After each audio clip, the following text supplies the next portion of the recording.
The world is shaped by fear. 30th October, 1987. No, you listen to me. If my 6-year-old son isn't back here in 10 minutes, I'm going to come round there and rip you a new arsehole. Are we clear? Ian McLaughlin slapped a hand over the mouthpiece and shouted at his wife to turn that bloody racket down. Then he went back to the idiot on the other end of the phone. Where the hell's Jamie? When I got back from the pub, they were gone, okay. Catherine's not here either. Maybe she's took the boys for a walk. A walk? It's pissing down, pitch black, freezing cold. What? What's wrong? Sharon stood at the door to the living room, wearing the witch costume she'd bought from Woolworths, the one that hid her pregnant bulge and made her breasts look enormous. Ian grunted, not bothering to cover the phone this time. It's that moron Davidson. He's lost Jamie. Jamie's missing. Sharon clapped a hand to her mouth, stifling the shriek. Always overreacting, just like her bloody mother. I never said that. I didn't say he was lost. I just... If we're late for this bloody party, I'm going to personally see to it that... The doorbell, loud and insistent. Your life is going to be... The doorbell again. For God's sake, Sharon, answer the bloody door. I'm on the phone. There was a clunk and a rattle as Sharon finally did what she was told, and then she shrieked again. Jamie! Oh, Jamie, we were so worried! Ian stopped mid-rant, staring at the soggy tableau on the top step. Jamie and his best friend Richard Davidson holding hands with some idiot in a Halloween costume. About bloody time, said Ian, slamming the phone down. I told you to be home by 5. The two small boys look wide-eyed and frightened, and so they bloody well should be. Where the hell have you two been? No reply. Typical. And look at the time. Jamie! Ian hooked his thumb in the direction of the stairs. Get your backside up there and get changed. If you're not a Viking in 3 minutes, you're going to the party as a kid in his vest and pants. Jamie cast a worried look at his partner in crime, then up at the stranger on the doorstep, the one wearing the blood-stained butcher's apron and Margaret Thatcher fright mask, before slinking up to his room, taking Richard with him. Great. Now they'd have to drop the little brat off at his parents' house. Today was turning into a complete nightmare. 20 years later. Chapter 1. Detective Sergeant Logan McRae winced his way across the dark quayside, trying not to scald his fingers, making for a scarred offshore container pinned in the harsh glow of police spotlights. The thing was about the size of a domestic bathroom, dented and battered from years of being shipped out to oil rigs in the middle of the North Sea and back again, its blue paint pockmarked with orange rust. A pool of dark red glittered on the Investigation Bureau's lights, blood mingling with oily puddles on the cold concrete, while figures in white oversuits buggered about with cameras and sticky tape and evidence bags. 4 o'clock in the morning. What a great start to the day. The refrigerator container was little more than a metal box lined with insulating material. 3 wooden pallets took up most of the floor, piled high with boxes of frozen vegetables, fish, chicken bits and other assorted chunks of meat, the brown-grey cardboard sagging as the contents slowly defrosted. Logan ducked under the cordon of blue and white police tape. It was impossible to miss Detective Inspector Inch. The man was huge, his SOC coveralls strained to nearly bursting. He had the suit's hood thrown back, exposing a big, bald head that glinted in the spotlights. But even he was dwarfed by the looming bulk of the Bray Explorer, a massive orange offshore supply vessel parked alongside the quay, all its lights blazing in the purple-black night. Logan handed one of the styrofoam cups of tea to Inch. They were out of sugar. That got him some rumbled swearing. He ignored it. Sky News have turned up. That makes 3 television crews, 4 newspapers and a handful of gawkers. Wonderful. Inch's voice was a dark rumble. That's all we need. He pointed up at the Bray Explorer. Those idiots found anything yet? Search team's nearly finished. Other than some incredibly dodgy pornography, it's clean. Ship's captain says the container was only on board for a couple of hours. Someone noticed it was leaking all over the deck, so they got onto the cash and carry it came from. Shut. Apparently the rigs throw a fit if they don't get their containers on time, so the captain got someone to try fixing the thing's refrigerator motor. Logan took a sip of his scalding hot tea. That's when they found the bits. The mechanic had to shift a couple of boxes of defrosting meat to get to the wiring. Soggy cardboard gave way on one of them, and the contents went everywhere. He pointed at a small pile of clear plastic evidence pouches, each containing a chunk of red. As soon as he saw what was in there, he called us. Inch nodded. What about the cash and carry?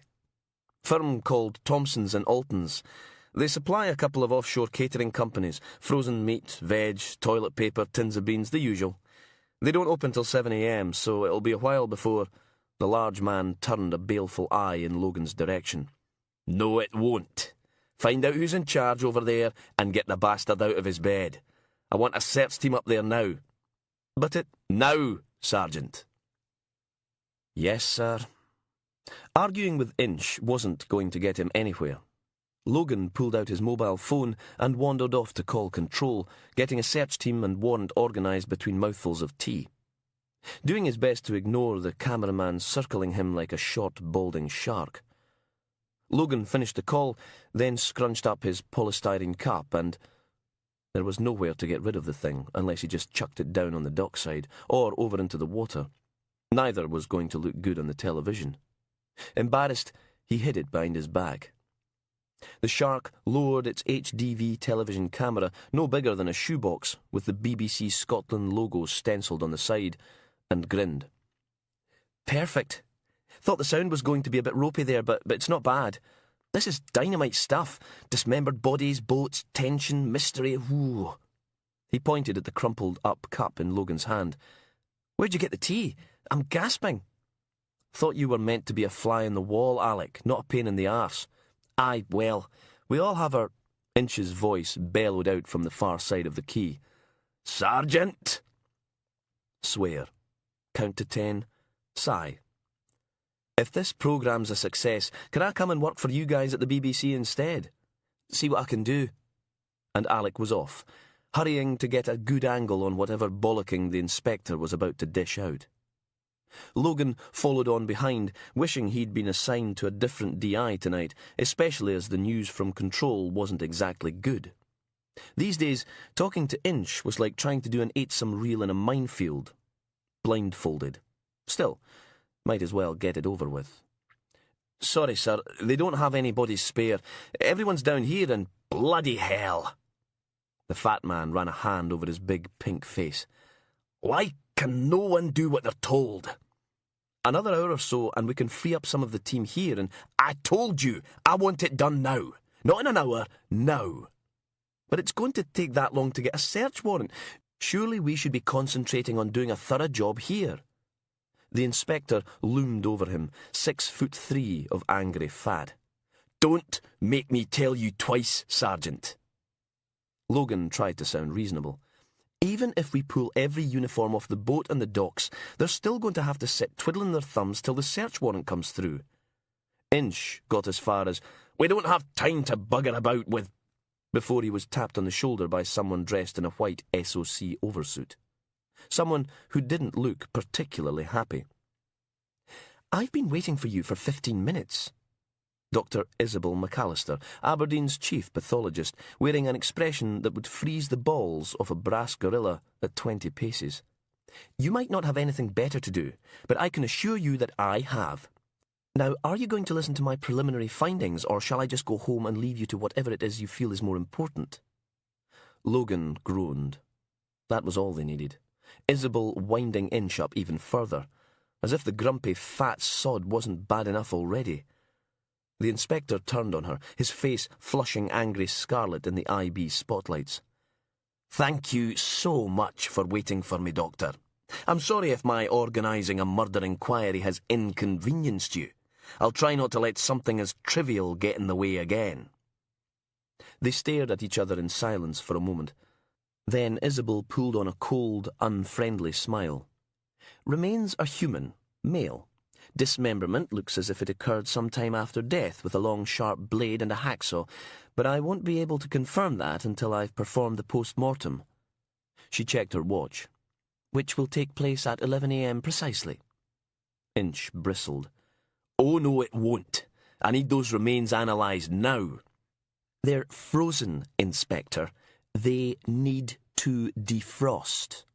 Emphasising each word as if she were talking to a naughty child rather than a huge, bad-tempered detective inspector.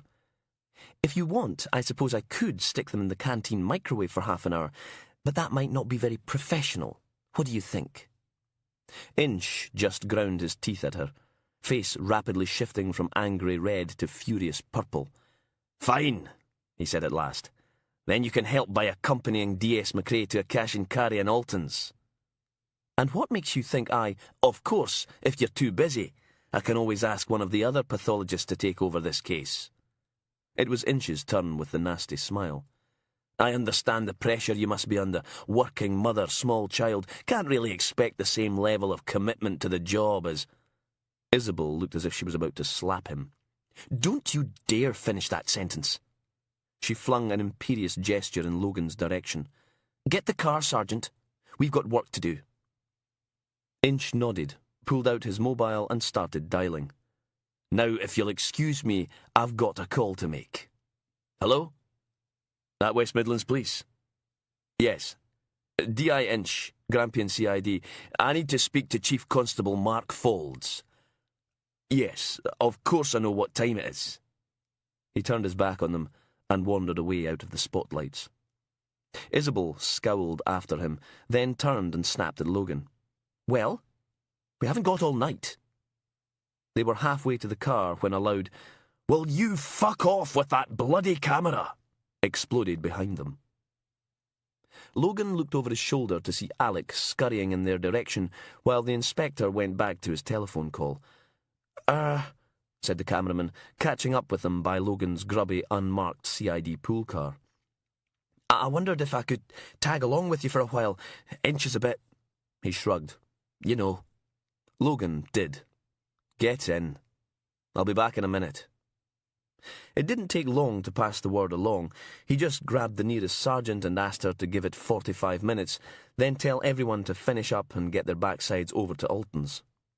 Alec was in full whinge when Logan got back to the car. I mean, the cameraman said, leaning forward from the back seat, knee-deep in discarded chip papers and fast food cartons. If he didn't want to be in the bloody series, why'd he volunteer? Always seemed really keen till now. He shouted at me. I had my headphones on, nearly blew my eardrums out. Logan shrugged, threading the car through the barricade of press cameras, microphones and spotlights. You're lucky. He shouts at me every bloody day. Isabel just sat there in frosty silence, seething.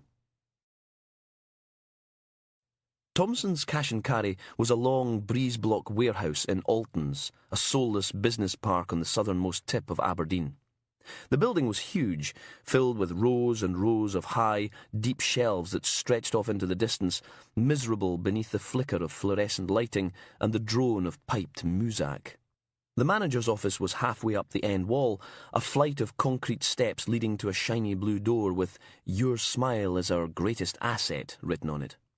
If that was the case, they were all screwed, because everyone looked bloody miserable. The man in charge of Thompson's Cash and Carry was no exception. They'd dragged him out of his bed at 4:30 in the morning, and it showed. Bags under the eyes, blue stubble on his jowly face, wearing a suit that probably cost a fortune, but looked as if someone had died in it. Mr. Thompson peered out of the picture window that made up one wall of his office, watching as uniformed officers picked their way through the shelves of jelly babies, washing powder and baked beans. Oh, God. And you're quite sure, said Logan, sitting in a creaky leather sofa with a cup of coffee and a chocolate biscuit, there haven't been any break-ins? No, I mean, yes, I'm sure. Thompson crossed his arms, paced back and forth, uncrossed his arms, sat down, stood up again. It can't have come from here. We've got someone on site 24/7, a state-of-the-art security system. Logan had met their state-of-the-art security system. It was a 68-year-old man called Harold. Logan had sneezed more alert things than him. Thompson went back to the window. Have you tried speaking to the ship's crew? Maybe they... Who supplies your meat? Mr. Thompson. It depends what it is. Some of the pre-packaged stuff comes from local butchers. It's cheaper than hiring someone in-house to hack it up. The rest comes from abattoirs. We use 3. He flinched as a loud rattling crash came from the cash-and-carry floor below, followed by a derisory cheer and some slow hand-clapping. You promised me they'd be careful. We're open in an hour and a half. I can't have customers seeing the place lying a mess. Logan shook his head. I think you've got more important things to worry about, sir? Thompson stared at him. You can't think we had anything to do with this. We're a family firm. We've been here for nearly 30 years. That container came from your cash and carry with bits of human meat in it. But how many other shipments do you think went out to the rigs like that? What if you've been selling chunks of dead bodies to catering companies for months?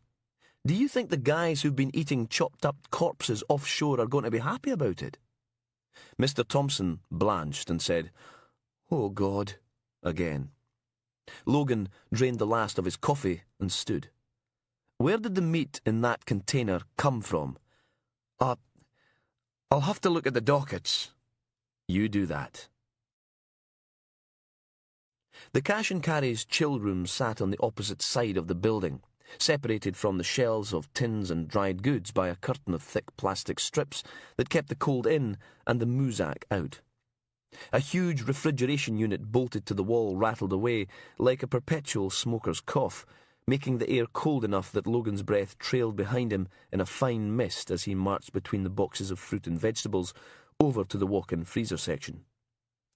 Detective Constable Rennie stood beside the freezer's heavy steel doors, hands jammed deep in his armpits, nose Rudolph red, dressed like a ninja version of the Michelin Man in layers and layers of black clothing. "Oh, it's freezing in here," said the constable, shivering. "I think my nipples just fell off." Logan stopped, one hand on the freezer's door handle. "You'd be a lot warmer if you actually did some work." Rennie pulled a face. "The Ice Queen thinks we're all too thick to help. I mean, it's not my fault I don't know what I'm looking for, is it?" "What?" Logan closed his eyes and tried counting to 10, got as far as 3. "For God's sake, you're supposed to be looking for human remains." "I know that. I'm in there, standing in a sodden freezer the size of my house, looking at rows and rows of frozen bits of bloody meat. How am I supposed to tell a joint of pork from a joint of person? All looks the same to me. A hand, a foot, a head, that I could recognise, but it's all just chunks of meat." He shifted, stomping his feet and blowing into his cupped hands. "I'm a policeman, not a bloody doctor." And Logan had to admit he had a point. They only knew that the joint of meat found in the offshore container was human because it had a pierced nipple. Farmers were an odd lot, but not that odd. Logan hauled open the heavy metal door and stepped into the freezer. Dear God, it was cold, like being punched in the chest by a bag of ice. His breath went from mist to impenetrable fog. "Hello?" He found Dr. Isabel McAllister on the other side of a stack of cardboard boxes, their brown surfaces sparkling with a crisp film of white ice. She'd traded in her white SOC oversuit for a couple of dirty blue parkas and a set of padded trousers, the ensemble topped off with a red and white bobble hat bandaged onto her head with a tatty maroon scarf. Not exactly her usual catwalk self. She was picking her way through a mound of frozen mystery meat. "Anything?" She scowled and looked up at him. "Other than hypothermia?" When Logan didn't answer, Isabel sighed and pointed at a big plastic crate stacked with chunks of vacuum-packed meat. "We've got about 3 dozen possible pieces. If it was on the bone, it'd be a lot easier to spot. Cows and pigs have a much higher meat-to-bone ratio, but look at this." She held up a pack labelled diced pork. "Could be anything. I'd expect human meat to be redder based on the amount of myoglobin in the tissue, but if it's been bled and frozen, we'll need to defrost and DNA test all of this before we'll know for sure." Isabel pulled over another cardboard box, sliced through the plastic strapping, and started picking her way through the contents. "You can tell Inspector Inch it'll take at least 2 weeks." Logan groaned. "He's not going to like that." "That's not my problem, Sergeant." Oh, when she wanted someone to babysit her kid or suffer through her endless digital camera slideshows of the sticky-fingered, dribbly little monster, he was Logan. But when she was pissed off at work, he was Sergeant. "Look," he said, "it's not my fault Inch had a go at you, okay? You think he's bad tonight, I get him all bloody day." Clunk. Logan froze, eyes sweeping the shelves of frozen goods, hoping it wasn't Alec with his camera. Things were bad enough without being caught complaining about Inch on national television. "Hello?" "Sergeant McRae." Mr. Thompson peered around a stack of boxes marked fish fingers. "I've found the dockets." He trailed off and stared at the pile of meat as Isabel added another chunk to the crate, the frozen pieces clattering against one another like ceramic tiles. Is that all?" "We won't know till we test it." Logan held out his hand, and the rumpled man looked puzzled for a moment, then tried to shake it. "No." Logan took a step back, leaving him hanging. "The dockets?" "Oh, right, of course." He handed over a crumpled sheet of yellow A4, covered with biro scribbles. Sorry." Thompson fidgeted nervously as Logan read. "What's going to happen? I mean, if that—" He swallowed.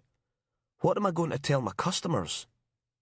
Logan pulled out his mobile phone and scrolled through the contacts list. "We're going to need the names and addresses for everyone who has access to this freezer. I want staff records, customers, suppliers, the lot."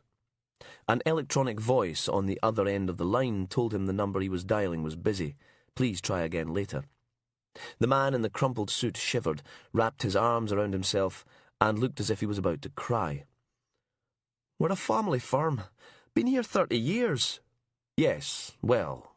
Logan tried for a reassuring smile. "You never know. The tests might come up negative." "I wouldn't go getting Mr. Thompson's hopes up," said Isabel. She sat back on her haunches, breathing a cloud of white around her head as she lifted something out of the box at her feet. From where Logan was standing, it looked just like another chunk of pork, and he said so. "That's true." She turned the joint of meat over. "But pigs don't usually have tattoos of unicorns on their backsides."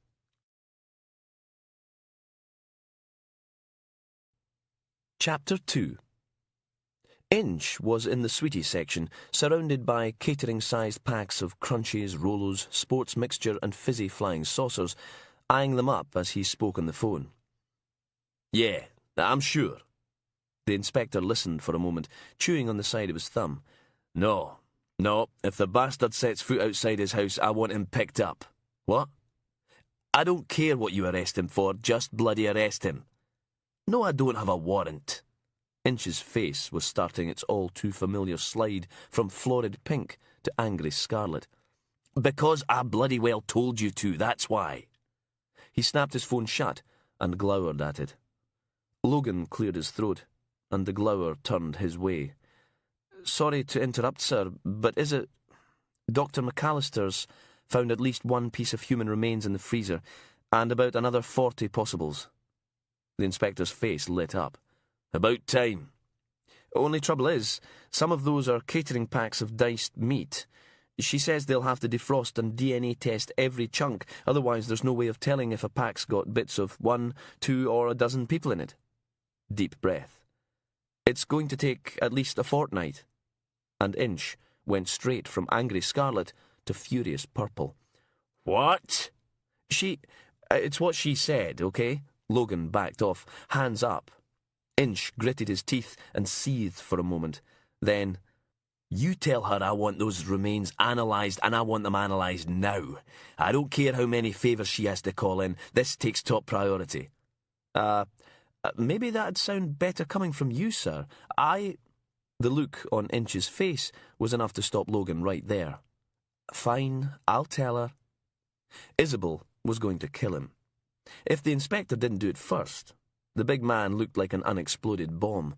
Logan had a bash at defusing him. According to the cash and carry's records, the meat in the container came from a butcher's shop in Holborn Street, McFarlane's. McFarlane's. A nasty smile twisted Inch's face. Logan pulled out the docket.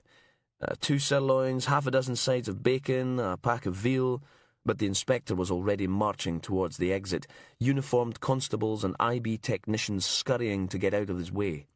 "I want a search warrant for that butcher's shop. Get everyone over there as soon as it's organised." "What? But we haven't finished here yet." "The remains came from McFarlane's." "But we don't know that. This place isn't exactly difficult to get into. Anyone could have—" "And I want an arrest warrant for Kenneth Wiseman."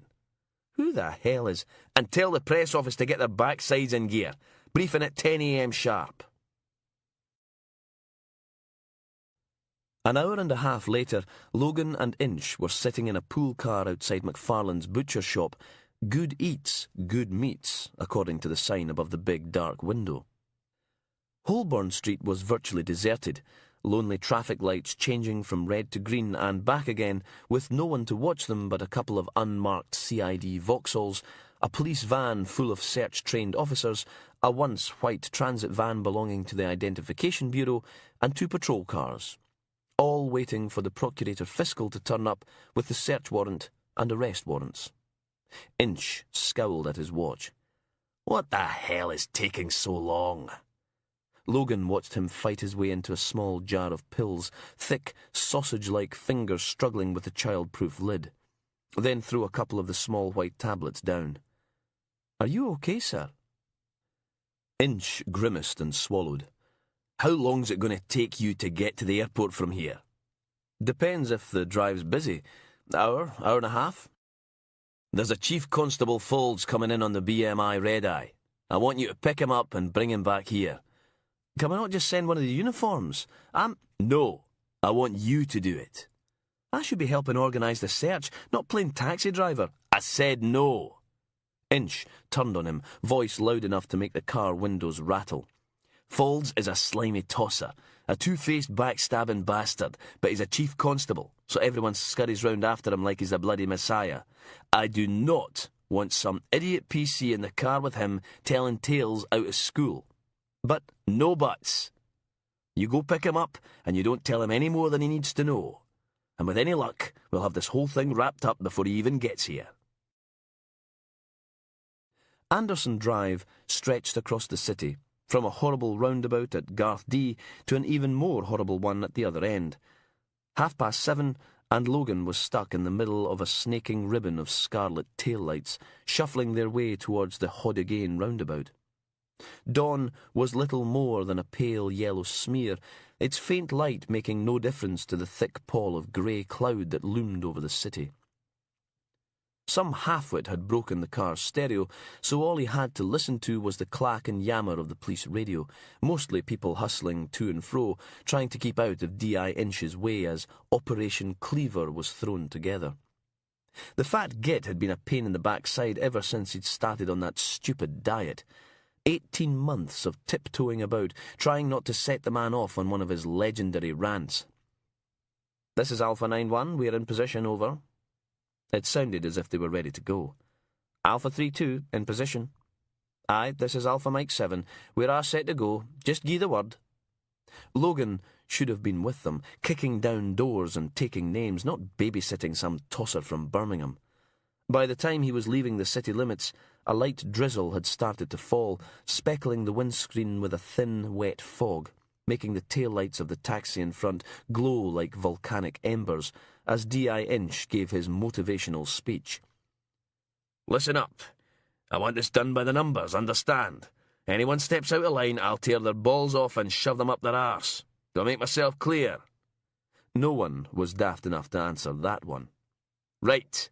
All units in 5, 4, 3, 2, go, go, go!" And then there was shouting, the sound of a door being battered off its hinges, bangs, thumps.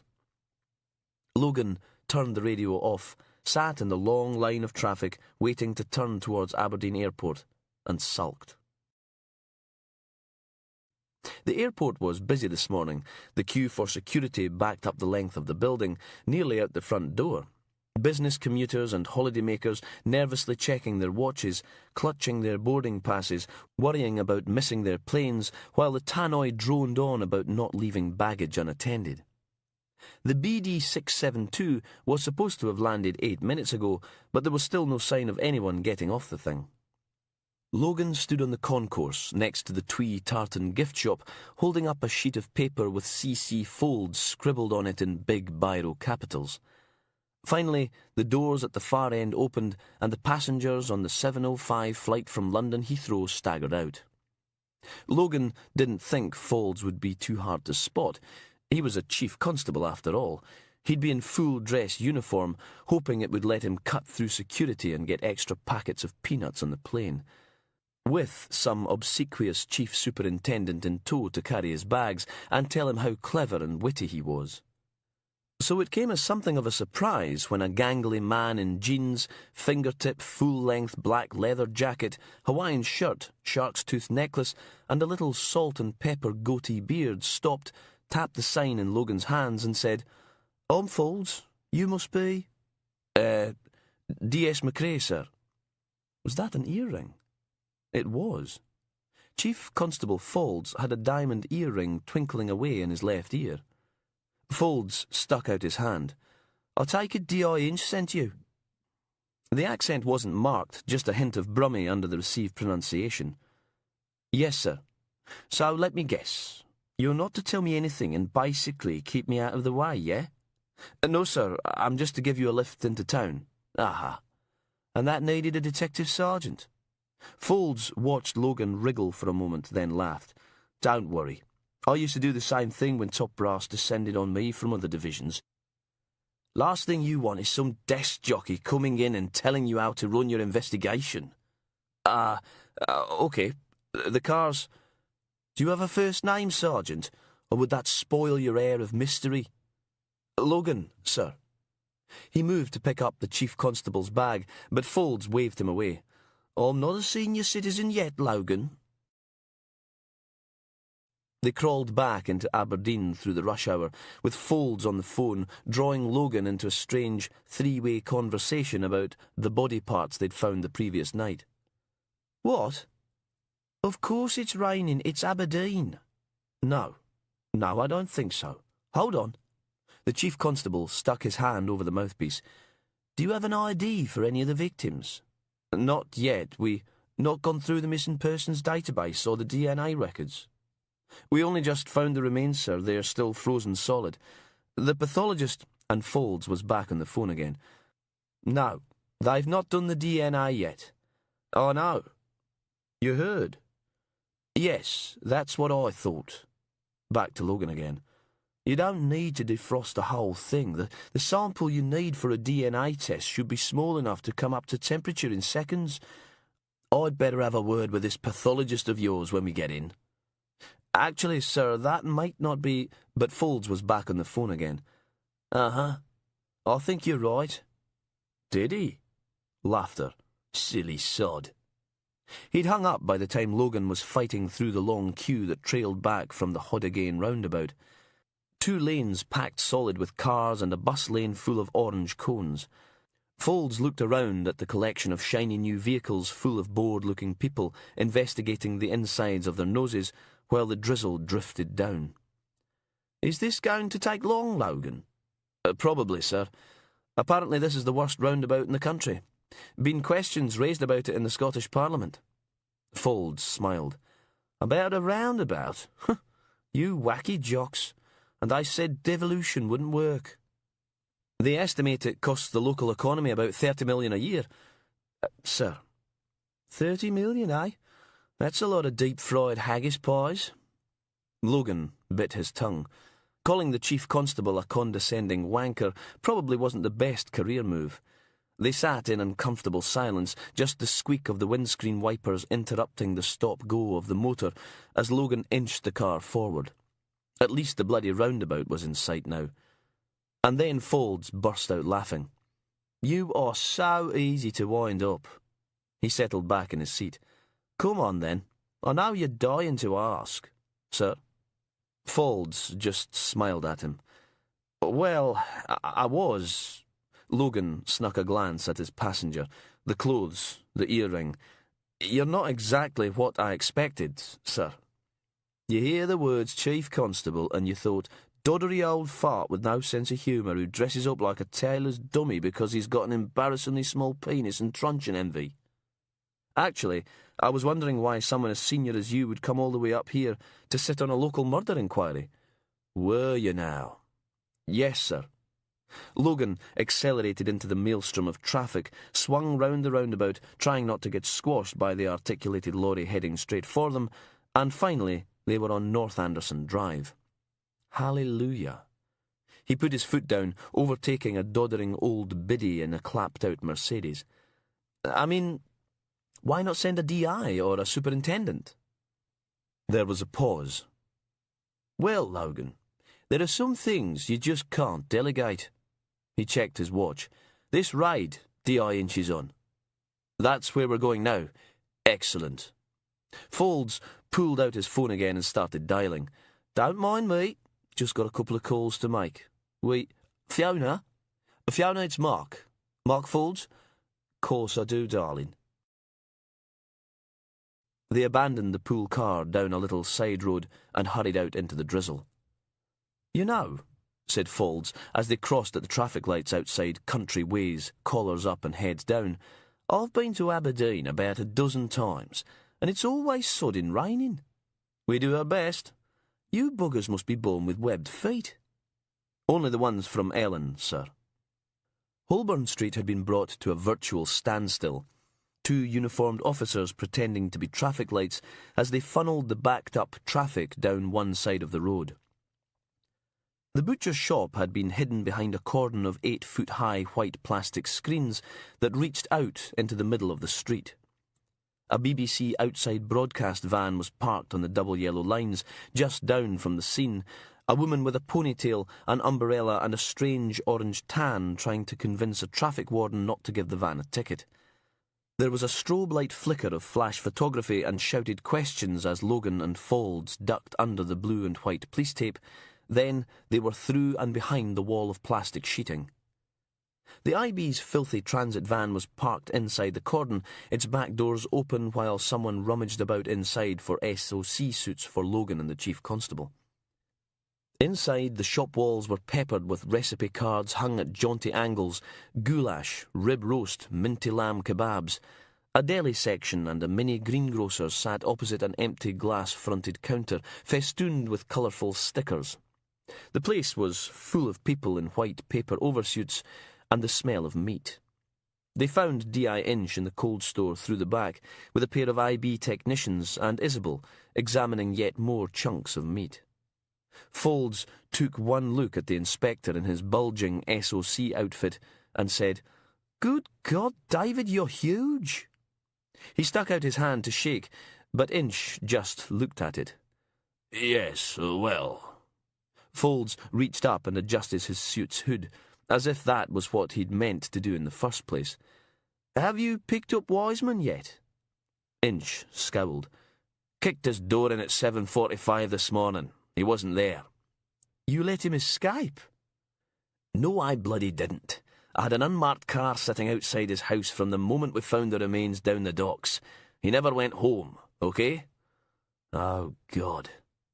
Folds closed his eyes and swore quietly. "Okay, right, fair enough. Too late to worry about that now." Sigh. "So, what are we looking at here?" "That."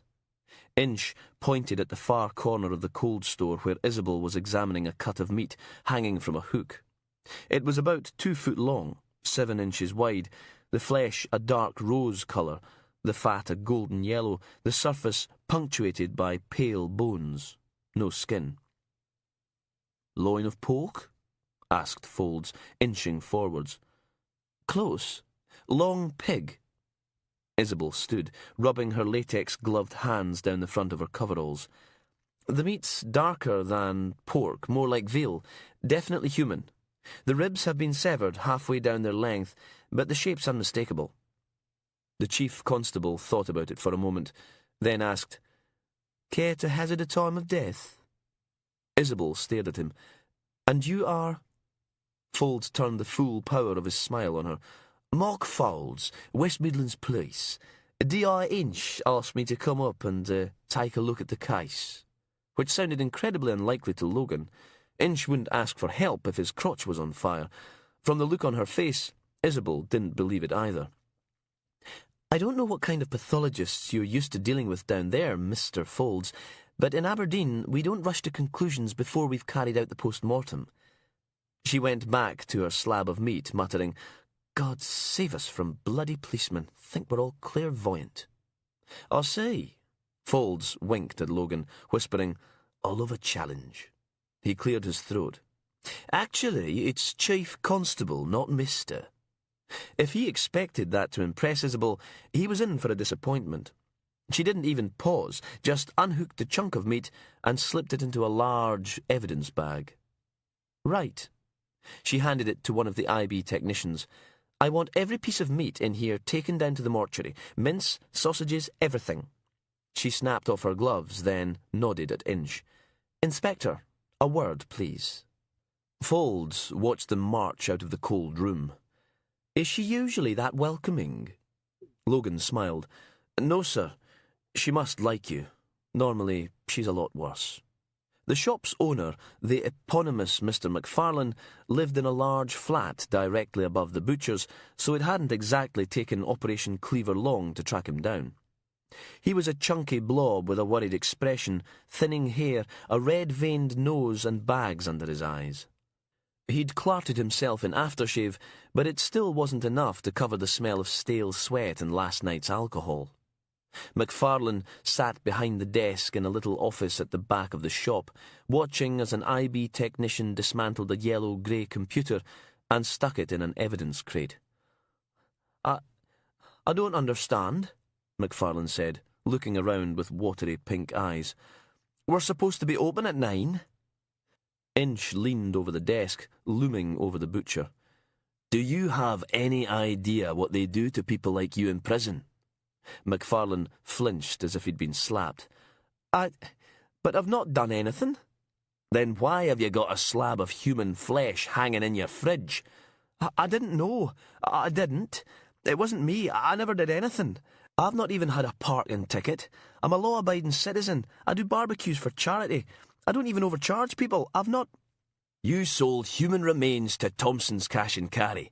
They sold it on to catering companies. Oh, God. McFarlane had gone a deathly shade of white. But people have been eating it. David. Folds laid a hand on Inch's arm. It might help if you let the poor man complete a sentence. The chief constable perched himself on the edge of the desk, SOC oversuit rustling as he moved. You see, Mr. McFarlane, you own a butcher's shop that sells chunks of dead bodies. Can you see why we might have a bit of a problem with that? I didn't know. Aha. Mr. McFarlane, you're a professional butcher, yes? The man nodded, setting his jowls wobbling, and Folds gave him an encouraging smile. And you expect us to believe you can't tell the difference between pork and people? I don't do a lot of the actual butchery anymore. He held up his trembling hands. Can't hold a knife still. Oh, I see. Inch placed a massive paw on the desk. You don't remember me, do you, Mr. McFarlane? What? He frowned. No. What are you... 20 years ago, 3 people hacked up and fed... Oh, no. McFarlane clamped one of his quivering hands over his mouth. I never did anything. His frantic eyes locked onto Folds. I never. It's not me. Tell him it's not me. Where's Ken Wiseman? Oh, God. This isn't happening. Not again. Where is he? And suddenly, all the colour rushed back into McFarlane's face. I don't know. And even if I did, I wouldn't tell you. The butcher clambered to his feet. I remember you now. You and that bastard. What was it? Brooks. Ken never did anything. You fitted him up. Where is he? Logan listened to Folds and Inch playing bad cop, worse cop for a while, then let his attention wander round the little office. A couple of empty display stands were piled in the corner next to a stack of dusty wicker picnic hampers.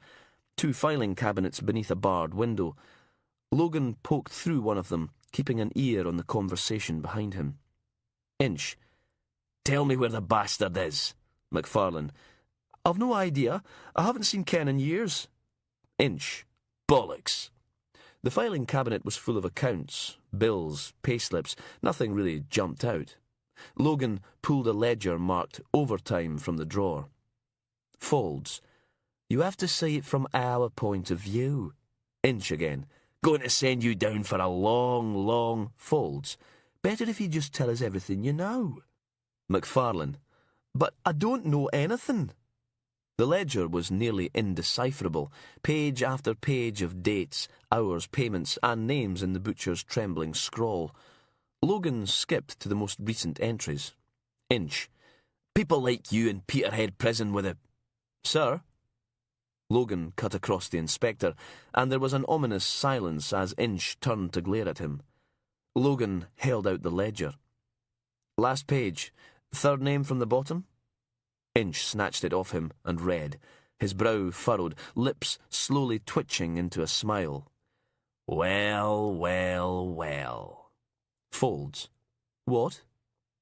The inspector slammed the book down on the desktop, then tapped the page with a fat finger. Thought you said you'd not seen Ken Wiseman for years. McFarlane wouldn't look at the book. I haven't. Then why does this say he did 2 hours overtime day before yesterday?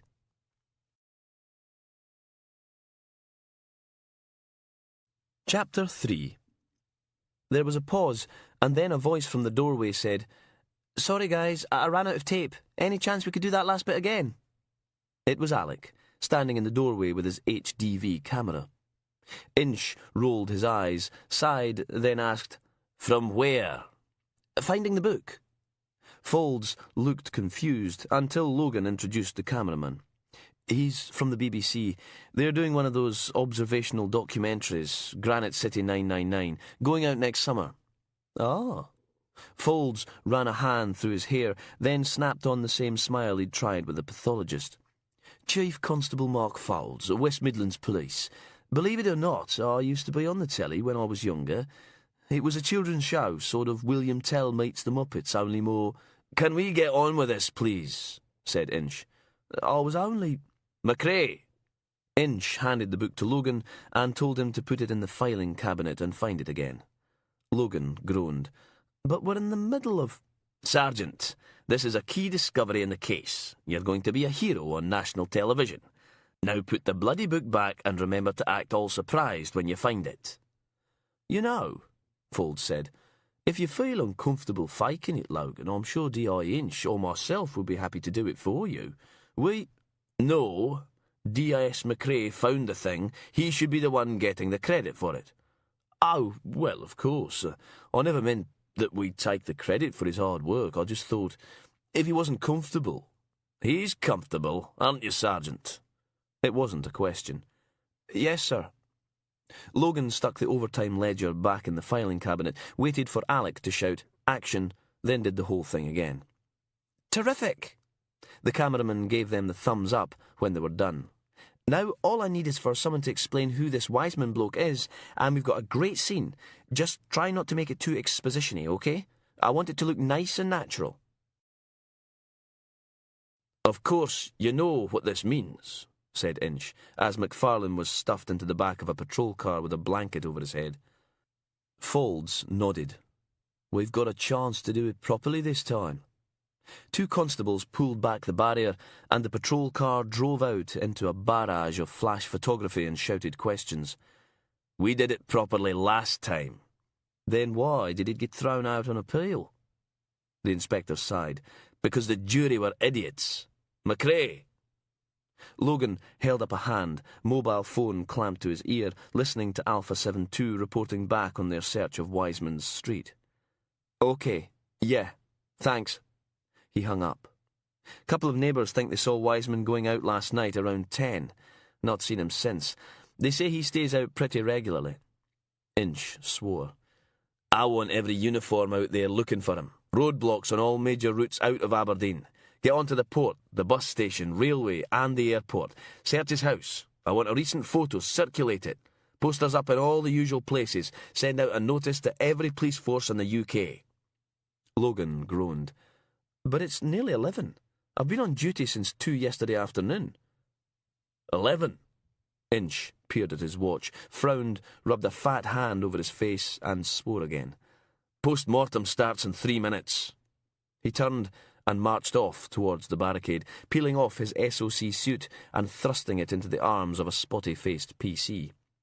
Folds watched him go, then placed a hand on Logan's shoulder and gave it a reassuring squeeze.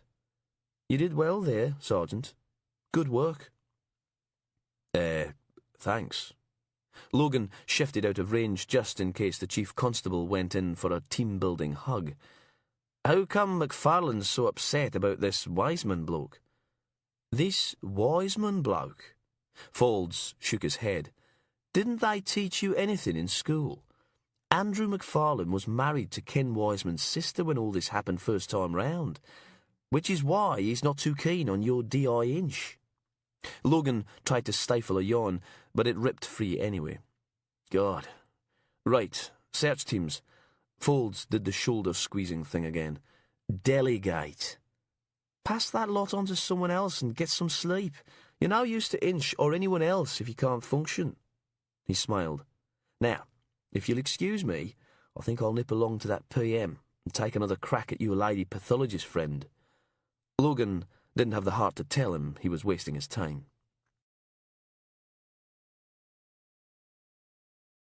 Chapter 4. Interior. A cramped office, 2 figures out of focus in the background, one emptying a filing cabinet. Chief Constable Folds stands centre shot wearing a white SOC suit. Title, Chief Constable Mark Folds, West Midlands Police. Folds. There were corpses all over the country, London, Birmingham, Glasgow, even Dublin. It was like nothing we'd ever seen. He'd break into the victims' houses and butcher them, and I don't mean just hack them up. I mean he'd take them apart, turn them into joints of meat, and there was never any clues. Should that be, there were never any clues? Voiceover. Whatever you're comfortable with. Folds. Feels strange doing this without a script. Voiceover. If you're worried about it, I'm sure D.I. Inch can... Folds. No. Used to do this all the time when I was young. Like riding a bike. OK, let's take it from joints of meat. Gives himself a small shake. Every time he struck, the papers would give him a new name. The Birmingham Butcher, the Clydeside Ripper. It wasn't until they found Ian and Sharon McLaughlin's remains that he finally got his true name. The Flesher. Pause. Does that sound too melodramatic? It does, doesn't it? Shit. Sorry, I'll start again. Clears throat. There were cases all over the country. The room smelt of pot noodles. It was a small office at the back of FHQ, half-heartedly converted into a makeshift editing suite. Logan stifled a yawn and gazed out of the tiny window. It wasn't much of a view, just a small square of waterlogged car park and the stairs down to the mortuary. You couldn't even see the sky from here. He'd managed to grab a couple of hours' sleep back at the flat, all alone in a cold and empty bed. The place just wasn't the same without Jackie.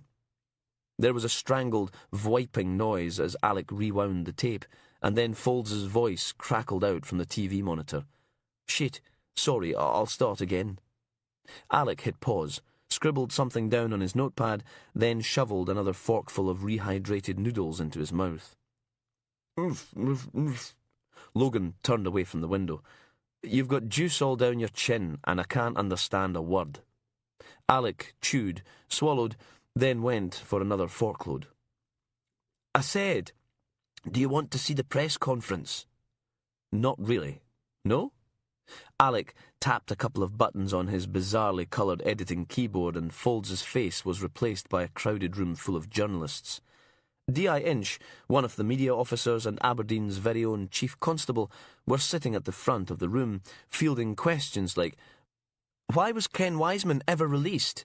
How many people has the Flesher killed? Why didn't Grampian police make a stronger case against Wiseman in 1990? And that perennial favourite, will there be a public inquiry? The camera panned to focus on D.I. Inch's big pink head. He did not look happy. Alec pointed at the screen with his fork. "Look at the expression on his face. Enough to give you nightmares. Welcome to my world." "He always been a grumpy fat bastard?" Alec scraped out the last of his noodles, then upended the plastic container into his mouth, sucking out the juice. "I'm not answering that on the grounds he'd have my balls if he found out." "Is it just me," said Alec, "or does Inch have a thing for bollocks? Every time he threatens anyone, it involves their testicles." The cameraman dropped his empty pot noodle carton in the bin. "Just between you and me, I think he might be a little repressed." "Yeah, you tell him that. I'm sure he'll love to hear it." "Spoke to my executive producer this morning. They're upping my budget. Couple of extra camera crew, more editing time. Think we might even get David Jason to do the voiceover." "You must be so proud."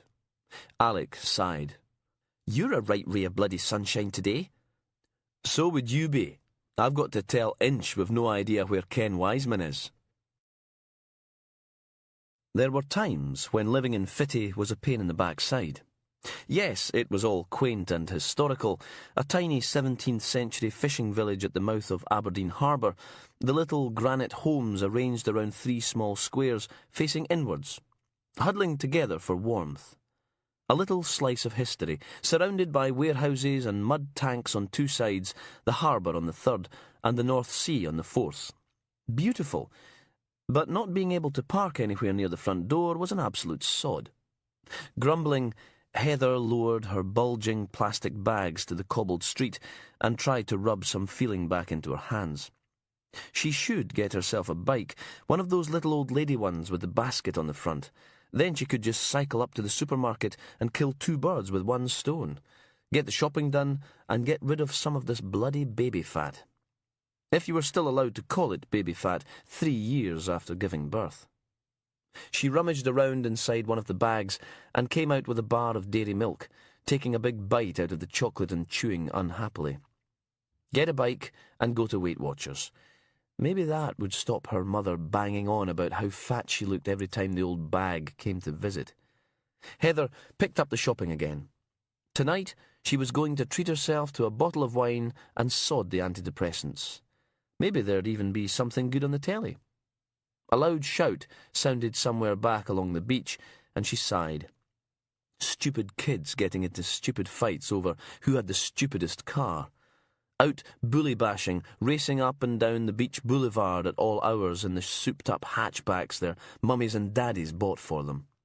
Like chimpanzees marking their territory to the constant background bum-tsh, bum-tsh, bum-tsh of their stupid car stereos. And there was no point complaining to the bloody police. Dispersal zone her arse. God, 25 and she was already middle-aged.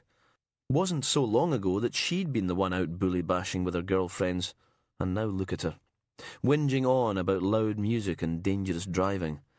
That was what having a 3-year-old did for you. Knackered all the time with no sex life, looking forward to Celebrity X Factor on the TV. One more pause to put the bags down, and then she was outside the front door, rummaging through her cavernous rubbish tip of a handbag for the house keys. Justin's pumpkin was sitting on the windowsill, a tea light flickering between the pointed teeth. Of course, she'd done the actual carving, but he'd drawn the face on in blue biro, his tongue sticking out the side of his mouth in concentration. Strange how one little person could bring so much joy and so much misery into the world.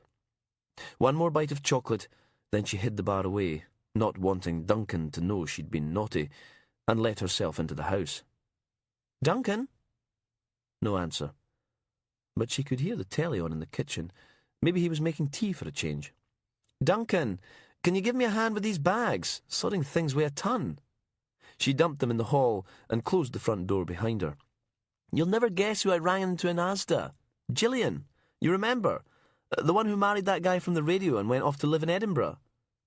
Heather shucked off her coat and hung it up, pausing to examine the mess that stared back at her from the mirror. "Well, he only upped and left her for that bloke who used to do the weather on STV, and she's got 3 kids. She grabbed one of the carrier bags and wandered through into the kitchen. Talk about overcompensating. Heather dropped the bag. It hit the deck with a clattering thud, tins of cockaliki rolling out across the tiles. Duncan was on the floor, slumped back against the kitchen cabinets, face bruised and bloody, mouth hanging open, dark crusts of red around his lips and nostrils. "Oh, God, Duncan!" She ran to him, grabbed his shoulders and shook. "Duncan, what did you do?" His hands were curled in his lap, the wrists held together with cable ties. "Duncan? Duncan! Where's Justin? Duncan!" Something slammed into the side of her head, and she sprawled across the tiled floor. Someone was in the house. Another blow to the ribs. Heather dragged her hands up, covering her head as a boot connected with the small of her back. She tried to scream, but no sound came out. Pain stabbed through her head as someone grabbed a handful of her hair and dragged her backwards, and thump! Her head battered into the kitchen cupboards. Blood on the handle. She could see it glinting in the spotlights as her head smashed against the cupboard again. The room spun. Warm. She spiraled backwards, teeth rattling as her head connected with the tiled floor. Justin. Her little boy was upstairs. She'd bought ready brek for his breakfast. Justin liked ready brek. Crack, and her head was bounced off the floor again. Justin. A spark went off in the middle of her head. Justin! She had to save Justin. She had to get up right now and... Black. Right now. Get up! She struggled, and something heavy landed on her chest. Focus! Get up! Justin needs... Hands wrapped round her throat and squeezed. She tried to fight back, to pull the hands away, but they were too strong. They... Black. Eyes. Go for the eyes. She clawed at her killer's face, but it was smooth, hard, the eyes just holes into nothingness. The thing had no eyes. The thing... black. No, Justin needed her. Heather flung a hand out, fumbling across the terracotta tiles. Nothing. Nothing. Nothing. Tin. A tin of soup. She grabbed it and swung with all her might. But her fingers wouldn't work. The can barely moved. It rolled off quietly to lie beside Duncan's foot. The world got darker and darker and darker and black.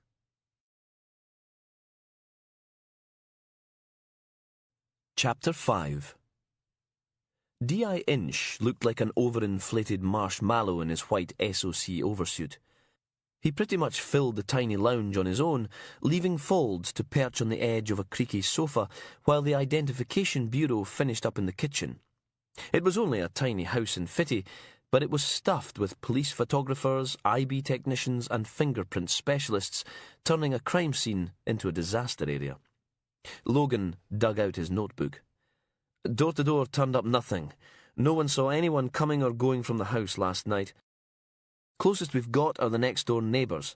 They heard the kid, Justin, crying from about 3 o'clock this morning. When he hadn't stopped by noon, they tried the doorbell. No reply. They've got a key in case of emergencies, so they let themselves in. Logan's gaze drifted past the inspector's bulk to the blood-spattered kitchen. No sign of Mr. or Mrs. Ingalls, but Justin was upstairs in his room. He'd barricaded himself in with a rocking chair and his toy box. Folds picked a silver photo frame off the mantelpiece, mother and child grinning at the camera, the not-so-golden sands of Aberdeen beach stretching away behind them. I didn't hear anything last night. Neighbours say the Ingalls weren't exactly the most stable of couples. They'd be okay for a couple of months, then they'd go ballistic at one another, throw things, screaming rounds, usually about money. She put him in hospital once with concussion. So we could be looking at a domestic here. Fight gets out of hand, someone gets seriously hurt. I've been on to the hospital. No one called Ingalls admitted. Folds put the photo back where he'd found it. Perhaps she's killed him this time. She needs to get rid of the body, so... Sorry, sir. Their car's parked about a 2-minute walk away. The boot's still full of shopping and there's no sign of blood. Well... The chief constable thought about it. The harbour's at the bottom of the road, isn't it? She could have dragged her husband's body down there and thrown him in. Inch didn't quite laugh, but it sounded close. And then vanished into thin air, leaving a 3-year-old son trapped in his bedroom with no food, water or access to a toilet. Poor wee sod had to crap in his wardrobe. No, this was Wiseman. He knows we're onto him and he's escalating again. Just like last time. The Ingleses are already dead. Darkness. Darkness and slow, numbing pain. God, everything hurt. Her skull throbbed, her throat was full of burning sand. Cramp rampaged down her left leg and she choked back a scream as the muscle convulsed. Screaming only made her throat feel worse. She rode it out, face screwed up in agony, then tried to work some life back into her limbs. It wasn't easy, not with her ankles strapped together and her wrists bound behind her back. Curled up on a filthy mattress that stank of fear and piss and meat. "Duncan," came out as a painful croak. "Duncan, you've got to stay awake." Duncan didn't say anything. He hadn't said anything for at least, an hour? 2? It was difficult to tell in the fetid darkness. "Duncan, you've got a concussion. You have to stay awake." They were going to die. They were going to die in the stink and the black, and no one would ever find them. Heather blinked hard. Tears weren't going to help anyone. She had to get out of here, had to save Justin, had to find and save her son. And tears weren't going to help. But she cried anyway. Interior. Small house in Aberdeen, festooned with ornaments. 2 men in the background wearing white SOC coveralls, dust for prints. Title: Chief Constable Mark Folds, West Midlands Police. Voiceover: "So what do you think the chances are of finding them alive?" Folds: "Well, obviously we have to hope, but the reality of the situation is that killers like Wiseman. I'm allowed to call him a killer on television, aren't I?" Voiceover: "I think he was acquitted, wasn't he?" Folds: "Yes, but that doesn't really mean anything, does it? Let out on appeal because of a technicality isn't the same as being found not guilty. And he was given another 15 years for beating that rapist to death in the prison showers." Voiceover: "Yeah, but probably better safe than sorry. Or we can film 2 versions, one where you name Wiseman, one where we just say the Flesher. How about that?" Folds: "OK." Coughs. "The reality of the situation is that serial killers in this kind of situation..." Hold on, I said situation twice. Can we start over? Logan and Inch stood in the kitchen listening to Folds making a mess of his 3rd take. The inspector shook his head, then closed the door, saying, "Bloody amateurs." The IB had left the place in a mess, as usual. All the surfaces were covered in a thin film of fingerprint powder, black on the kitchen units, white on the granite worktop. Little yellow tags marked drops of drying blood, a smeared handprint on a kitchen cabinet, a clump of human hair stuck to a door handle, a broken tooth by the fridge freezer. "Look at him. Can't even get a simple speech to camera right. How the hell was he ever a professional actor? Unbelievable." Inch shut the door as Folds launched into yet another take. "What's he been saying about the case?" Logan shrugged. "Not much. We spent the morning in the morgue watching them poke little chunks of meat. Then we dug out the Flesher files from the archives. There's bloody heaps of..." "What about me?" "You? Nothing." Inch scowled at the ruined kitchen, chewing on the inside of his cheek. Logan could almost hear the Machiavellian wheels turning inside that huge pink head. "I don't get it," said Logan. "If you can't stand Folds, why did you ask him up here in the first place?" "Because that was the deal. If you get a Flesher case, you call in the old investigating team. Doesn't matter if you want their help or not. Useless sods turn up anyway. And lucky old me, Chief Constable Folds had nothing better to do." The inspector brooded for a moment, then seemed to come to a decision. "Call control. Get someone going through the CCTV footage. Whoever took the victims used a car, or a truck, or a van. Find it. And you'd better get the press office to set up a conference. Circulate the Ingalls' photos. See if anyone saw anything." He stopped for a moment, staring at a child's drawing of a ghost surrounded by happy skeletons pinned to the refrigerator. "Poor wee sod. We'll need to talk to the kid. Found out if he saw... Bloody hell!" His phone was screeching out the Lord High Executioner from the Mikado. Inch pulled the thing out, groaned, then hit the button.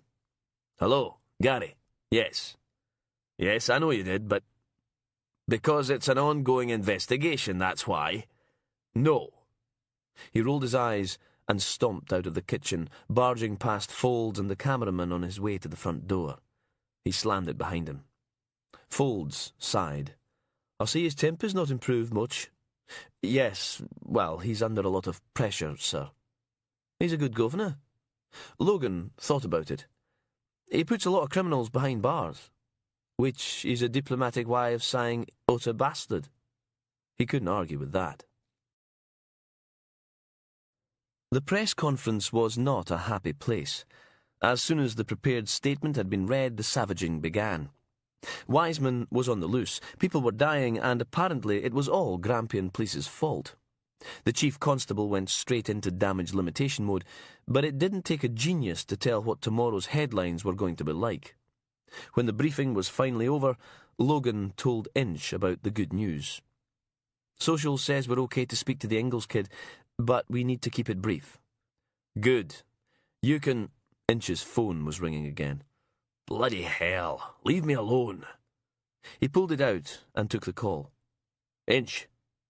Yes, Gary, we're sure it's him. No, I can't.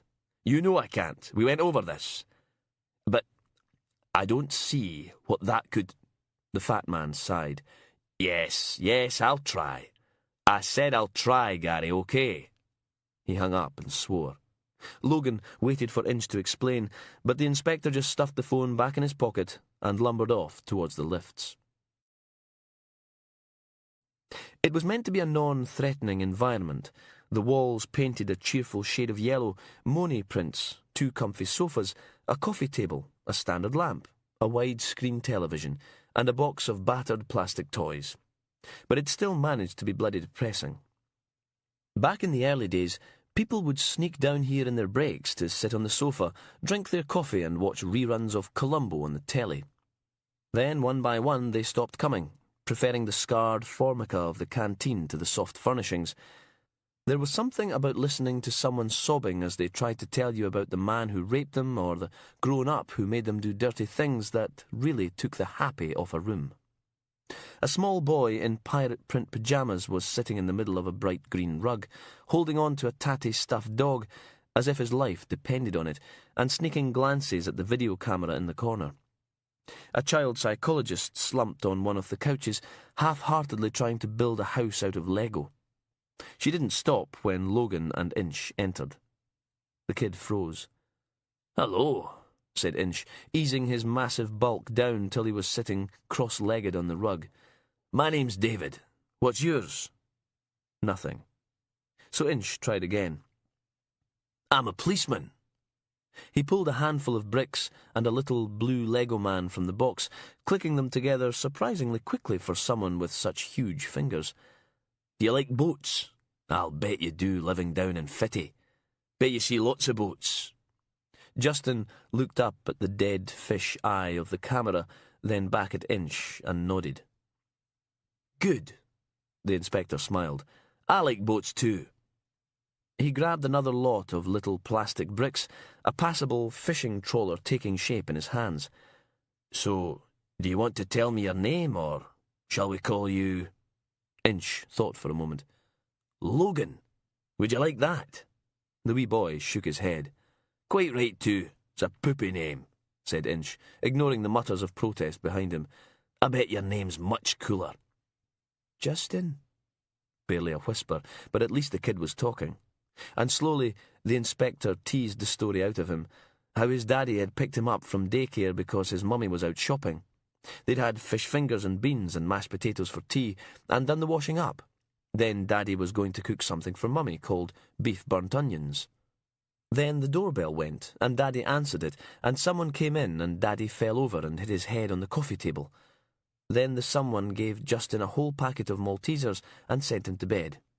Then the bad thing happened, and Justin had to hide in his wardrobe till it got stinky, because his doggy did number 2s in there. He held the stuffed dog up so Inch could see how naughty it had been. "And what did the someone look like?" Inch asked, after telling the dog it shouldn't poop in people's wardrobes. "He looked like a stripy man with a scary face." The inspector produced a sheet of paper, unfolding it to reveal a picture of ex-Prime Minister Margaret Thatcher. "Is this—" Justin screamed and hid behind his naughty dog. "Yeah." Inch put the picture back in his pocket. "She has that effect on a lot of people."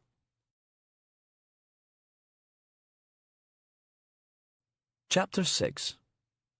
The major incident room was too noisy for a meeting, so Inch, Faulds and the Procurator Fiscal commandeered a small office on the second floor of FHQ, then sent Logan off to get the coffees. He was halfway up the stairs, making for the canteen, when the voice of doom sounded. "Where the hell have you been?" Logan froze, swore quietly, then turned to see D.I. Steele standing behind him, hands on her hips, face pulled into a scowl. God knows what had happened to her hair, but it sat on top of her wrinkly head like an electrocuted badger. "I," said the inspector, shaking a nicotine-stained finger at him, "have been waiting for that bloody vandalism report for a week now." "Ah," said Logan, "I've been seconded to this new Flesher investigation. Didn't D.I. Inch tell you?" Steele's scowl got even worse. "Well, that's just sodden perfect. I mean, it's no like my caseload's important, is it? No, as long as Fat Boy Inch is happy." She let loose a string of foul language, then stared at the ceiling for a moment. "So when exactly am I going to see my report?" "They've got me babysitting this chief constable from Birmingham. I didn't ask for excuses, Sergeant. I asked when you'd have that bloody report finished." "This isn't my fault. I'm only—" "You remembering you're supposed to be in court tomorrow?" "Of course." Which was a lie. He'd forgotten all about it. "I'm probably not even going to get called, though. You know what these indecent exposure cases are." 10:30 on the dot, Sergeant." Steele turned and marched off, calling back over her shoulder, "And don't forget that bloody report." Logan waited for her to disappear round the corner before sticking 2 fingers up in her direction. Steele's voice echoed through the stairwell. "I saw that." Then the doors to the corridor slammed shut, and Logan was on his own again. By the time he got back to the little office, Inch, Faulds and the PF were gathered round a desk discussing Justin Ingles's statement, the inspector casually doodling glasses and blacking out teeth on his photo of Margaret Thatcher. "Of course, it's not conclusive," he said. "How could it be? The kid's only 3, but I'm pretty sure he's telling the truth." Inch helped himself to one of the mugs on Logan's tray, sniffed it, and wrinkled his nose. "I asked for a double mochaccino with extra cinnamon and chocolate. What the hell is this?" "Machine's broken, so everyone's got instant." "Typical." The PF reached for the vandalised ex-Prime Minister. This could still be a copycat. She held up a hand before Inch could complain. "Playing devil's advocate, ever since that damn book came out, everyone knows the Flesher wears a butcher's apron and a Margaret Thatcher Halloween mask. On its own, it means nothing." "It means," rumbled Inch, "that Wiseman is up to his old tricks again. We found a package of human meat in the Ingles's freezer, for God's sake." "That's exactly the kind of thinking that scuppered the original investigation. People leapt to conclusions, didn't keep an open mind, didn't follow procedure. Wiseman would still be in jail if the case had been airtight. I agree that it's highly unlikely this is a copycat, but I want every possibility investigated." She took one of Logan's coffees. "What do we know about the Ingleses?" "Duncan Ingalls works for the council's finance department. He's 28, got admitted to hospital last year when his wife cracked a toaster on his head. She's 25, diagnosed with postnatal depression after the birth of their son, been on medication ever since." "Interesting." The PF took a sip of coffee, shuddered, then put her mug back on the tray. "So we have a history of violence?" "We're looking into it." "And the butcher, McFarlane?" "Went up before the sheriff this morning, remanded in custody, no bail. He's sticking to his story. No idea how all those bits of dead body ended up in his shop, and we're all a bunch of bastards for picking on Wiseman again." "My heart bleeds. How many search teams?" 3, and roadblocks on all major routes out of Aberdeen. We've got posters up at the train station, harbour, airport, and nearly every bus stop in the city." Logan chimed in with a report on the automatic number plate recognition system. "No sign of any vehicle he's got access to leaving Aberdeen, and we've warned all the rental places." The PF nodded. CCTV? Nothing. All the cameras down the beach were pointing the wrong way. Big fight outside that new nightclub. Right. She stood, hoisted her handbag over her shoulder, and made for the door. Make sure you catch Wiseman, and soon. I don't want anyone else turning up in bite-sized chunks. 8:30, and Logan was slumped at his desk in the pigsty masquerading as a CID office, trying to work up some enthusiasm for D.I. Steele's vandalism report, and failing. Somehow, it was difficult to care about a bunch of keyed cars and some graffiti in Rosemount when Ken Wiseman was out there turning people into joints of meat. Stifling a yawn, he printed out all the crime reports and started sticking figures into a spreadsheet. God knew when he'd actually get home tonight. Bloody D.I., bloody Steele and her bloody report. All on your lonesome? Logan turned, and there was Doc Fraser, looking more like someone's grandad than a pathologist, beige cardigan, glasses, bald head and hairy ears. You want some coffee? The pathologist held up a manila folder. I won't come in. I've got shingles. Give this to Inch when he gets in tomorrow, will you? Uh-huh. Logan took the folder and flipped through the contents, sheet after sheet of forms and ID numbers. Tell him it's the preliminaries on all those chunks of meat you dug out of the butchers, cash and carry, in that container. Logan was impressed. Already? I wouldn't go getting your hopes up. This is just the indexing. It'll be weeks before we can get the proper results in. The pathologist sighed. And don't look at me like that. We've got 532 individual lumps of meat, and they all need to be DNA tested. Like the bloody EU corpse mountain down there. The pathologist reached in under his cardigan and started scratching. We're farming out samples to Tayside, Strathclyde, Lothian Borders, Highlands, you name it. If they've got DNA testing facilities, they're getting bits. He trailed off, looking out the CID window at the bleak, spotlit square of car park. We never used to get stuff like this. Back in the good old days, it was 1 or 2 murders a year, all nice and neat. Another sigh. Anyway, better get back to it. The Ice Queen may rule the day, but I command the children of the night. He pulled up one corner of his cardigan, pretending it was a cape, then stalked from the room like a hunched, beige Dracula, who'd really let himself go.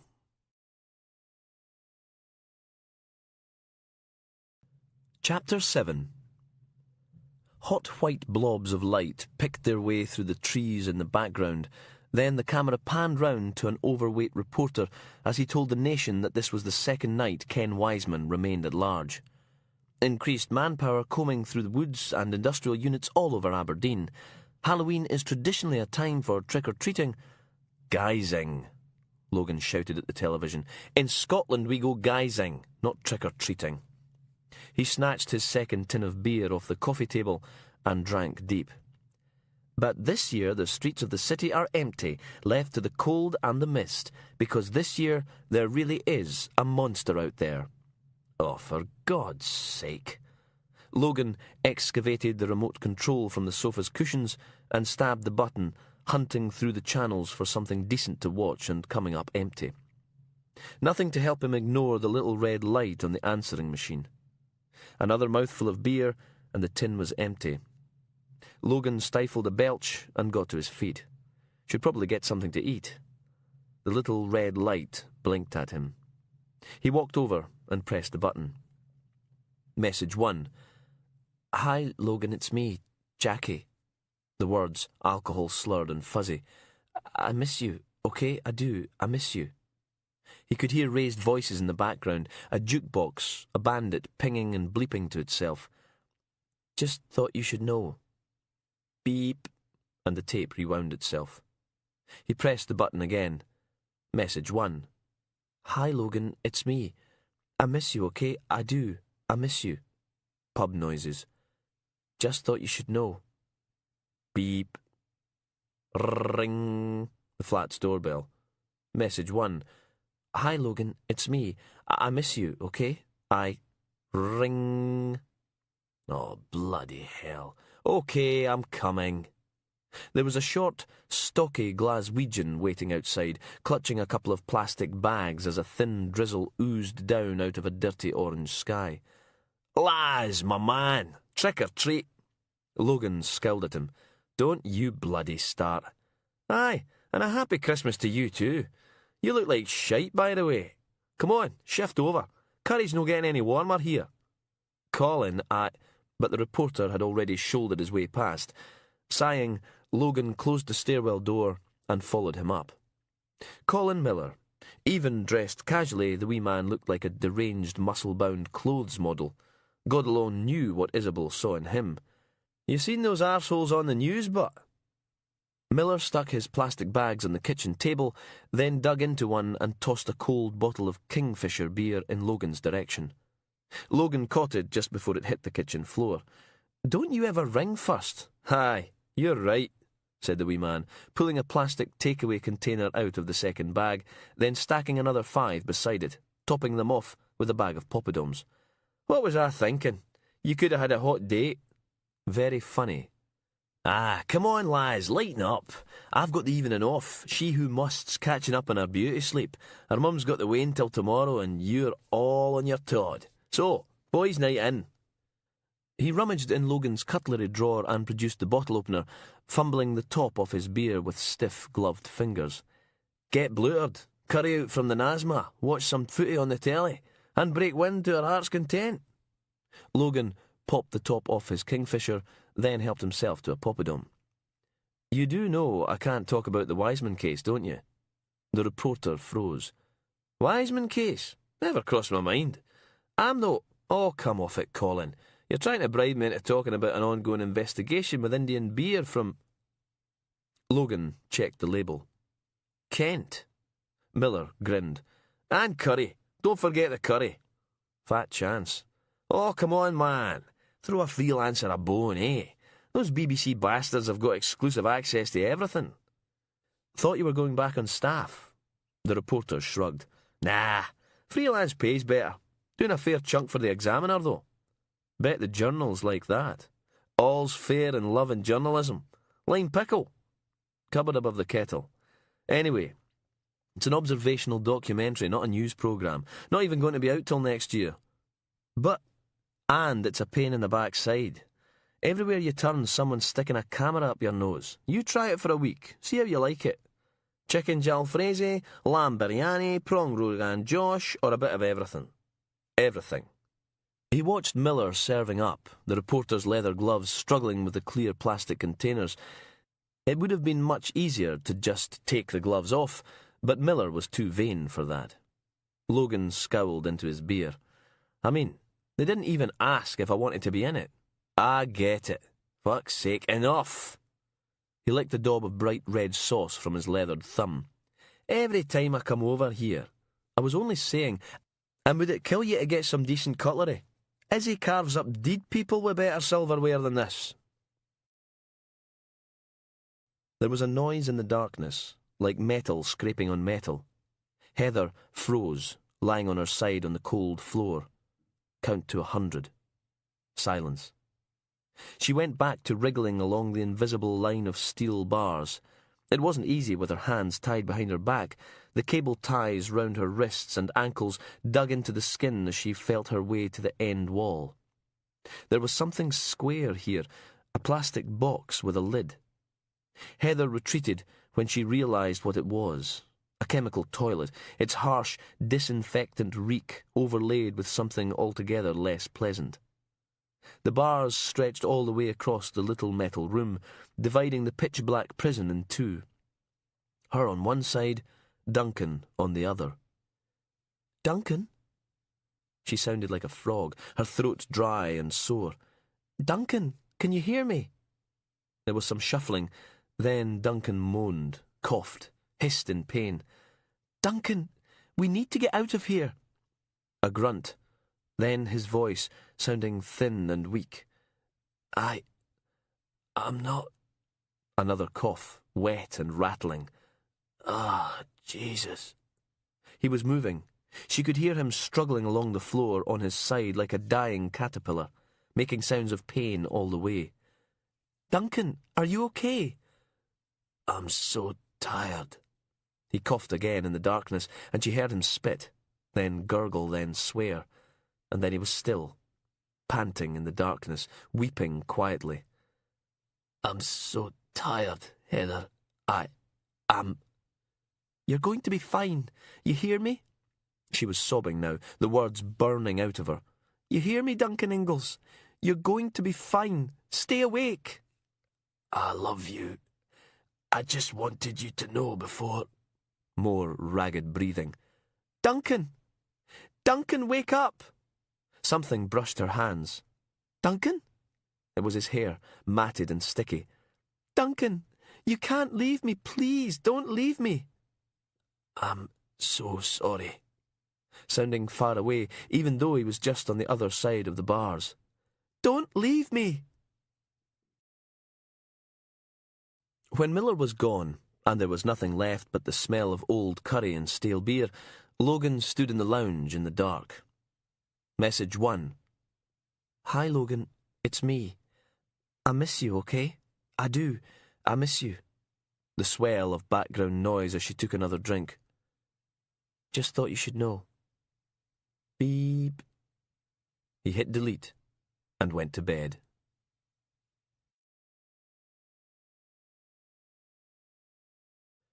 Chapter 8. Hanging about in Court 1 waiting to be called wasn't exactly Logan's idea of a good time. An endless procession of Aberdeen's dispossessed, unlucky or downright stupid being hauled into the dock to find out if they'd be going home with a fine or getting a few weeks free B&B at Her Majesty's pleasure. In a strange way, it was a bit like a dentist's waiting room. Unhappy people sitting about waiting for something nasty to happen, only without the ancient copies of Woman's Realm and dog-eared Reader's Digests. At least it was better than humping dusty file boxes up from the archives, and it gave Logan a chance to read some of the old case notes. By the time Grampian police arrested him, Ken Wiseman had 18 notches on his belt, a string of bodies that stretched all the way across the UK. 18 people, and the most they'd ever found were a few chunks of meat. Logan flicked through the names and dates. All those deaths. According to the notes, everyone knew Wiseman was responsible, but couldn't prove it, so in the end they'd had to settle for the only ones they could prove. Mr. and Mrs. McLaughlin, Aberdeen, 1987. And even then, Sergeant McRae. Logan looked up from his pile of paperwork to find the whole court staring at him. He clambered to his feet, blushing. Yes, sorry, my lord. And it sort of went downhill from there. The light was blinding, streaming in from an open door on the other side of the bars. Heather screwed her face shut, one hand over her eyes for added protection. After all this time in total darkness, it was just too painful. Her head throbbed, her throat ached, she felt dizzy and weak. Her wrists burned where she'd scraped them up and down against the rough edge of the bars till the cable ties snapped. Gradually, her eyes got used to the light, and the room faded into focus. They were in a small metal space, no bigger than their tiny bedroom back home. The floor red with rust and dried blood. Oh, God. Duncan was dead. She reached through the bars with a trembling hand and stroked his forehead. It was hot, not cold. He was still alive. She croaked through the bars at him. Duncan! Duncan, wake up! Nothing. Duncan! Someone's found us, Duncan! It's going to be all right. A shadow blocked the light, then a loud metallic clang rattled the walls. Heather tried to shout, but her throat was too dry to do much more than a whisper. My husband needs medical. There was a figure standing in the doorway. Butcher's apron, white Wellington boots, grubby rubber mask, the eye holes 2 black voids with nothing human behind them. Please. Heather tried again. Please, we won't tell anyone. Please, Duncan needs help. The man with the butcher's apron stood with his head on one side, watching her cry the way a cat watches an injured bird. Please, I'll do anything you want, please. She scrambled to her knees and fumbled at the buttons on her blood-soaked blouse, tears rolling down her cheeks as she exposed her pale body. Please don't hurt us." The butcher turned and pulled an old tin bath into the room. Heather knelt there in the grey, mumsy bra. "Whatever we did, we're sorry." He stooped and pulled 2 lengths of chains out of the bath and threaded them through a pair of pulleys bolted to the ceiling. Then he dragged Duncan into the middle of the room.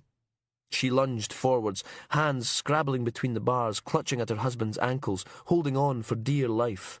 "No! You can't have him! You can't!" The butcher let go and Duncan clattered to the ground. Heather hauled him back towards the bars, screaming at the top of her lungs, "Help! Help! We're in here! Somebody help!" The butcher grabbed her wrists, yanking her forward and bashing her head into the metal bars. Pain closed her eyes, burning iron filled her nose. Heather opened her mouth to cry out and tasted blood. She tried to break free, but he held her firm, and then he let go.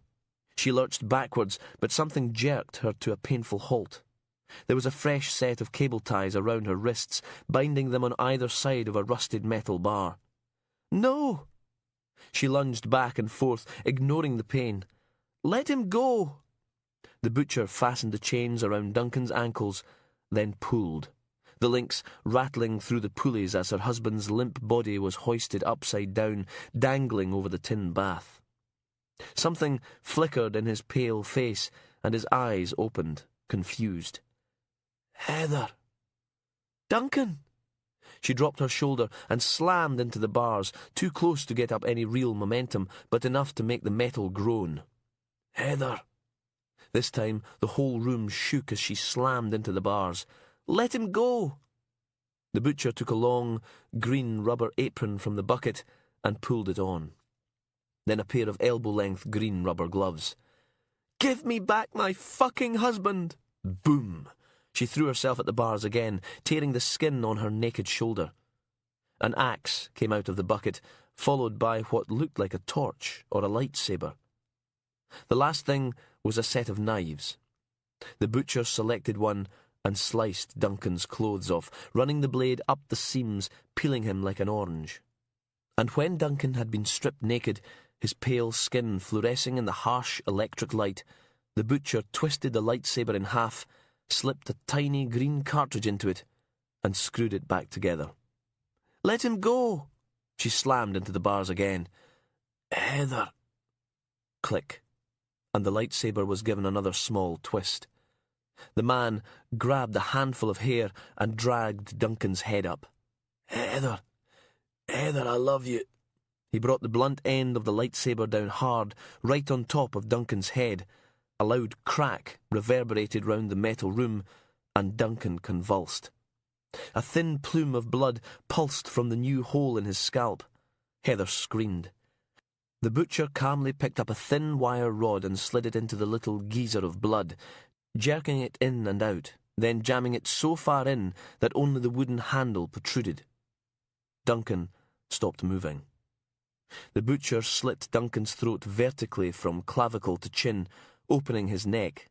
Then the blade disappeared up inside the cut, twisted, and a huge rush of bright scarlet deluged into the tin bath. Duncan hung naked and still as the grave, dripping and swaying gently. Heather sank to her knees and sobbed. She didn't watch the man skin and gut her husband. Chapter 9. D.I. Steele was waiting for Logan when he got back from court. "Well?" 2 months. "Is that all?" Sheriff said he'd shown real remorse and didn't present an immediate danger to the public. "We were lucky he got banged up at all. Why did we even bother arresting the bastards?" Steele hitched up her trousers. "Right, I want you to—" "Excuse me." D.C. Rennie staggered to a halt, clutching a dusty cardboard box full of case files. "Bloody thing weighs a ton." The inspector stood to one side, and Rennie lurched past. The constable paused. "You two coming tonight?" Steele shrugged.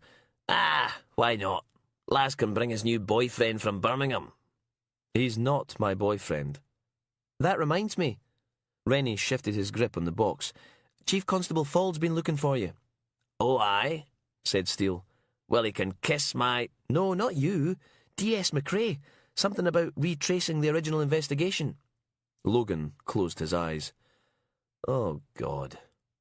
Steele slapped him on the back. Never mind, lads. You'll get your reward in heaven. But before you get there, I want that vandalism report or you're going to the other way. Understand? The setting sun made the grey buildings glow peach and gold as Logan locked the pool car and waited for Folds to finish his anecdote about a 72-year-old prostitute he'd arrested in the middle of Birmingham town centre, wearing nothing but a nun's wimple and a surgical truss. Alec, the cameraman, waited till the chief constable got to the punchline, then confirmed the sound levels were perfect. Good. Folds ran a hand through his hair and looked up at the sparkling granite tenement, cleared his throat, marched up to the door. Logan leaned over and whispered to the cameraman. So, Inch tell you to get lost again? Alec pulled a face. He's a nightmare. I thought he was going to smack me one this morning. All I did was ask how his diet's going. They followed Folds into the building. It was dark inside, a welcome mat smeared with mud and the faint smell of dog shit, a mountain bike chained to the banisters, a stack of junk mail slowly festering in a dirty puddle on the tiled floor. Folds started up the stairs. Anyway, said Alec, this is going to be great for the Flesher special, revisiting the original case, talking to the witnesses, walking the crime scenes. Folds paused on the first landing, leant on the balustrade and called down to them. Something wrong? With you in a second. Alec lowered his voice. Just between you and me, what do you reckon to Folds then? Logan shrugged.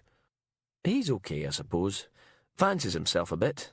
I was expecting him to be more of an arse, pull rank the whole time. You know, your average chief constable. You remember that Birmingham bomber case? Well, Folds was the one who... You two asleep down there? Logan sighed and started for the stairs. Our master's voice? Flat 6 was on the top floor, the door painted dark red with a little brass plaque above the letterbox. James McLaughlin, Ph.D., engraved at the top, Cerberus, Medusa, and Mrs. Pooh underneath. Logan rang the doorbell. It was answered 2 minutes later by a young, bearded man in his pyjamas, dressing gown and slippers, mid-20s, cup of tea in one hand, slice of toast in the other. Glasses perched on the end of his nose. He took one look at the three of them standing in the hallway, saw Alec's camera, and said, 10 minutes. I get to plug the book twice. It stays in shot the whole time, agreed? He stuck the toast in his mouth, then offered his hand to seal the deal. There was jam on it. Logan didn't shake it. We're not from the television, Mr. McLaughlin. He dug out his warrant card. D.S. McRae, Grampian Police. This is Chief Constable Folds, West Midlands. We're here to ask you a few questions about the night your parents disappeared. It's 20 years ago. McLaughlin rolled his eyes. Look, read the book, okay? It's all in there. I can't remember anything else. We'll try not to take up too much of your time, sir. It is important. Sigh. Okay. You can come in. But watch where you're walking. I'm pretty sure Medusa's been sick, but I haven't found out where yet. James McLaughlin's living room was littered with books.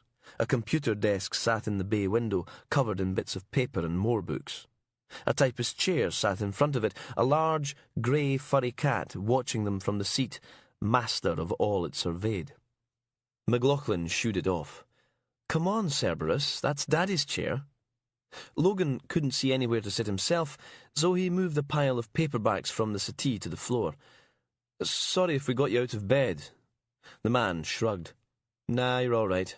I was working. He swept a hand down the front of his pyjamas. Standard writer's uniform. Folds picked his way round the room, peering at the framed photographs on the wall. I read your book, he said at last. Very good. I especially liked the bit about all the fancy policemen coming up from down south. McLaughlin beamed. Glad you liked it. It was... He frowned. Detective Superintendent. Thought I recognised you. Jesus, you've not changed much. Chief Constable now, for my sins. Folds picked up a little wooden plaque, read the inscription and put it back down again. I'm really glad you did something with your life, Jamie. Some people would have curled up into a little ball and never come out again. Yes, well, I was always good at English, and my therapist thought writing the whole thing down would be, well, therapeutic. And now look. He smiled, indicating the 4 framed covers on the wall, all best-selling children's books.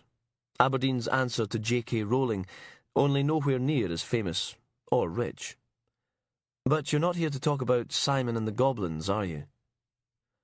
You've seen the news?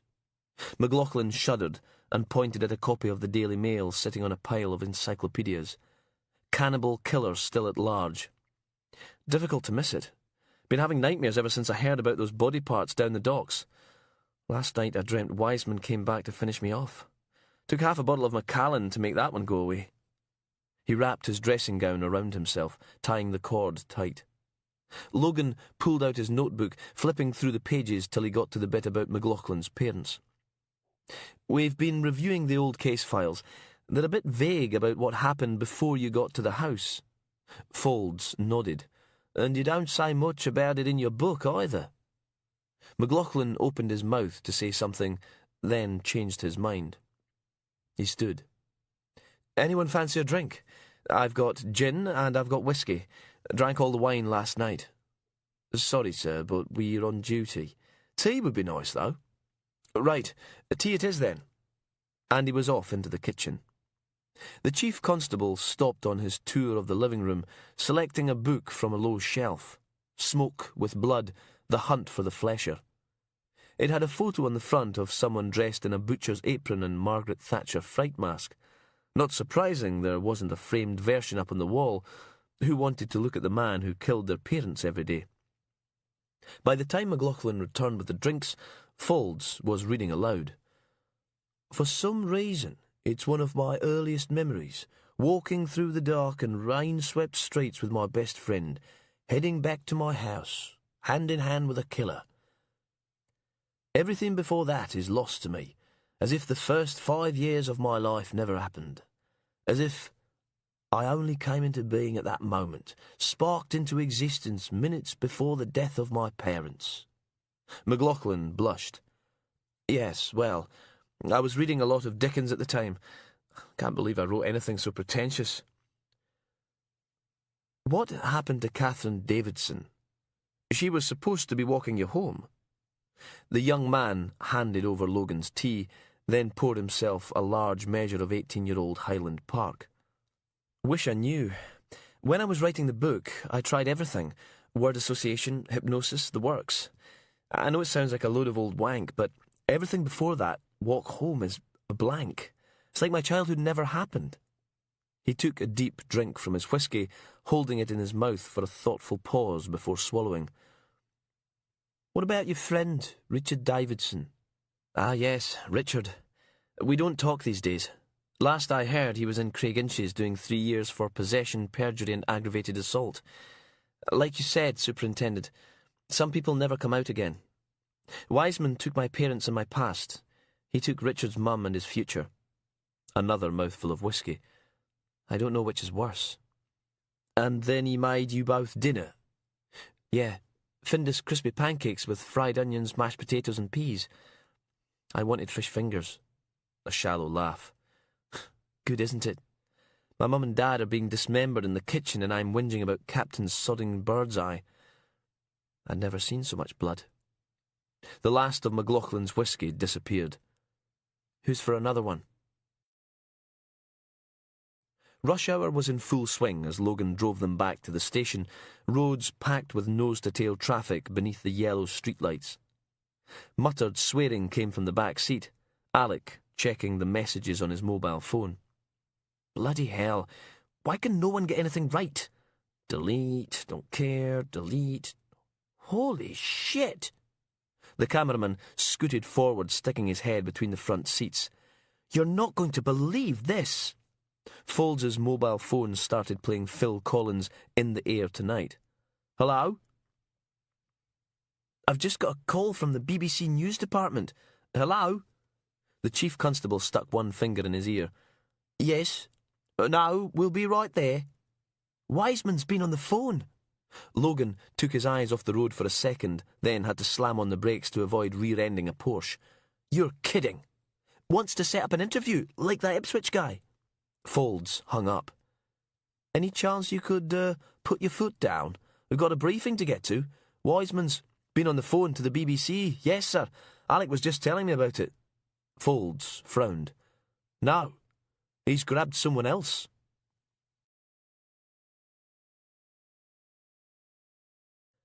Chapter 10. "Right, settle down." There was a sudden stillness in the briefing room. The place was packed with uniformed officers, support staff and CID. Alec and his mate with the very big camera had set up so one of them could film the crowd, while the other one focused on D.I. Inch, standing at the front of the room, telling everyone about the latest disappearance. "Valerie Leith." Click, and a woman's face filled the projection screen. Mid-30s, slightly overweight, brown hair cut in an unflattering bob, pretty green eyes. "Approximately 4:30 this morning, her husband hears a noise downstairs. He goes to investigate and is attacked. By the time he regains consciousness, his wife is missing and the kitchen's covered in blood." Click. The cover of James McLaughlin's book appeared, Smoke with Blood, written in white on a lurid red cover featuring the photo of someone dressed as the Flesher. "This is who Leith says attacked him." Inch went for a big, dramatic pause. "This makes William Leith the first person ever to survive a confrontation with Wiseman." D.C. Rennie leant over and whispered in Logan's ear, "What the hell does smoke mean when it's at home?" "No idea. Shut up. Only asking." Click, and the battered man's face filled the screen, half his head hidden behind a swathe of bandages. 34 stitches, said Inch. 3 units of blood. Leith's now under protective custody at Aberdeen Royal Infirmary. I have no intention of Wiseman coming back and finishing the job. Click. Ken Wiseman scowled out from the projection screen. Time and HM prison Peterhead hadn't been kind.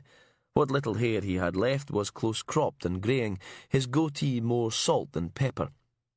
Big ears, big hands, big all over.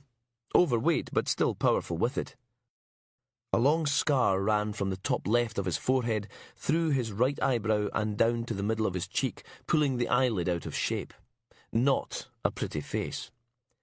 He's been on the run since Tuesday morning, but this afternoon he called the BBC. Inch gave the nod, and a uniformed PC set the tape running. A woman's voice, friendly. Hello, BBC Scotland, can I help you? Some crackling, a pause, then a man's voice, deep with just enough Aberdonian in it to be noticeable. I want to speak to someone about the Flesher. Just a moment, and I'll see if anyone's free. The line went silent for a moment, then hold music, then another woman's voice. News desk, can I help you? Do you know who I am? Another pause, probably filled with rolling eyes and theatrical sighs. Are you calling about anything in... Ken Wiseman. They're looking for me. They're lying about me. Some frantic scrabbling, and the woman's voice suddenly got a lot more interested. I see, and you want to set the record straight. Let people hear your side of the story. They did it before. They're not doing it again. They're not sending me back to that fucking prison. It went on, Wiseman ranting about what a bunch of bastards Grampian police were, while the briefing room listened in silence. Then Inch told the PC to pause the tape. Right, he said, rummaging absent-mindedly through his pockets on the never-ending quest for sweeties that weren't there. We've played this to his social worker and 2 people from his work. It's definitely Wiseman's voice. Call came from a public phone box in Tillydrone, so we know he's still in the city. But this is the interesting bit. The tape started up again. There was more ranting, and then the woman asked, Would you like to put your case in person? A televised interview, tell the whole country. This time, the pause was so long, Logan began to think Wiseman had hung up. But finally, that dark voice came back on the line. The whole country. We could do it today. Is today good? You could come into the studio. We're on Beechgrove Terrace and... You think I'm stupid? I say when and where, understand? Okay, whatever you say. You tell me where and we'll come to you. Not a problem. You're the boss. I didn't mean to. I'll be in touch. Then the soft burr of a dead line. Hello? Hello? Holy shit. Steve? Steve, you'll never guess who I just... Clunk. And the recording ended. Right, said Inch. Any questions? Good God. Folds stopped dead in the middle of the Leith's kitchen and did a slow 360-degree turn. It's like Reservoir Dogs in here. The little metal walkway the IB had put down to stop people trampling through the evidence creaked under his feet as he picked his way across to the sink.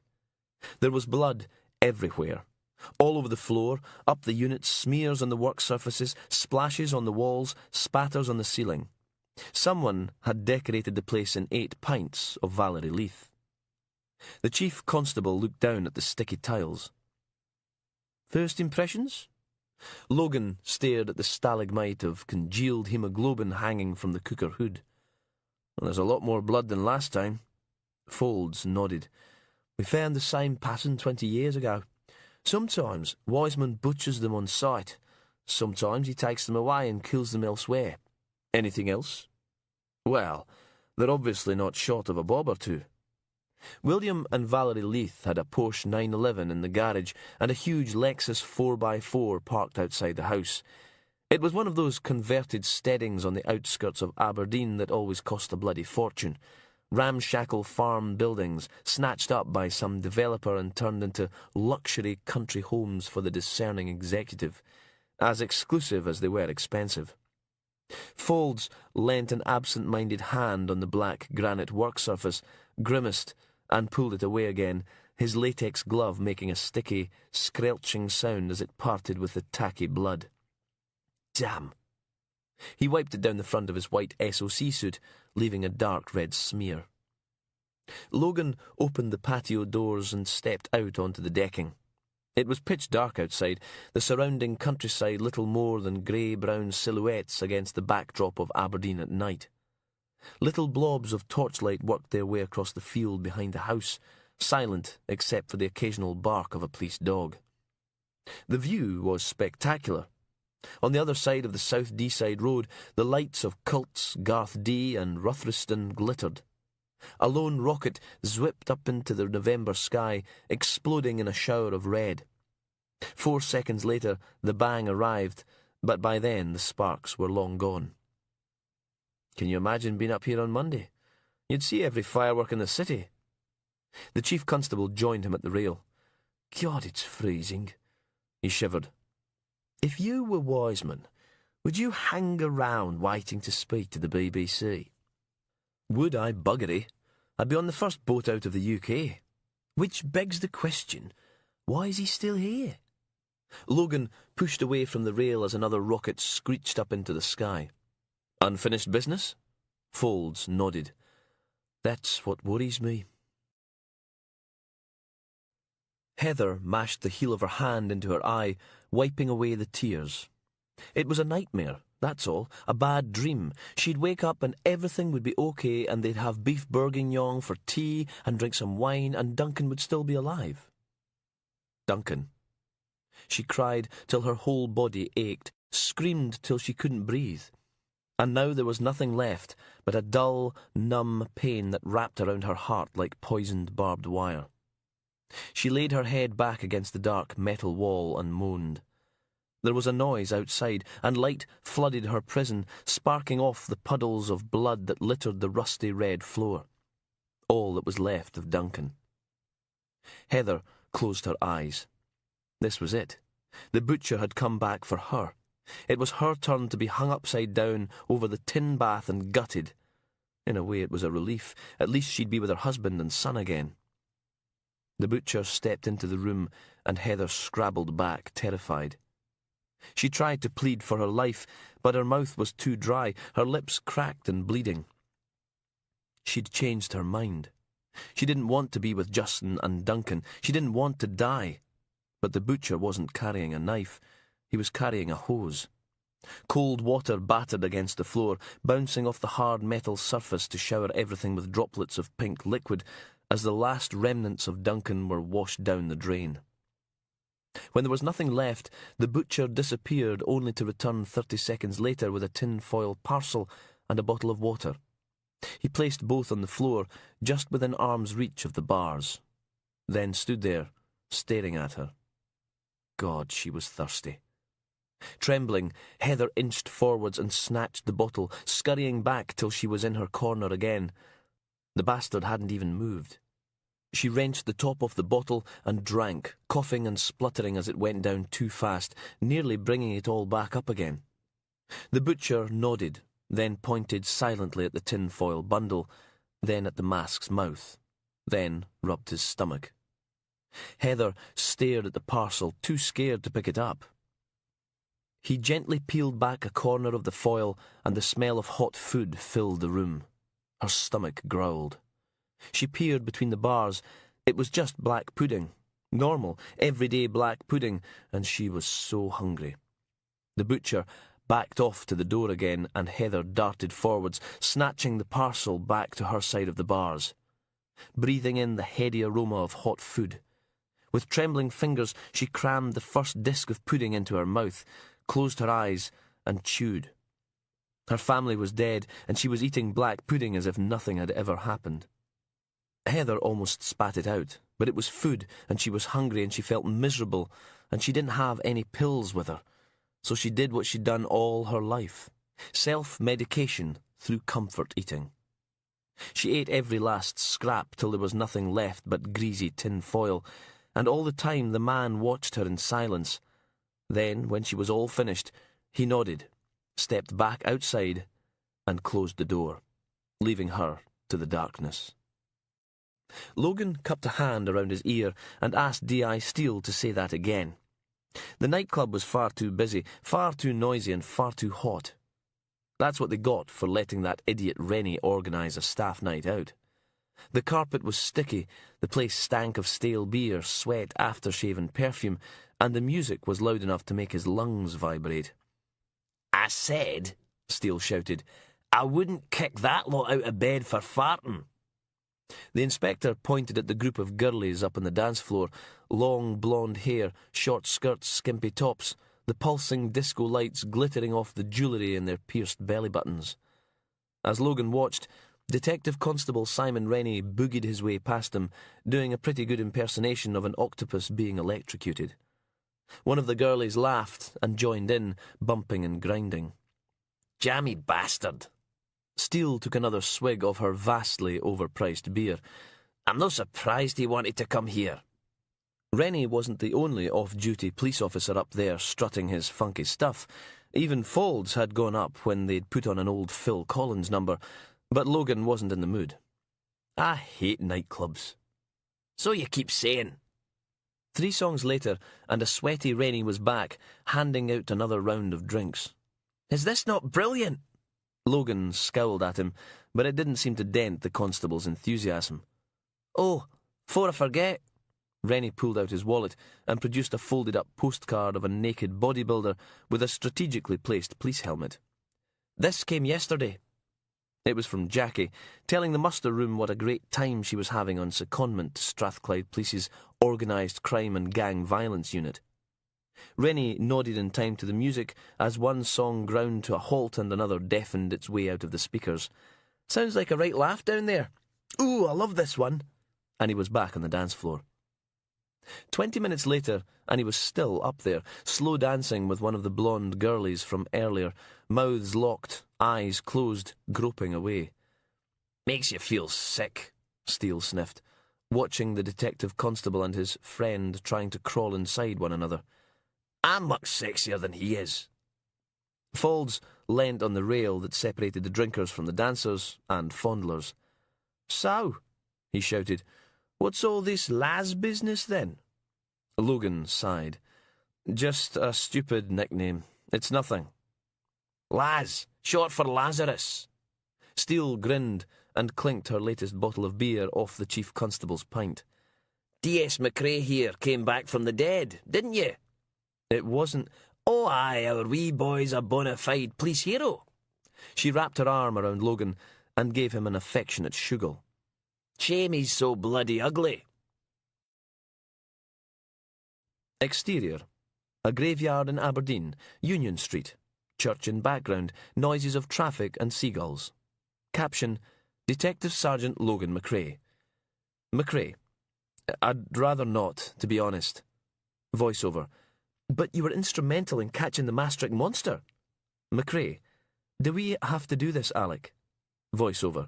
Come on, it'll make for good telly. And if you don't tell us, we'll just get it from someone else. McRae shifts uncomfortably. Look, there's nothing to tell. It was a joint operation. I just happened to be there at the end. Now can we just drop it? End tape. Interior. An untidy office in Grampian Police Headquarters. Caption, Detective Inspector Roberta Steele. Steele finishes a cigarette and flicks it out of the open office window. Right, where were we? Voiceover. We've done Inch, Rennie and McInnes. That leaves DS Beattie, Dr McAllister, Inspector Nairn and DS McRae. Steele. Right, we'll do McRae next. My hair look okay to you? Voiceover. Well, it'll be fine. Steele. Good.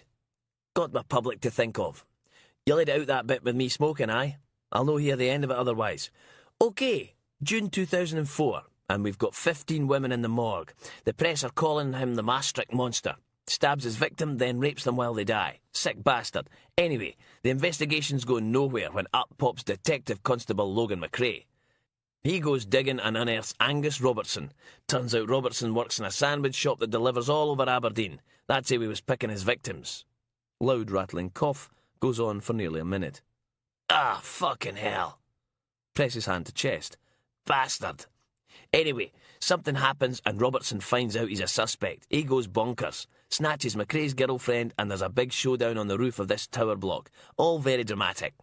McRae takes Robertson down but gets himself stabbed about 20 times in the stomach doing it. Robertson gets 30 to life. McRae gets a year in hospital and promoted to DS. Clears throat and spits into wastepaper basket. OK, who's next? Beattie? Ha! Useless fat beardy arsehole. Next. Chapter 11. The press liaison officer slammed the incident room door. Bastards. Logan looked up from a pile of search reports and watched her march up to DI Inch and wave a newspaper in his face. Have you seen the front page? Have you? They're eating us alive out there. Which was a pretty unfortunate choice of words. This morning's Aberdeen Examiner had cannibal horror for hundreds of northeast residents plastered all over the front page. Colin Miller strikes again. Inch snatched the paper and skimmed the article, face rapidly darkening to a furious scarlet. McRae, my office, now. He stormed out, nearly flattening a constable carrying a big stack of actions from the Home Office large inquiry system. Logan slumped back in his seat, stared at the ceiling, and swore. Then followed in the inspector's wake. Inch's office wasn't its usual tidy self. The floor was littered with screwed-up bits of paper and sweetie wrappers. The inspector's bin lay on its side against the wall with a dirty big dent in it. He didn't even wait for Logan to close the door. Why the hell didn't you tell me about this? I thought you knew. It's not... How did your bloody Ouija friend know people have been eating... He narrowed his angry, piggy eyes. Did you... I never said a word. That two-faced cow. The inspector's face got even uglier. He stabbed a button on his phone and demanded to be put through to the mortuary. It wasn't long before Isabel's voice crackled out of the speakerphone. This had better be important. Do you have any idea? What the hell were you thinking? What? Did you really think I wouldn't find out? Isabel's voice dropped about 20 degrees. If you've got something to say to me, Inspector, you'd better say it, because I will not have you shouting down the phone at me like some sort of petulant child. Do you understand? Your boyfriend. The front page of the Examiner. I expected you to act like a professional. A loud brrrr came from the speaker. She'd hung up on him. Inch stabbed the off button hard enough to make the whole phone creak. You He screwed up his face, grimaced, held 2 fingers to the side of his throat, and tried to breathe slowly. In and out, in and out. Logan watched him do his Zen breathing thing, wondering how much mess it was going to make when the inspector's head finally exploded. Do you want me to get you a glass of water, sir? Inch didn't open his eyes, didn't stop his slow, shuddering breaths. The office door slammed open. "How dare you!" Isabel stormed into the room, still dressed in her white paper SOC suit, green plastic apron, hairnet and white morgue clogs. She snapped off her surgical gloves and hurled them onto the inspector's desk. "If you ever speak to me like that again—" Inch slammed a fat fist down on the newspaper. "How did he know? Your boyfriend, how did he get sensitive information about an ongoing investigation? One you're involved in, one—" Isabel slapped him, hard, leaving a perfect white handprint on his florid face. She snatched the phone off the desk and dialed, probably making a complaint to professional standards. "Hello? Yes." She pressed the button and asked, "Can you hear me?" Colin Miller's broad Glaswegian accent blared out into the room. "Aye, is this going... Am I on a speakerphone? Is he? You know I'm no... Colin, did I tell you anything about the Wiseman case? Eh? What's going on? Did I tell you?" A small pause, then... "What? No, you know you didn't." Isabel stared at Inch, triumph written all over her face, but the inspector wasn't finished yet. "Do you really expect me to believe he just happened to come up with this all by himself?" "Who's that? Is that D.I. fat bastard?" Inch looked as if he was about to burst. "Just answer the bloody question. Who told you?" "I don't believe this.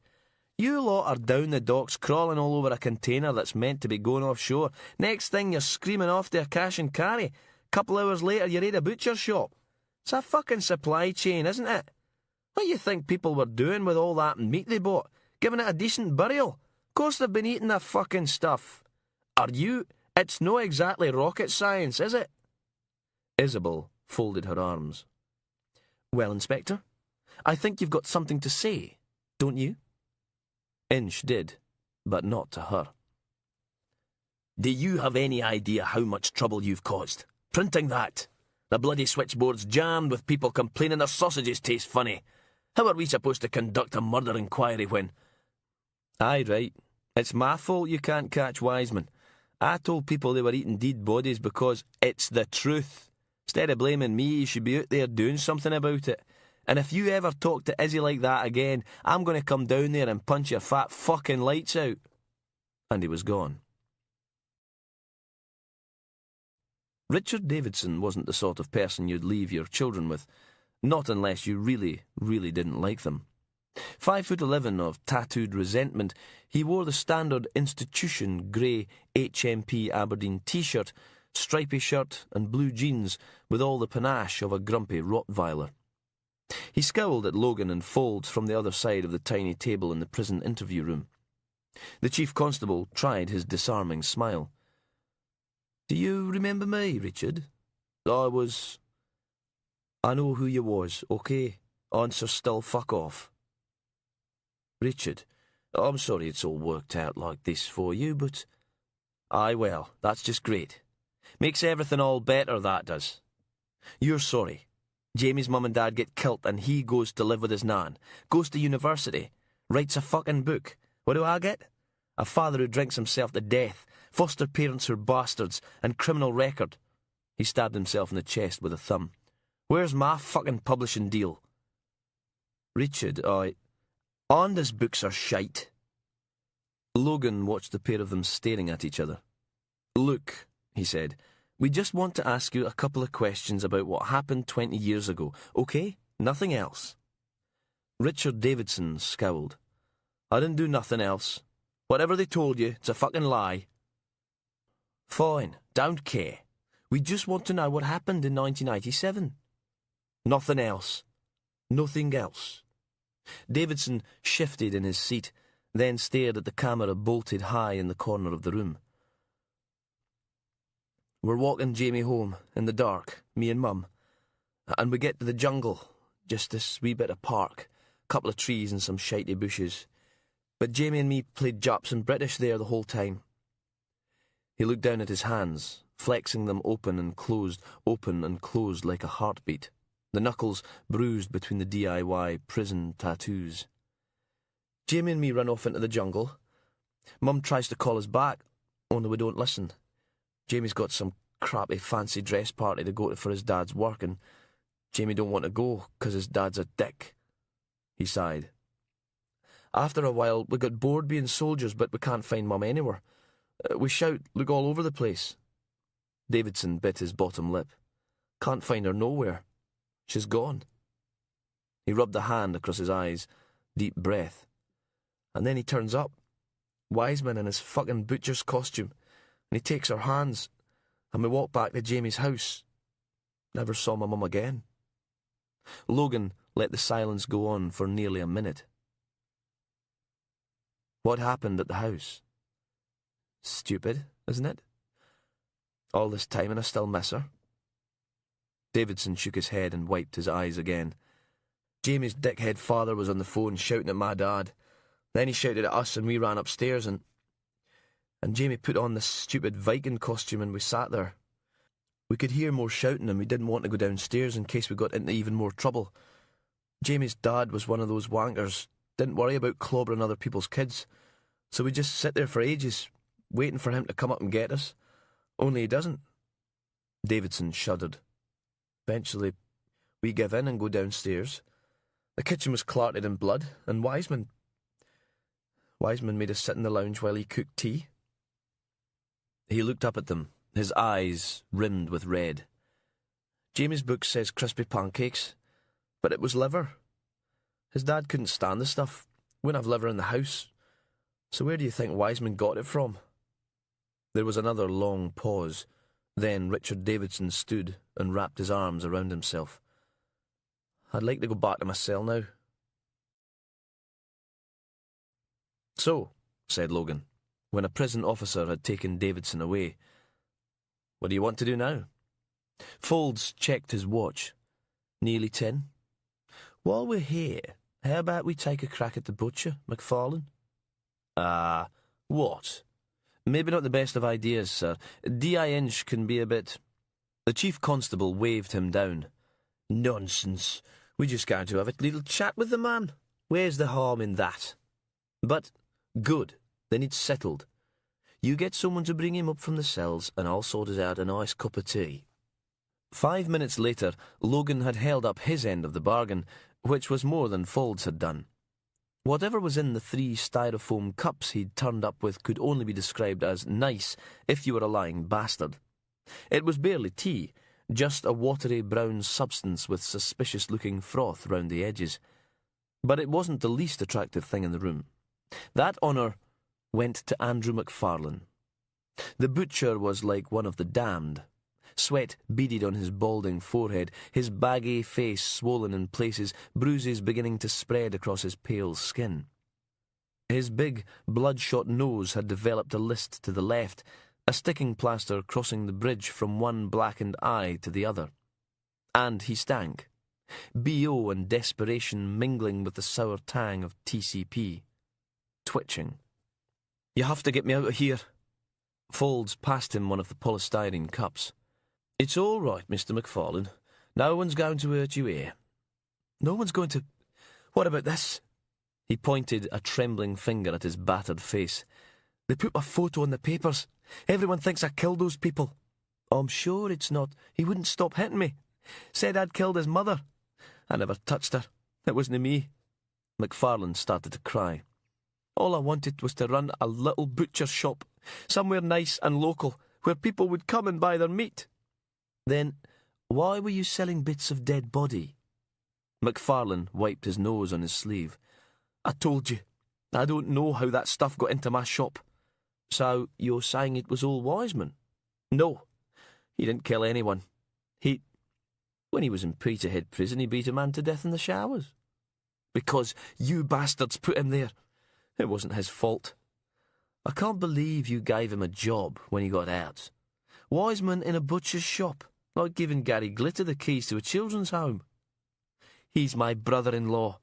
What was I supposed to do? Abandon him? He didn't kill those people. Calm off it, Andrew.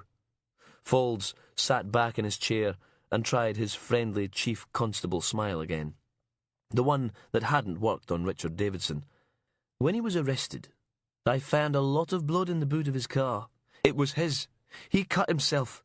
He went through all this at the appeal. You fitted him up. He confessed. You beat that out of him. Oh, please.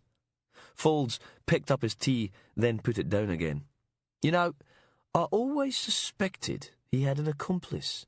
Someone to help him. Someone with their own butcher's shop. Someone. No, you bloody don't. I didn't do anything. The chief constable leant across the table and poked MacFarlane in the chest. You were helping him dispose of the bodies 20 years ago, and you're helping him now. I never. Where were you on the 14th of October, 1982? What? I don't remember. It was 25 years. Were you in Birmingham, Mr. MacFarlane? No. Shirley Gidwani was pregnant. Did you know that? When you and Wiseman carved her up? We didn't. Stuffed chunks of her in the freezer like she was nothing more than joints of bloody meat. I never. I had to tell her parents. MacFarlane slapped both hands over his ears. Stop it! You didn't even leave them enough for a decent burial. I didn't kill anyone. It wasn't me. Ask him. Ask Ken. He'll tell you. Oh, we intend to, Mr. MacFarlane. Soon as we catch him. And we'd also like a word with your wife. Faulds checked his notes. Kirsty? MacFarlane's face went fish-belly pale between the bruises. She left me. We know that. Where is she now? I don't know. He stared at the tabletop. She ran off with an electrician called Neil. Okay? You happy? Not even vaguely. Faulds pushed his chair back and stood, towering over the shivering butcher. I hope you've got a good lawyer, Mr. MacFarlane, because you're going to need one.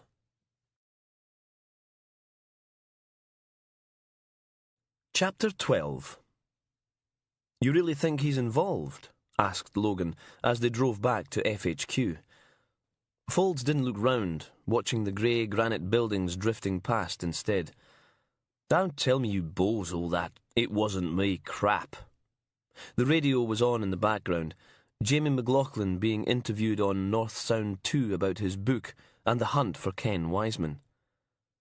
Did you ever dream when you wrote Smoke with Blood that it would all happen again? MacFarlane just doesn't seem... Logan frowned. I don't think he'd be any use. And from what I hear, Wiseman's not the kind to carry passengers. Not in my worst nightmares. You know, Damien, when the appeal court overturned his conviction in 1995, and if MacFarlane is involved, why didn't we find any forensics in his flat or his car? The amount of blood at the scene, we should have found something. It was like everything I'd ever believed in was a lie. And now here we go again, right back where we started. Faulds sighed. I know. Right, I suppose we better have a record. Then we'll be back with Jamie McLaughlin, author of Smoke with Blood. Logan joined the tail end of a queue of traffic shuffling its way down Market Street. What does it mean, smoke? Soak, I think, or something like that. It comes from a painting in Trinity Hall where the Aberdeen trades meet. We interviewed pretty much everyone involved there during the original investigation. Bizarre place, full of all this historical stuff and ancient paintings.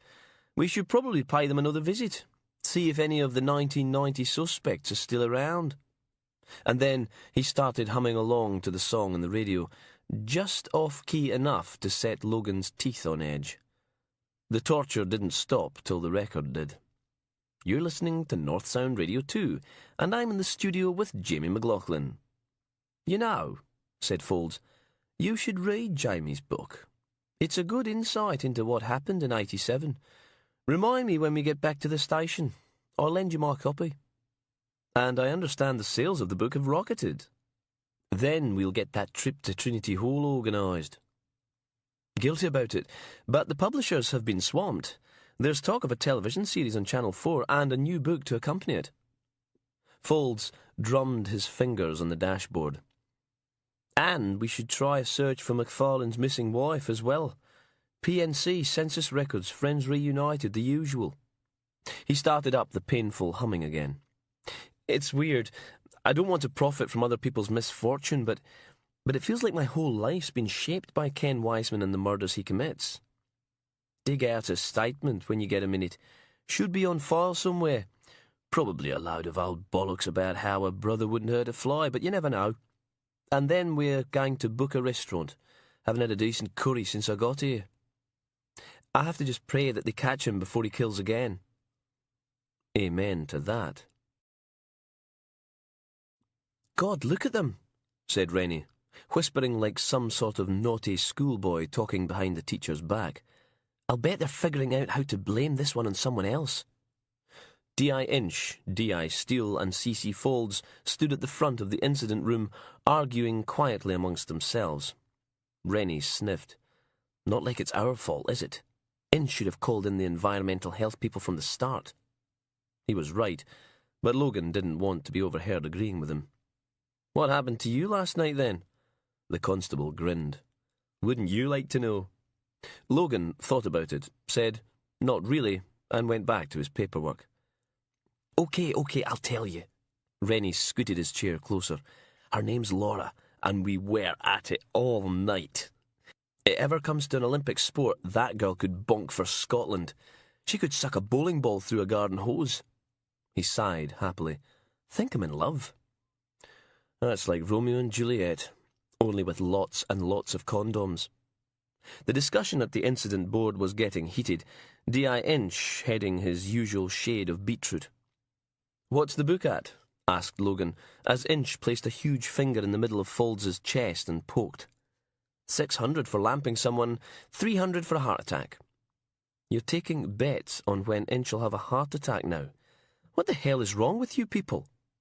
Logan shook his head, then put 10 quid on the inspector punching someone before the week was out. From the look of things, it was probably going to be Chief Constable Mark Folds. Inch turned and stormed out of the room, followed a beat later by D.I. Steele and an angry-looking Folds. Maybe the end of the week was a little conservative. Logan doubted Inch would last till the end of the day. 3 cups of tea, 2 roes, and an Eccles cake. D.C. Rennie stuck the tray on top of a mound of dusty archive boxes, then helped himself to one of the cowpatch-shaped discs of flour, lard, butter and salt, chewing as he handed out the mugs. Folds accepted his with an exasperated smile, still on the phone with his deputy chief constable. I know it is, Arthur, but it's the same every year. He grabbed the other roe, lumbering Logan with the Eccles cake. The room looked even smaller than it had when Folds had claimed it for his own yesterday, marking his territory with a laminated sheet of A4 taped to the door, Flesher History Room. Someone kept sticking post-it notes on it with "Abandon hope, all ye who enter here" scrawled on them. It looked like D.I. Steele's handwriting. The walls were lined with stacks of file boxes going back 25 years, each one representing another Flesher victim. Newcastle, Glasgow, London, Dublin, Manchester, Birmingham. They'd all sent up everything they had, and now Logan, Folds and Rennie were sifting through the lot, looking for anything that might help catch Ken Wiseman. Rennie parked his backside on one of the 3 desks squeezed in between the case histories and munched his way through his rowie, staring at the death board as Logan pinned up another victim in chronological order. So, said the constable, pausing to soak his fingers clean of grease, Wiseman's a chubby chaser then? Logan pulled out the crime scene photo that went with the face, another kitchen splattered with blood, and stuck it on the board. What? Rennie pointed at the photos. All the women. Chunky. Most of the blokes too. Not wanting to speak ill of the dead in that, but the whole lot looked like they could have done with a few less pies. Logan opened a box file from Northumbria Police and dug about for the next victim. If he's killing them for meat, he'll want a reasonable covering of flesh, won't he? Rennie shook his head. Fat people got the same amount of muscle as thin ones. It's just buried under lots of lard. I saw a programme on it. Mind you, my mum always says that when you're cooking stuff, fat's where all the flavour is. Thank you for that startling insight. Logan looked at the chief constable, but he was still on the phone, laying on the calm and reasonable with a trowel. Arthur, you're perfectly capable of making the decision on your own. No. Arthur, if I didn't think you were the best man for the job, I wouldn't have picked you. Do you think he roasts or fries them? You're supposed to be going through the door-to-doors. Yeah, but it's all 20 years out of date. Don't whinge. But I'm bored. Rennie struck a pose. Shouldn't be in here pawing through ancient history. I should be out there, fighting crime. I'm a lean, mean detecting machine. You're an idiot. Logan went back to the box and pulled out the coroner's report. A small stack of glossy 8x10s slithered out, scattering across the grubby carpet tiles. Logan swore and started picking them up. Each one showed a joint of meat, photographed from various angles as it defrosted. The victim's picture was paper-clipped onto the scene of crime report. Logan put it up on the board with the others. Rennie was right. Twice in one day. Something of a record. Every one of Wiseman's victims was overweight, not obese, but not skinny either. He worked his way through all the case files until the wall of death was complete, a collage of blood and pain that stretched all the way from a Glasgow shopkeeper in 1983 to Valerie Leith yesterday. All overweight. Other than that, Wiseman's victims had nothing in common. They weren't all blonde or brunette. Nearly 50% were men, some were Asian, one couple in Newcastle were from Trinidad, and yet something had brought them all into contact with Ken Wiseman. Something that meant the difference between a long and happy life and a chunk of flesh in a morgue photograph. The crime scenes were a lot more regular, soaked bright red, or just signs of a struggle. A joint of meat left in the freezer as a parting gift. Logan stopped at the photo of the Leith's kitchen, remembering the hot copper smell. How could one person contain so much blood? Bloody hell. Folds flipped his mobile phone shut and stuck it back in his pocket. Never become a chief constable, Logan. Yes, it sounds like a bundle of laughs. Fancy uniform, people saluting, dancing girls, but it's a royal pain in the backside. He covered his face with his hands and slumped back in his chair. I have to go back to Birmingham tonight. But Wiseman's, I know. He's going to call the BBC back and set up an interview, and we'll come down on him like a ton of bricks. And I won't be there, because no one wants to be responsible for policing bonfire night.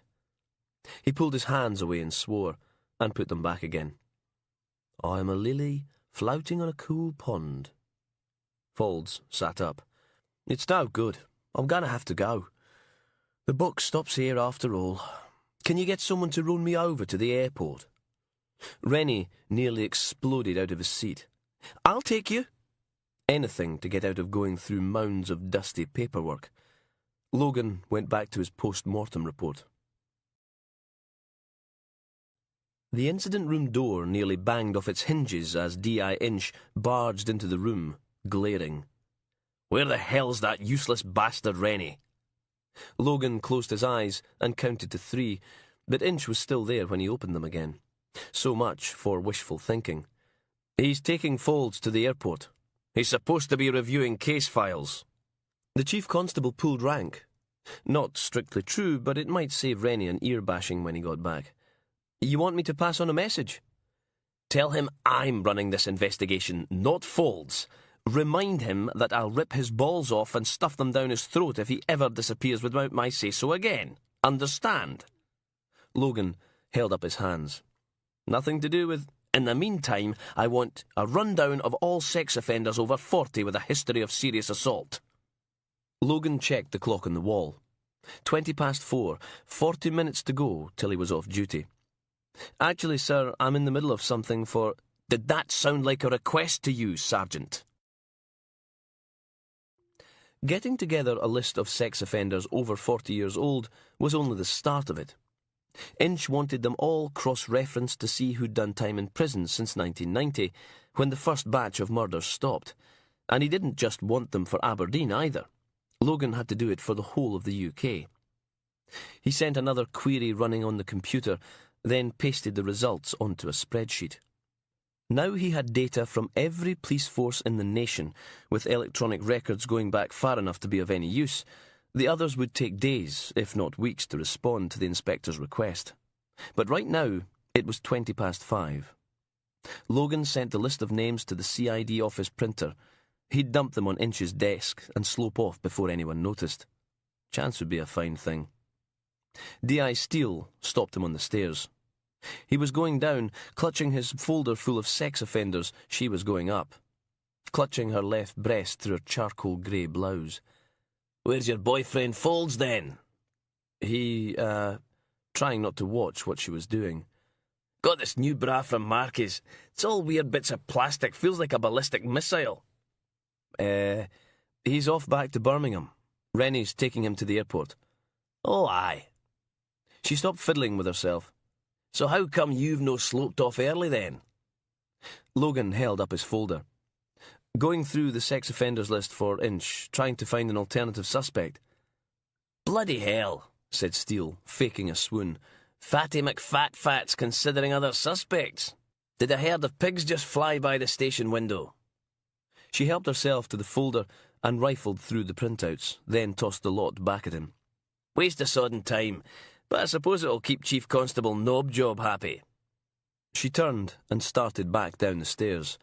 "Well, come on then. After you slap your pervy bastards on Inch, you and me are going on a little field trip." Logan followed her, trying to get his list back in some sort of order. "Is it to the pub? Because if it isn't—" "Have I ever steered you wrong?" He didn't answer that. Inch was in the main incident room, surrounded by a blizzard of paperwork. The phones were going non-stop, harassed support personnel answering them, taking details and moving on to the next caller. D.I. Steele skulked in the doorway while Logan snuck in, slipped the file into Inch's in-tray and turned to leave.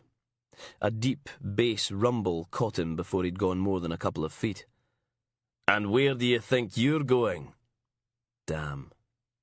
"My shift finished 20 minutes ago, sir." "Ah, I see." Inch opened the folder and pulled out the list of names.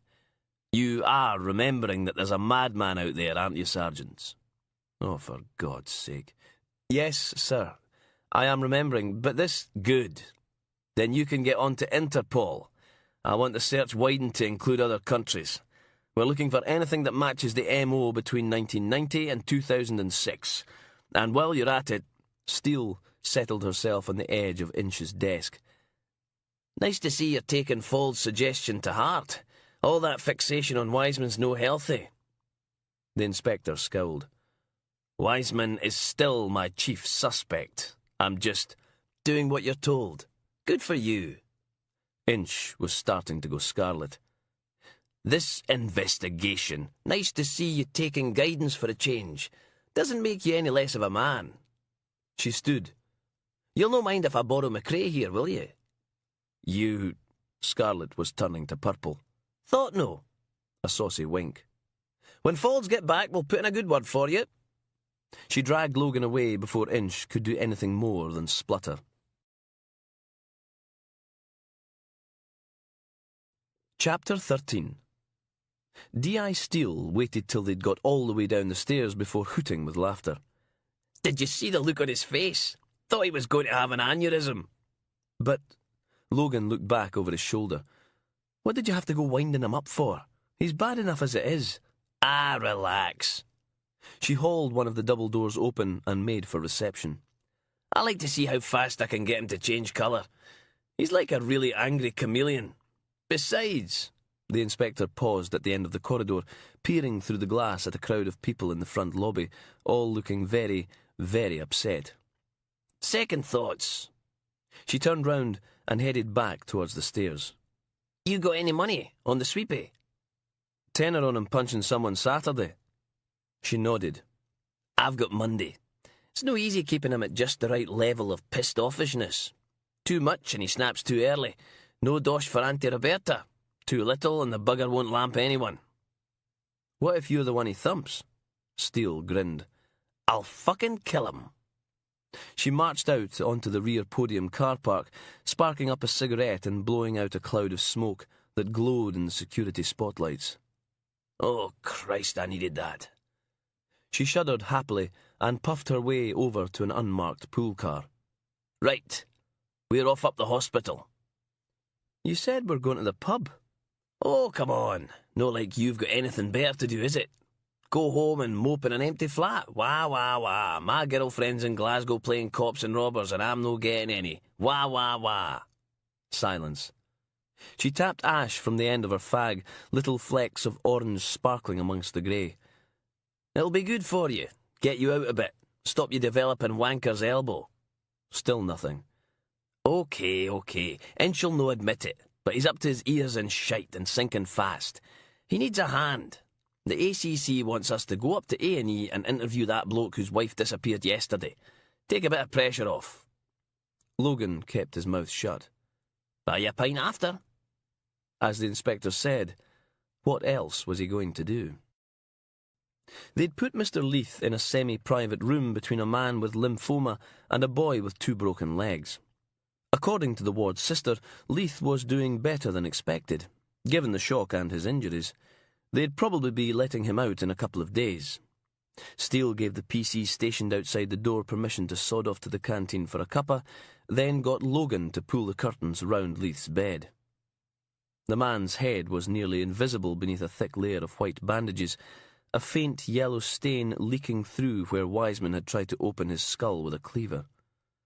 Steele settled herself down on the visitor's chair and asked Leith if he was awake. The man groaned, opened a pink eye and blinked. A morphine drip snaked into the back of one hand. A tremble, then he was still again. We need to ask you some questions about what happened yesterday, Mr. Leith. I told the other one, you know. He frowned, trying to remember. Big, bald, fat. The words slurred and misshapen by drugs. I know, but you need to tell me as well. Out shopping. Sainsbury's, something for tea. Came home. He was waiting for us. It took a while, but eventually they got the whole story. How Valerie had unpacked the shopping from the car while he checked the answering machine, and then she was screaming and he ran into the kitchen, and there was Wiseman, killing her. Leith stopped, hand fumbling for the button that would pump another dose of morphine into his veins, as he told them how he'd tried to stop Wiseman, but the man was too strong. The flash of a meat cleaver, blinding light, darkness.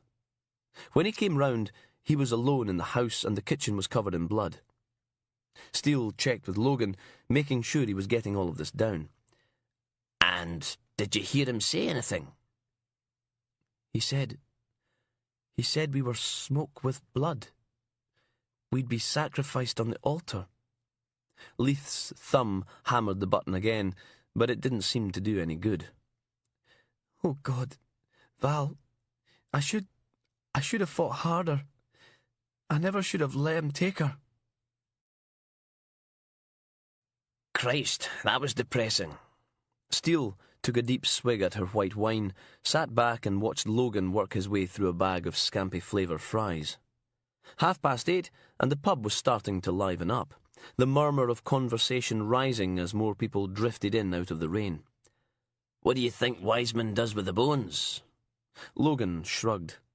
Buries them somewhere? I tell you, Susan wants to get married. Congratulations. Logan raised his glass. About time she made an honest woman of you. Steele squirmed in her seat. I'm in my sexual prime here and Susan wants to tie me down. She gazed morosely into her half-empty glass. And no in the good way either. Yeah, well. That was an image Logan really didn't want. You want another one? By the time Logan got back from the bar, Detective Constable Rennie had turned up. He was sitting at the table, interrogating a pint of lager and a packet of cheese and onion, while Steele told a filthy joke about 2 farmers and a bisexual sheep. No more talk of marriage. 2 pints later, and they were bitching about Inch behind his back. 2 more, and Rennie was beginning to make giggling noises. By then, Logan was ready to call it a night, but he had another pint anyway. He walked, a little unsteadily, back from the toilets to find the constable holding forth on the Wiseman case. "I'm just saying, okay? I mean... Rennie was having difficulty staying upright on his stool. "If this was a book, right? If this was a book or a film or something, then..." He burped. "Excuse me. If this was a book, it'd be one of us, wouldn't it? The Flesher. He'd be the last person you would expect." He nodded, had another drink, then waved a finger at them. "Faulds, for example. Chief Constable Faulds. We've only got his word he's a chief constable, don't we? And where is he now? Vanished." Logan smiled. "He's flying back to Birmingham. You took him to the airport, you idiot." Ah! Rennie tapped the side of his nose. "But we don't know that for sure, do we, He could have turned round soon as I was gone and scarpered. Could be out there right now, killing peoples." "You're pished. Pished like a fox." Steele banged her hand on the table, making all the empty glasses rattle. "Karaoke." That was it. Definitely time to go home. A clunk, and Heather sat bolt upright on her stinky mattress, eyes straining in the dark, heart hammering against her ribs. Maybe he'd come back. Maybe he'd come back with more food and water. Her stomach growled again, a huge angry animal clawing its way through her innards. She'd never been so hungry in her life. Another clunk, and a thin sliver of yellow light raced across the rusty metal floor. Heather scooted forwards on her hands and knees, peering through the bars. The butcher's shadow blocked the light for a moment, then he stepped inside, walked over to the bars, and placed a bottle of water and another tin-foil parcel where Heather could reach them. She didn't even wait for him to back away this time, just grabbed the plastic bottle. The water was cool and sweet in her mouth, like the tears of angels. She drank half of it in one go before ripping the foil package open. There was a paper plate inside, full of breaded escallops, so hot she nearly burned her fingers. God, it was delicious. The best veal she'd ever tasted. The butcher stood and watched her eat, nodding. She chewed and swallowed. Can I have more water? Please. I get so thirsty." There was a moment's silence, and then the butcher turned his back and walked out, closing the door behind him. The darkness closed around her.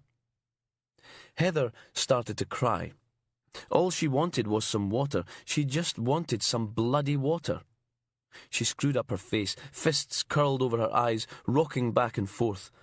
Just some fucking water. Worthless, stupid bitch can't even ask for water properly, can't do anything properly, can't die with her family, has to get herself trapped in the dark all alone. She pulled one of her fists from her face and punched herself in the stomach as hard as she could. Stupid punch. Useless punch. Bitch. Clunk. And the door opened again. Heather froze. The butcher was back, with a multi-pack of bottled water. He put it on the floor, then tore it open and started passing the individual plastic bottles through the bars. He came back. "Thank you." She was crying again. He came back. My name's Heather." She reached out and took one of the bottles from him. The butcher froze for a moment, then snatched his hand back. "Did I say something wrong? I'm sorry, I didn't mean to." He backed up against the wall, staring silently down at her. "I'm sorry. Please don't leave me in the dark. Please, But he was gone, slamming the door. Boom. Alone in the dark, Heather curled up in a little ball and screamed herself hoarse.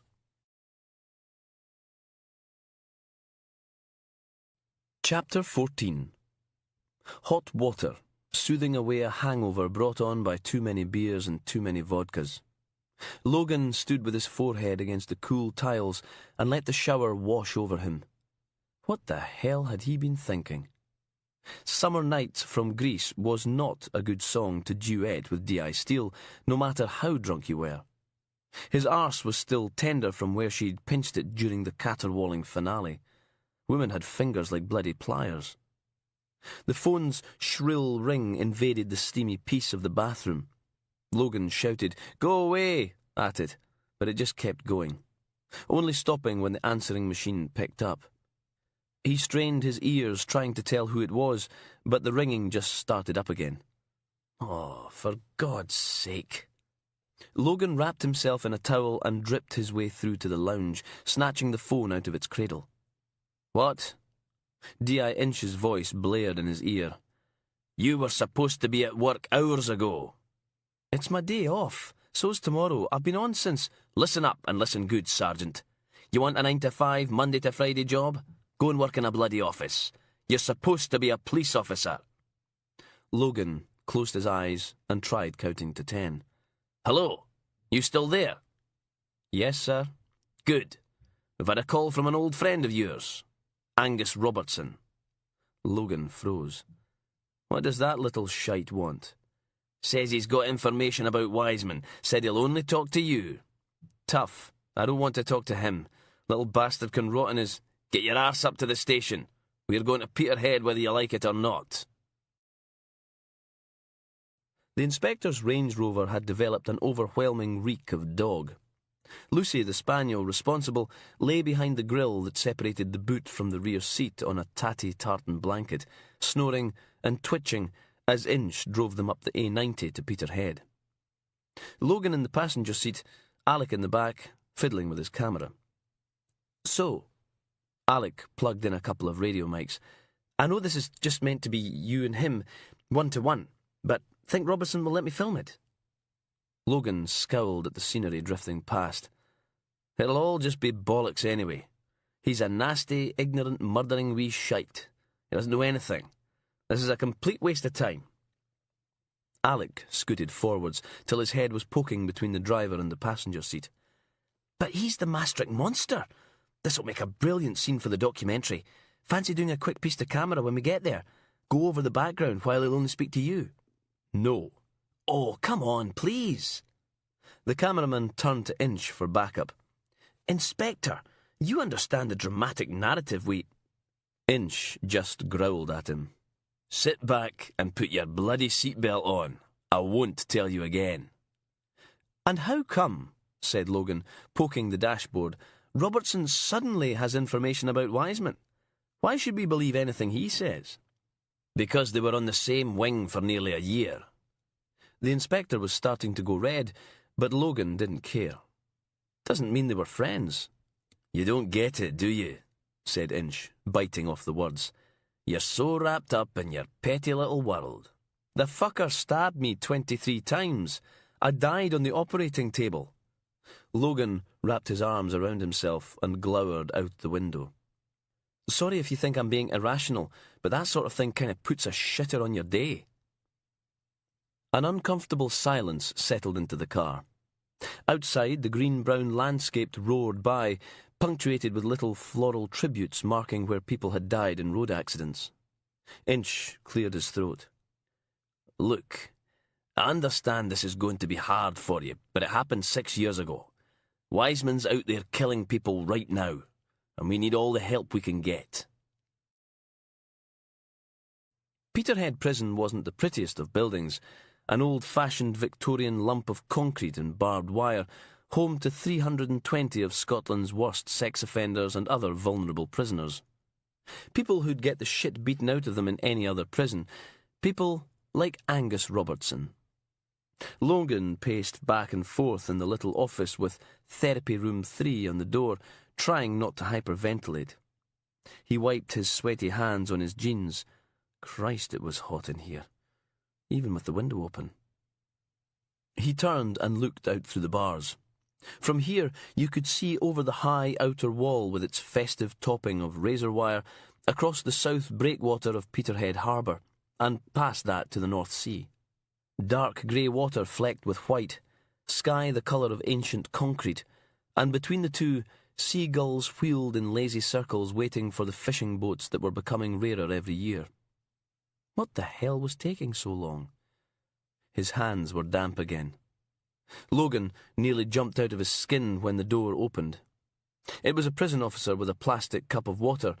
She handed it over. "Right," she said. "I want you to know we don't approve of this.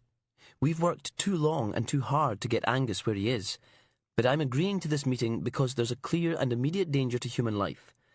I need you to understand that if you reinforce his negative behavioural patterns, it could set him back years." She paused, giving Logan a chance to say something, but he didn't. "I'll bring him up from the cell block." She paused halfway to the door. "We don't like to handcuff them when they're in the treatment rooms. Are you going to be okay with that?" "Not really, no." Logan took a sip of water. "We didn't get on too well last time we met." "I know. He's still got the scars." Logan tried for a smile, but it wouldn't stick. Snap. She looked him up and down, her voice softening. "He really has made a lot of changes. The stop program, I just want to get this over with, okay?" She shrugged. "You're the boss." No, he wasn't. Because if he were the boss, he wouldn't bloody be here. Angus Robertson really had changed. The scruffy man in the boiler suit was gone, replaced by an HM prison mannequin, blue and white striped shirt buttoned up to the chin, a sharp crease in his jeans, black shoes polished till they shone. He'd even slicked back his thinning brown hair. Robertson sat perfectly still in one of the room's two soft armchairs, hands folded in his lap. Face expressionless. And when he spoke, it was as if something dead had slithered into the room. "You're looking well." Logan just stared at him. "Why, thank you." Robertson gave a fleeting smile. "I've been working out." "I didn't say anything." "Please, I've rehearsed this conversation so many, many times. It would be a shame to waste. What's with the fake English accent?" Robertson smiled. "Accent? Fine, I don't care." Logan's palms were sweating again. The man made his skin crawl. "You said you had information." "Ah, yes. Kenneth Wiseman. He was in the cell next door, lovely man. We had many interesting chats about—" Robertson made a tiny hand gesture. "Life and death." "Where is he?" Now. Let's not get ahead of ourselves. What are you going to give me in return? Do you or don't you know where Ken Wiseman is? Quid pro quo, Sergeant McRae. I want my own meals, prepared by someone who understands the needs of a gourmet like me, not the boiled crap they serve. You're kidding, right? Gourmet. The closest you ever got to being a gourmet was saying aye to a pie. You're not Hannibal bloody Lecter. You're a nasty wee shite from Mill Timber. I want my own chef. Get fucked." Logan stood. "We're done here." He was beginning to tremble, adrenaline priming the fight-or-flight mechanism, and right now, fight was winning. Grab the little bastard by the throat and batter his head off the floor till it burst. But I made you. If it wasn't for me, you're pathetic. A slimy piece of shite who had to kill women before you fucked them because nothing living would have had anything to do with you. Robertson clamped his hands over his ears. "I didn't." "Where's Wiseman?" "Stop shouting at me. Stop shouting." The fake English accent was beginning to slip, exposing the Aberdonian underneath. "I'm no a bad boy, I'm no." "Where's fucking Wiseman?" "He told me stuff about the woman he'd killed, and the man in the showers, at night, when everyone else was asleep." Logan took a deep, shivering breath. "I'm not going to ask you again." Inch put his foot down, the wind-swept countryside flying past in shades of grey and miserable. Gusts of wind raked the trees and hedges outside the Range Rover's windows, making the car shudder as they flew down the A90 to Aberdeen. "God, that was bloody brilliant." Alec fiddled with his camera and grinned. "It's going to look great when it goes out." "Oh, Jesus." Logan turned round in his seat. "You can't put that on the TV." Alec grinned. They're going to send me a copy of the treatment room CCTV tape. And Angus Robertson signed a release. No surprise there. The little bastard would be desperate for another 15 minutes of fame. I'll look like an arse. Inch nodded. Yup. Nah. Alec flipped the camera's tiny viewing screen round so Logan could see it. It was a shot of the CCTV monitor in the security room where everyone else had gone to watch the interview. We'll slap in a bit of narration about how you're playing bad cop to get round his defences. Maybe get a psychologist in. On the screen, a little Logan exploded out of his seat and started shouting, his voice tinny through the camera's built-in speaker. Then a prison officer barged in, claiming that this was setting Robertson's rehabilitation back years. Alec shrugged. You'll be fine. Logan groaned and went back to scowling at the scenery. Heather lay back on the smelly mattress and stared up into the blackness. Dark. No sound, no light, no idea of time. Beginning to wonder if she was already dead, if she'd passed away and just not noticed. She couldn't even cry anymore. She'd lain for what felt like years, bawling her eyes out, sobbing for her husband and child, until there was simply nothing left. Not even... Are you okay? Heather screamed, scurrying back into the corner, flailing her arms around, trying to ward off the voice. Jesus, Heather, you look like a complete spaz. Calm down, for fuck's sake. Duncan? She peered into the dark. But you can't be...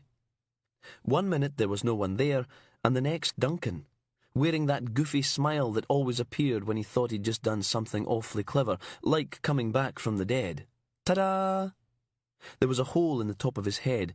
It glowed bright red, glistening in his hair, making it shine like a scarlet halo. Heather closed her eyes and punched herself in the stomach again. Come on, honey, stop it. Teeth gritted, another punch, torturing the already bruised skin. Heather, stop it! Stop it! Duncan grabbed her hand. Stop! Let go of me! You're dead! Shh, it's okay. It's okay. No, it isn't. Justin misses his mummy. Tears ran down her cheeks. He's alive. Oh, I'm sorry, honey. Everybody's dead but you. No! She went limp and let her dead husband rock her in his arms. Shh. He kissed the top of her head, and she found her tears again. You've been through a lot, and you've not been taking your pills, have you? Heather could barely get the words out. Duncan, I'm so sorry. She cried and cried and cried. Then the sobbing trailed off, and she just lay there being held. There you go. Feel better? He smiled down at her wet face. I meant what I said. Everything's okay, really. She almost laughed. I'm trapped in a little metal box. Everyone I love is dead, and I'm talking to a ghost. How is that okay? I'll look after you. Heather smiled, blinked, wiped her nose on the back of her hand, enjoying the warmth of Duncan's body. Is this what going mad feels like? There was a moment's silence, then Duncan said, Yes, you're finally turning into your mother. You're such an arsehole. Don't you know it's bad luck to speak ill of the dead? But he kissed her head again. You're still an arsehole. She closed her eyes and snuggled into Duncan's shoulder. He smelt of old spice and fresh blood. Did it hurt? Dying? Shh. Go to sleep. And she did. Inch leant on the horn again. Get out the bloody way! Up ahead, the tractor took no notice, just continued to trundle down the A90 at 30 miles an hour, huge globs of mud flying from its rear wheels. Logan turned up the volume on his mobile phone and stuck a finger in his other ear, trying to hear the voice of control as Inch launched into another bout of horn blowing. Breep! 3 cars and breep! What? Shift it, police! No one there went breep, breep. Logan slapped a hand over the mouthpiece. Will you lay off it for 5 minutes? I can't hear a bloody word. The inspector's face took on its familiar about-to-explode tinge, but at least he was quiet in the run-up to detonation. Logan asked Control to go back to the start, then gave Inch the edited version. "They've got 2 cars at the address Robertson gave us." "And?" "The bastard lied to us. Wiseman's not there." The inspector swore. "Tell them I want the place watched 24/7. At least 2 teams, low profile." "Breep! Move that bloody tractor!" Logan passed on the instructions and hung up as the tractor finally indicated and pulled into a rutted, muddy track, the farmer giving them the one-fingered salute as they rode past. "You really think Wiseman still got keys to the place?" Inch shrugged and put his foot down. "He better. It's the only bloody lead we've got." The inspector's trousers started singing at them. Inch dragged his mobile phone out and handed it over. It was all warm. "Don't just sit there. Answer it." Logan hit the button. "D.I. Inch's phone?" A man's voice, old, rough round the edges. "Who's this?" "D.S. McRae, who's this?" "Put David on." "He's driving." "Oh, for God's sake. Half the country uses their mobile phone while driving." Now that they weren't stuck behind 4 tons of farm machinery, the Range Rover was tearing down the road. "Well," said Inch, "who is it?" "No idea." "Tell him it's Gary Brooks." "It's a Gary Brooks?" The inspector groaned. "What does he want?" "I want to know what he's doing to catch that bastard Wiseman. Tell him no one down the station'll talk to me." Logan did as he was told, and Inch swore quietly. "Tell him we're working on a couple of leads. I'll give him a shout when we have something more concrete." "He says—" "I heard him. I'm retired, not deaf. Tell him tonight, Redgarth, 7:30, he's buying." And then the crotchety old man was gone.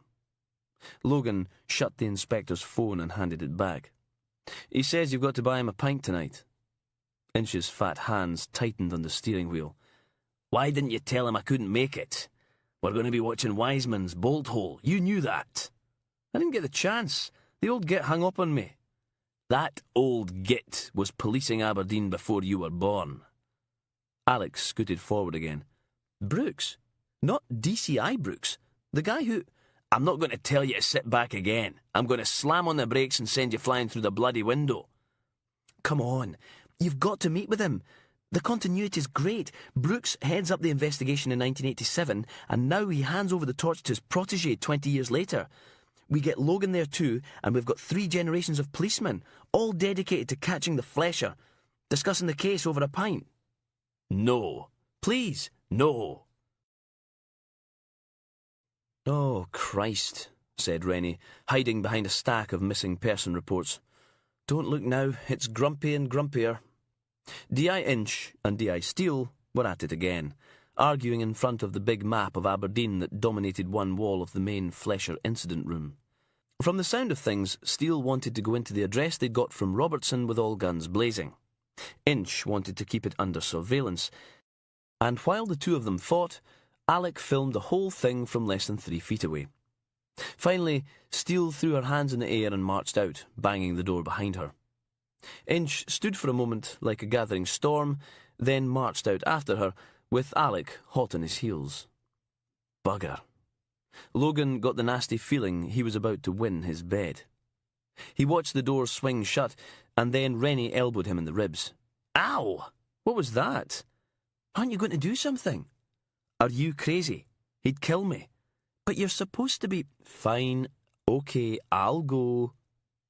Logan hauled himself to his feet and out the door, muttering under his breath the whole way. There was no sign of Inch in the corridor outside, but Logan could hear the stairwell doors battering back and forth on their hinges. He broke into a jog as raised voices echoed down from the floor above. "Inch, you're being ridiculous. Steele." "For God's sake, I'm just saying, okay? He could still be in there." Logan took the stairs 2 at a time. "Inch, if we tear the place apart, he'll know. This discussion is over. We're not going in. Will you get that bloody camera out of my face?" "Alec, I'm just doing my job. Hey, where are—" Logan pushed through the stairwell doors just in time to see Steele march into the gents' toilet, shouting, Don't you walk away from me. We're not finished. Logan hurried in after her. The toilets were a depressing shade of green, 3 walls painted a nasty institutional spearmint, the 4th, where the long trough urinal was, done in the same speckled green terrazzo as the floor.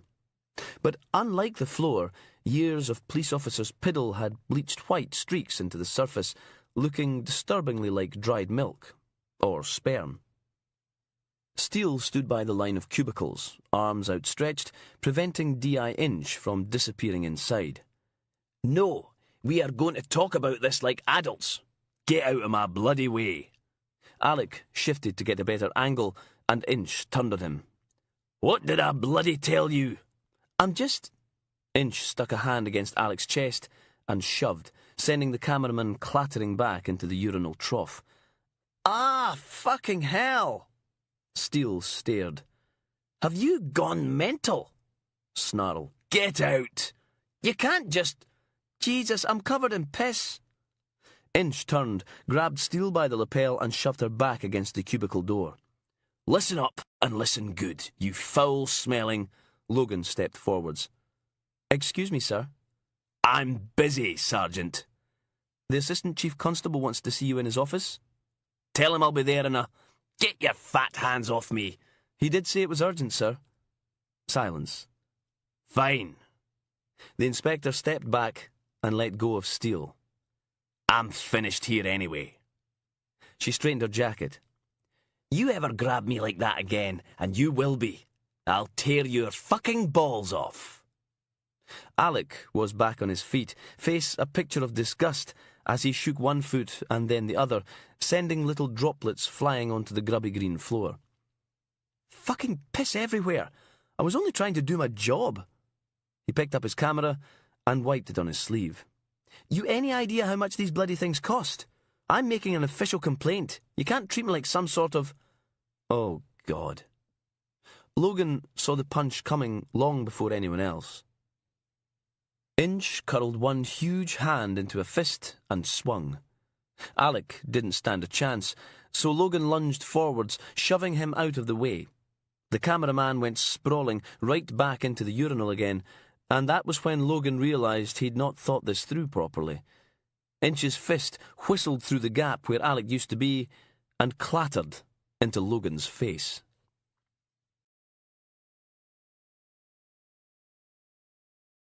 Chapter 15. Everything smelt of burning copper. Logan sat in an uncomfortable plastic chair with his head thrown back and a clump of soggy paper towels clamped to his nose. Still bleeding? Chief Inspector Napier, head of professional standards, was probably doing his best to sound concerned, but it wasn't working. Hook-nosed ginger bastard. His office was crowded and noisy.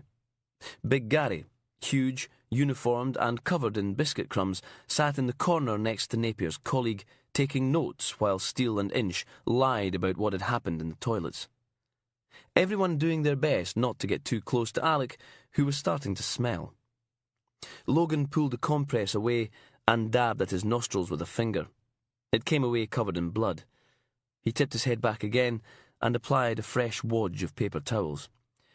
As I see it, said Napier, treating them all to his fish-like gaze, no one is denying D.I. Inch hit D.S. McRae in the toilets, correct? No one said anything. I see. Napier picked up a silver pen from his neat freak desk and pointed it at Alec, as if it were a magic wand, and by some miracle of prestidigitation he could make the cameraman not stink of piss. And did you manage to film this assault? Alec looked at Inch and Steele, then blushed and stared at the carpet instead. My camera wasn't working because it fell into the urinal when I tripped. Really? The Chief Inspector pulled a notebook from his drawer and read aloud. He attacked me. He shoved me into the urinal. He tried to... Alec went even redder. I was wrong. I slipped and fell. You slipped and fell? I slipped and fell. I see. Napier put the notebook back in the drawer. And this sudden change of opinion wouldn't have anything to do with being threatened by D.I. Inch. The inspector lumbered to his feet. Are you suggesting I tampered with a witness? Because if you are... Napier didn't even look at him. Spare me the indignant act. You're in enough trouble as it is. Half the station heard you and D.I. Steele screaming at one another. Friendly disagreement, said Steele. Quite. Napier turned a reptilian smile on Logan. I'd like to hear what D.S. McRae has to say for himself. Logan blanched. What? I didn't do anything. I wasn't... You must have done something for the inspector to punch you. He... Logan snuck a glance at the pair of them, Inch and Steele, sitting there as if butter wouldn't melt. I slipped and fell against the cubicle door. Napier took off his glasses and squeezed the bridge of his nose. Do I look stupid, Sergeant? Logan didn't want to answer that one. Very well, said Napier at last. McRae, Steele, you may go. And take that, he pointed at the smelly cameraman, with you. D.I. Inch and I have some things to discuss. Without Folds and Rennie making the place look untidy, the Flesher history room was nice and quiet, giving Logan peace to groan and dab at his blood-encrusted nostrils. The whole front of his head felt like a bouncy castle full of rats. Technically, he should have gone home after being dismissed from Chief Inspector Napier's lair of doom, but he wanted to know what professional standards had in store for Inch. Unable to decide if he wanted the fat git suspended or not. Loyalty to your superior officer was all well and good, until they punched you on the nose. A knock at the door, and one of the station's family liaison officers stuck her head into the room. Rennie says... She trailed off, staring at Logan's puffy face. Damn, I had a tenner on Wednesday. She held up a small sheaf of paperwork. Are you in charge till Inch... you know? Logan sighed and stuck out a hand. It was the initial victimology report on the Leith attack, trying to build up a picture of Valerie Leith's life before Wiseman put an end to it. It wasn't easy to concentrate with both nostrils stuffed full of tissue paper, but he did his best. The FLO couldn't stop staring at Logan's nose. Haven't got any ibuprofen, have you? 6 hours in a hospital visitor's chair and my back's sodden killing me. Logan pointed at a desk in the far corner. Top left drawer. Help yourself. He'd already had 4. According to the FLO's report, Valerie Leith was a creature of habit. Shopped at Sainsbury's every Saturday, Debenhams every Tuesday. Worked in a solicitor's office doing house sales, had no close friends, but did have a number of people she spoke to on a regular basis. It would take a while, but the family liaison officers would interview each and every one of them. Logan pulled out the rough family tree they'd managed to piece together. Other than the husband, William, there was a brother in Canada and an aunt in Methil. Not much help there. So he flicked through the day-to-day stuff, trying to figure out what Wiseman had seen in Valerie Leith that made him want to chop her into little pieces. 10 years they'd had Wiseman in Peterhead prison, and still no one had been able to figure out what made him do it. What made him pick one person over another? I think he's still in shock, by the way. Who? It took Logan a second to realise who the FLO was talking about. Oh, the husband. Not surprising. Poor bastard. Physically, he's doing okay. Doctors say it looks worse than it is, but emotionally... She swallowed a couple of pills. We've been up to our sodding ears trying to keep the press away. Can you believe they offered some nurse £2,000 to sneak a video camera in and film him talking about his wife? How sick is that? What about the timeline? Still working on it. No precursor incidents that we can see so far. Loving couple, married for 15 years, and then bang, Wiseman. She stretched, puffed out her cheeks, sagged. Better get back to it, I suppose. Don't want to leave Norman up there on his own for too long with all them pretty nurses. You know what he's like. Logan didn't, but he nodded anyway, and stuck the FLO's report away with the ones on the Fitty family. One for each victim. The way things were going, there would be a lot more of these before they finally caught Ken Wiseman. 620, 630, 640. Rennie counted out £10 notes into Logan's outstretched hand. 650 and one more makes 660, and I still say you cheated. Logan ran his fingers through the stack of cash. Don't be such a bad loser. Getting him to punch you on your day in the sweepie. Should be ashamed of yourself. The constable scrunched up the brown envelope the money had been in, then lobbed it at the bin. Goal! He stood there, looking pointedly at the pile of £10 notes in Logan's hand. So, you're round tonight then? No chance. My head feels like a brick in a cement mixer.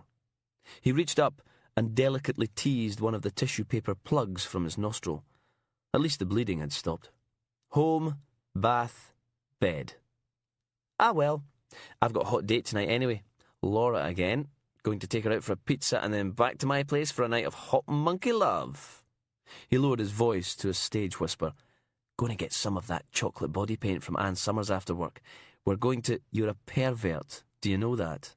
You're just jealous because I'm having wild, passionate sex with a foxy babe and you're stuck on your Todd till Christmas.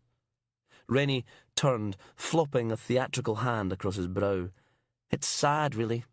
Then he flounced off, to the sound of Logan calling him an utter bastard. Oi, Laz, where do you think you're going? Logan finished signing out, then turned to see D.I. Steele standing at the back door in all her wrinkled glory, packet of cigarettes in one hand, cup of coffee in the other. She nodded her head in the direction of the rear podium car park. Come on, you can hold the brolly while I have a fag. I'd really like to just go home. Nose is killing me. Aye, well, that's what happens when you get yourself punched in the face. Come on, you can spare 5 minutes for your new senior investigating officer. Trying not to groan, Logan joined her out in the rain, holding the umbrella so the inspector could smoke and drink her coffee at the same time. So, she took a sip and a puff. You hear about Inch? 2 days suspension and a slap on the wrist. No bad going when you think about it. 2 days for lamping a detective sergeant. Tempted to try it myself. Beatty's been getting on my tits. She grinned at him through a plume of cigarette smoke. Oh, cheer up, you grumpy old bugger. Here, got a present for you. She stuck the fag in her mouth and pulled out a battered paperback from the pocket of her jacket. Fusty Fold said to give it to you when I'd finished. It was a well-thumbed copy of Jamie McLaughlin's book. Logan turned it over and read the blurb on the back. It's no bad. Bit long-winded, but what do you expect from a beardy weirdo? Follow James McLaughlin as he comes to terms with the loss of his parents and the hunt for their killer. Sounds like a bag of laughs. Aye, wait till you get to the photographs. She took a deep drag on her cigarette and blew the smoke out into the rain. Tell you, lads, this is a golden opportunity. Wiseman turns up at that address you got from the Maastricht monster. We catch him, cover ourselves in glory and dance the dance of 1,000 pints. She took another slug of coffee. Speaking of being covered in stuff, where's wee fat Alec? Last I heard he was off home to shower and chuck his clothes in the washing machine. Why? Because when Wiseman turns up, I want Mr. Stinks-a-Piss filming as you and me arrest him. Logan sighed. It's supposed to be a low-key operation. Flood the place with parked cars full of CID and BBC cameramen. Wiseman will run a mile. She wrinkled her face at him. You're no fun. I'm knackered. Haven't had a day off in weeks. Oh? Steele sooked the last gasp from her cigarette and pinged it out into the rain. Well, tell you what, why don't you take a couple of days at home? Put your feet up. Don't worry your pretty little head about a thing. Sarcasm. Nice. It was my day off today. And where was I? I'm sure that wee boy they found barricaded in his room in Fitty is over the moon you're prepared to put your social life on hold for 2 minutes while we try find the man who butchered his bloody parents. Logan handed her the brolly.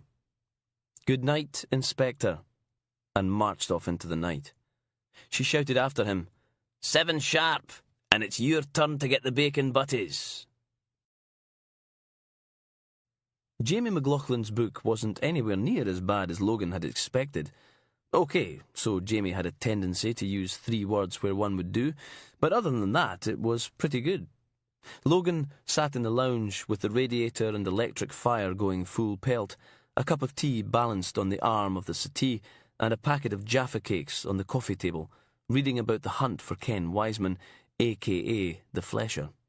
Every now and then he'd come across a few pages of photographs, usually of the investigative team. Some were lifted from newspaper cuttings, but others were more candid.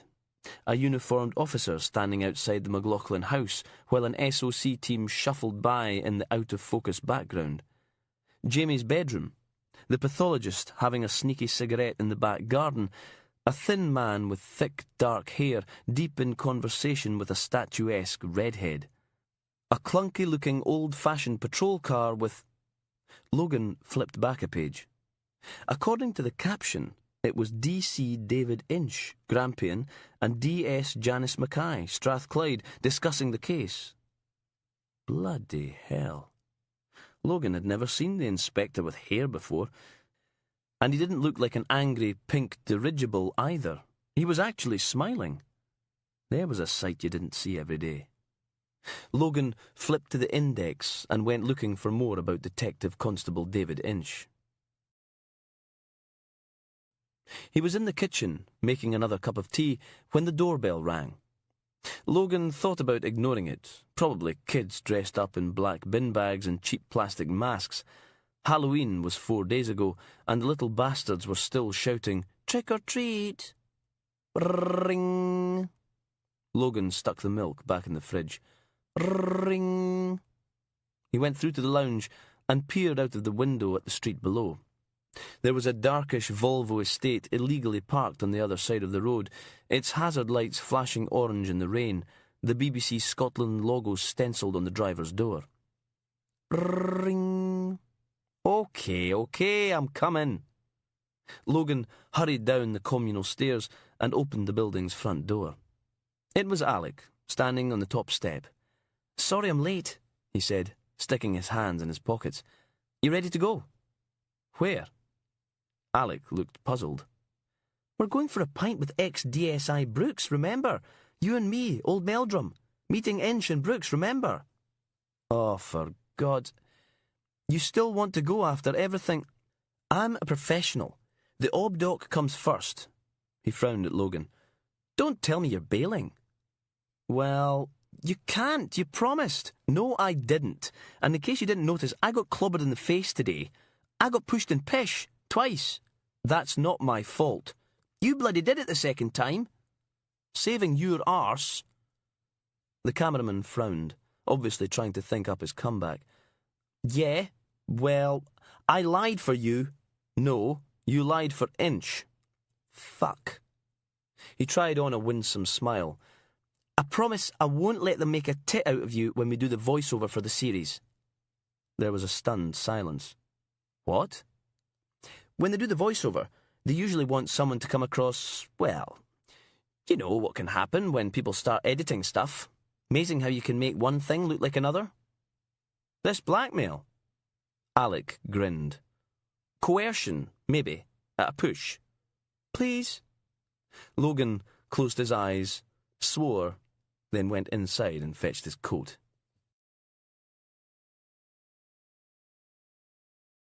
Chapter 16. Ken Wiseman was not a happy man. Hadn't been for many, many years. It wasn't his fault. Life conspired to fuck him over at every available opportunity. Good things would happen to other people, but nothing good ever happened to him, because life was a bastard and it hated him. Some days it was all he could do to fuck it right back. Everything had been okay for a while. Calm. Back to normal. And then it all started to unravel again. Just like it had last time. Taking a human being apart, the chunks of meat, the spiral into darkness. He tightened his grip on the holdall. It was a lot heavier than it looked. Knives and saws were funny like that. They looked so pretty and sparkly, but the legacy of blood weighed them down, made them deceptive, made them lie. Wiseman paused for a moment, looking up and down the quiet forecourt, making sure no one was watching, then opened the door and stepped inside. It was time to fuck with life again. The rain started to peter out somewhere after Newmacher, and by the time Alec was parking outside the Redgarth Inn, it had stopped altogether. The view from the pub car park would have been perfect for Halloween. Looking out across old Meldrum's ever-expanding waistline, lights glittering yellow, orange and white, past fields as dark as coal, the faint glow of Inverurie 8 miles away, and beyond that, the asymmetric anvil of Benaki reaching up into the night sky. There was even a gibbous moon, casting a waxy grey light that made greasy shadows between the muck-encrusted 4x4s. Logan almost expected to see a witch on a broomstick cackling her way across the moon's pitted face. But his mother was probably miles away. Inside it was fairly busy, the happy murmur of Saturday night conversation competing with vintage Rolling Stones on the stereo. Logan squeezed through to the bar and waved down a gangly man with white hair and a smile that made him look as if he was eating a coat hanger sideways. Logan smiled back. "You haven't seen—" It felt weird using the inspector's first name. "David Inch around, have you? About 6'3", this wide, bald." The man pointed at an empty bar stool and an unattended pint of Guinness. "Aye, he's sitting there. You gentlemen wanting something to eat? Or is it just a drink this evening?" Logan thought about the Marks and Spencer's ready meals sitting at home in the fridge and asked to see the menu. They'd ordered by the time Inch appeared, stomping in from the cold night, wrapped up in a huge padded overcoat, muttering under his breath. "No luck?" asked the barman. Inch unbuttoned his coat. "No answer. No lights on. No car in the drive." He stopped when he saw Logan and Alex standing drinking at the bar. "You're late." Logan was tempted to tell the grumpy fat sod he was lucky they were there at all. Punching someone in the face or shoving them into a urinal wasn't exactly motivational. Inch levered himself up on his stool, his massive buttocks enveloping the seat, and took a big bite out of his Guinness. "Well," the barman poured a couple of pints for a hovering waitress, "maybe I forgot. You know what he's like these days. Grandson's over from Canada, isn't he?" Inch grumbled and threw back the last of his stout. "That was last week." He held up the empty glass. "Same again, Stuart." And then he looked at Logan and Alec. "And whatever they're having." Which was probably about as close as they were going to get to an apology. They took a table in one of the large bay windows overlooking the post-witching night. Alec collapsed into his seat. "I can't believe he didn't show. It was going to be a great piece too." The hovering waitress arrived with the placemats and cutlery. Inch waited till she'd gone before asking, "Who've they put in charge of—" "D.I. Steele." Logan sipped at his pint. "Just till you're back." "Wonderful. So when Wiseman turns up, she'll take all the credit." "Maybe Wiseman will lie low till you're back on duty. It's not as if he's in any hurry, is it?" "Yes, and maybe he'll kill a couple more people while he waits. Wouldn't that be nice?" Logan blushed. "I was only saying." Alec pulled a brand new HDV camera from its carry case and set it on the table so he could hook up the receivers for a pair of radio mics. "Just because Brooke hasn't turned up doesn't mean the night's a washout." He unpacked 2 small clip-on microphones and handed one each to Logan and Inch. "Noise levels aren't bad in here. The pair of you can go over developments in the case." He switched the camera on, fiddled with the settings, then pointed it at them. "And action!" There was an uncomfortable silence. "That means you have to start doing something?" Logan groaned. "Bugger off, Alec, eh?" The cameraman stared at them. "After all that shite this afternoon, you two owe me." "It wasn't shite," said Inch with the faintest trace of a smile. "It was pish." Then he cleared his throat and asked Logan what was happening at the address they'd got from Angus Robertson. "Nothing." Alec made more detailed hand gestures until Logan reluctantly started talking again. "The building's pretty much derelict. Used to be a halfway house in the 70s, but there was a scandal. Look, we already know all of this. Yes, said Alec, never taking the camera off them, but the viewers don't. Sigh. There was a scandal. 2 of the guests took turns raping their social worker. The investigation turned up some questionable practices, financial irregularities, unsanitary conditions and dodgy wiring, so they shut it down. Aren't people going to notice I've been bashed in the face? Alec gritted his teeth.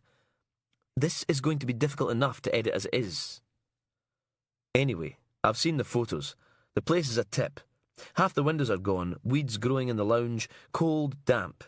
He'd have to be bloody desperate to go back there. He's desperate. Question is, what's he up to? He's got to know we'll pick him up soon as he arranges his 15 minutes of fame with the BBC. Inch polished off his second pint. What would you do? You've only got a few days of freedom left. Then you're going back to prison for the rest of your life. But Logan had already answered that one, back when Faulds asked the same question at the Leith House. What would I do? He stood. It was time for more beer. Revenge. The answering machine was lying in wait for Logan when he finally got back to the flat, its little red light winking away, malevolent and devious. He hit the button, still feeling all bunged up and sore, even after 2 pints of Stella and a nip of Glengarriach. You have 3 messages. Message 1. Laz, you awake? Come on, man, pick up. Pause. You're no in. OK. Tomorrow down the beach. Fireworks, 5:30 outside the Inversnecky. There was a noise in the background, and Colin said, I'm no telling him to wear a jumper. I'm no his bloody mother. Beep. Message 2. Logan, it's your mother.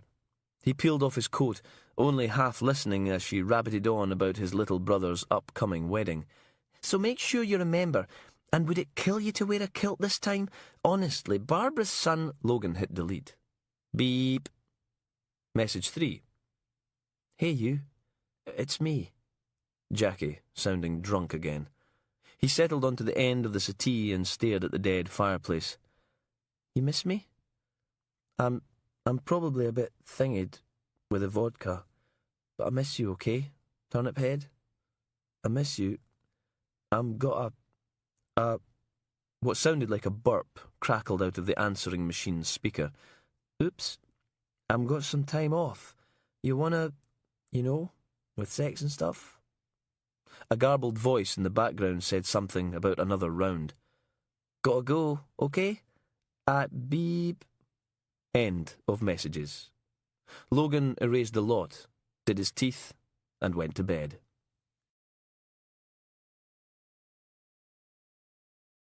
Chapter 17. D.I. Steele sat in the passenger seat eating a bacon butty and slurping noisily at a wax-paper cup of tea from the baker's in Newmarket, while Logan got himself outside a hot steak pie. Steele didn't bother swallowing before pointing at the dilapidated house 200 yards away and saying, No idea. Have to, I think. She shrugged and went back to chewing. They'd parked on the outskirts of Hatton of Fintry, a tiny village on the back road from Dice to Blackburn, so far off the beaten track it was practically invisible. Logan had manoeuvred the pool car down a wee side road, little more than a farm track, with a view through a thin strand of trees and gorse bushes to the dilapidated granite building. One of the downstairs windows had been boarded over, but the other was an empty black hole. The roof looked as if it had eczema, shedding dark grey slates into the overgrown garden. What an estate agent would call a fixer-upper. How the hell did he find this place? Steele mumbled through another mouthful of butty. Wiseman's sister worked for the council, property management, probably had the keys to half the abandoned buildings in Aberdeenshire. Logan polished off the last of his breakfast pie and started on his coffee as Alec climbed into the back of the car. Morning all. Alec pulled out his camera and fiddled with the electronic things. Ready for a happy day of sitting about in the cold playing I Spy? Steele soaked tomato sauce from her fingers. Anyone been in there yet? Not since yesterday afternoon. Logan pointed at the isolated halfway house. Inch didn't want to risk spooking Wiseman, remember? So, we've no idea if he's even set foot in the place. She scrunched up the paper bag her butty had come in and tossed it over her shoulder into the back. Remind me again, just how many man-hours we're pissing away here? 3 cars, 2 CID per car, 8-hour shifts. Steele did the maths. 140 man-hours, every day. Jesus, no wonder Baldy Bryan whinges about the overtime bill. And we've not even checked there's anyone home. She took a swig of her tea, then stuck the steaming carton on the dashboard, fogging the windscreen. Come on then, get your arse in gear. We're going over there. But what if Wiseman, if he's here, we'll catch him? Medals and dancing girls for everyone. If not, what's the worst that can happen? He comes back, spots us, does a runner, and we never see him again. She shrugged and picked up the car radio, putting a call out to the 3 unmarked cars watching the rundown building, telling them to call her on her mobile if they saw Wiseman coming. There was a stunned pause from the other end, then, "But we've got strict instructions from D.I. Inch." "Aye, well, now you've got strict instructions from me." She clambered out of the car and into the blustery morning. The sky was 3 shades of grey, each one moving in a different direction, the trees and bushes whipping back and forth. Steele pulled out a packet of cigarettes and lit up as she marched down the lane, leaving Logan to lock up and hurry after her. Alec jogged along at the rear, filming them both. "Are you sure we should be doing this?" She stopped at a big metal gate and hauled on the spring catch. "There's more to being a police officer than sitting on your arse eating pies." The field on the other side was stubble and mud, the crop long gone, but Steele stuck to the edge, picking her way around the soggier-looking bits. "And how come everyone thinks that cock-weasel Robertson was telling the truth when he told you about this place, eh?" she said. "Murdering wee bastards know exactly— Oh, shite." She froze, standing on one leg. "I've trodden something." They walked the rest of the way to the small woods with Steele dragging her foot through the barley stubble like the hunchback of Notre Dame.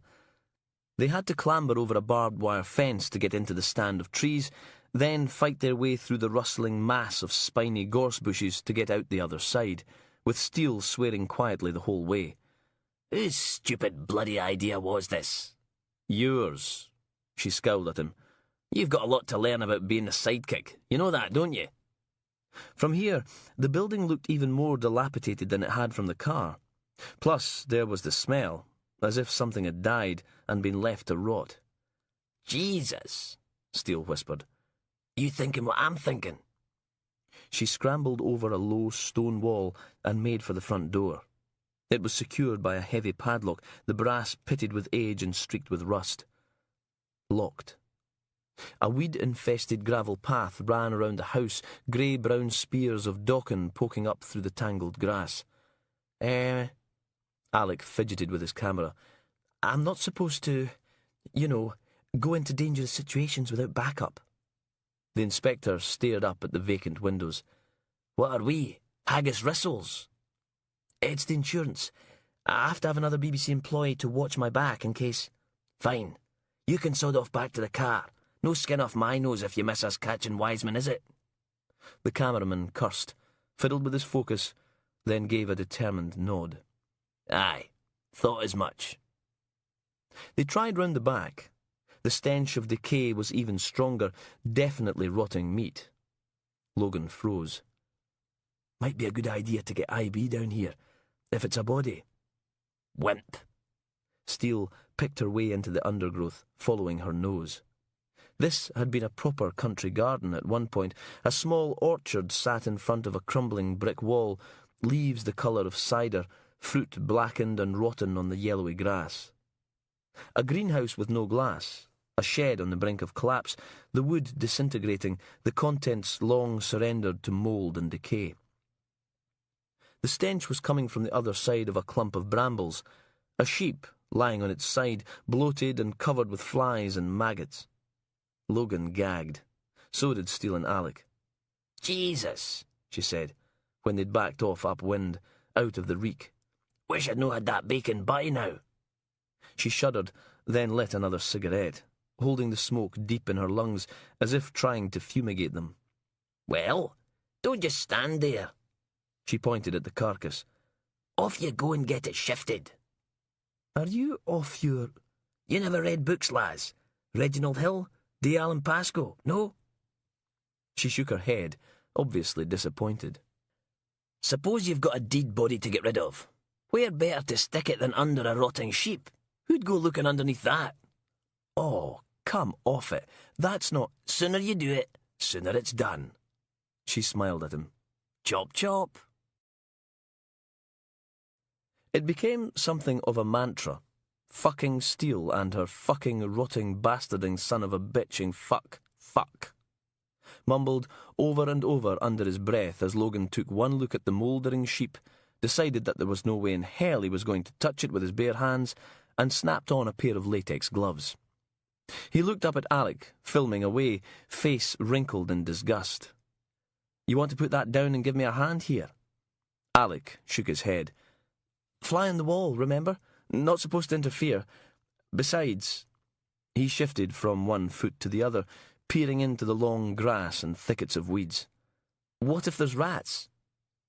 Swearing, Logan grabbed the animal's hind legs and pulled. There was a moment's resistance, and then both back legs came off with a sickening wet noise and a roiling carpet of maggots. Logan's stomach lurched. The inspector shouted at him from a safe distance, Stop sodding about! It's not going to bite you! Logan's mantra started up again. He fought his way through the weeds to the mouldering shed and raked through the rusting contents until he found a garden fork. It only had 2 of its 4 tines left, but it was better than nothing.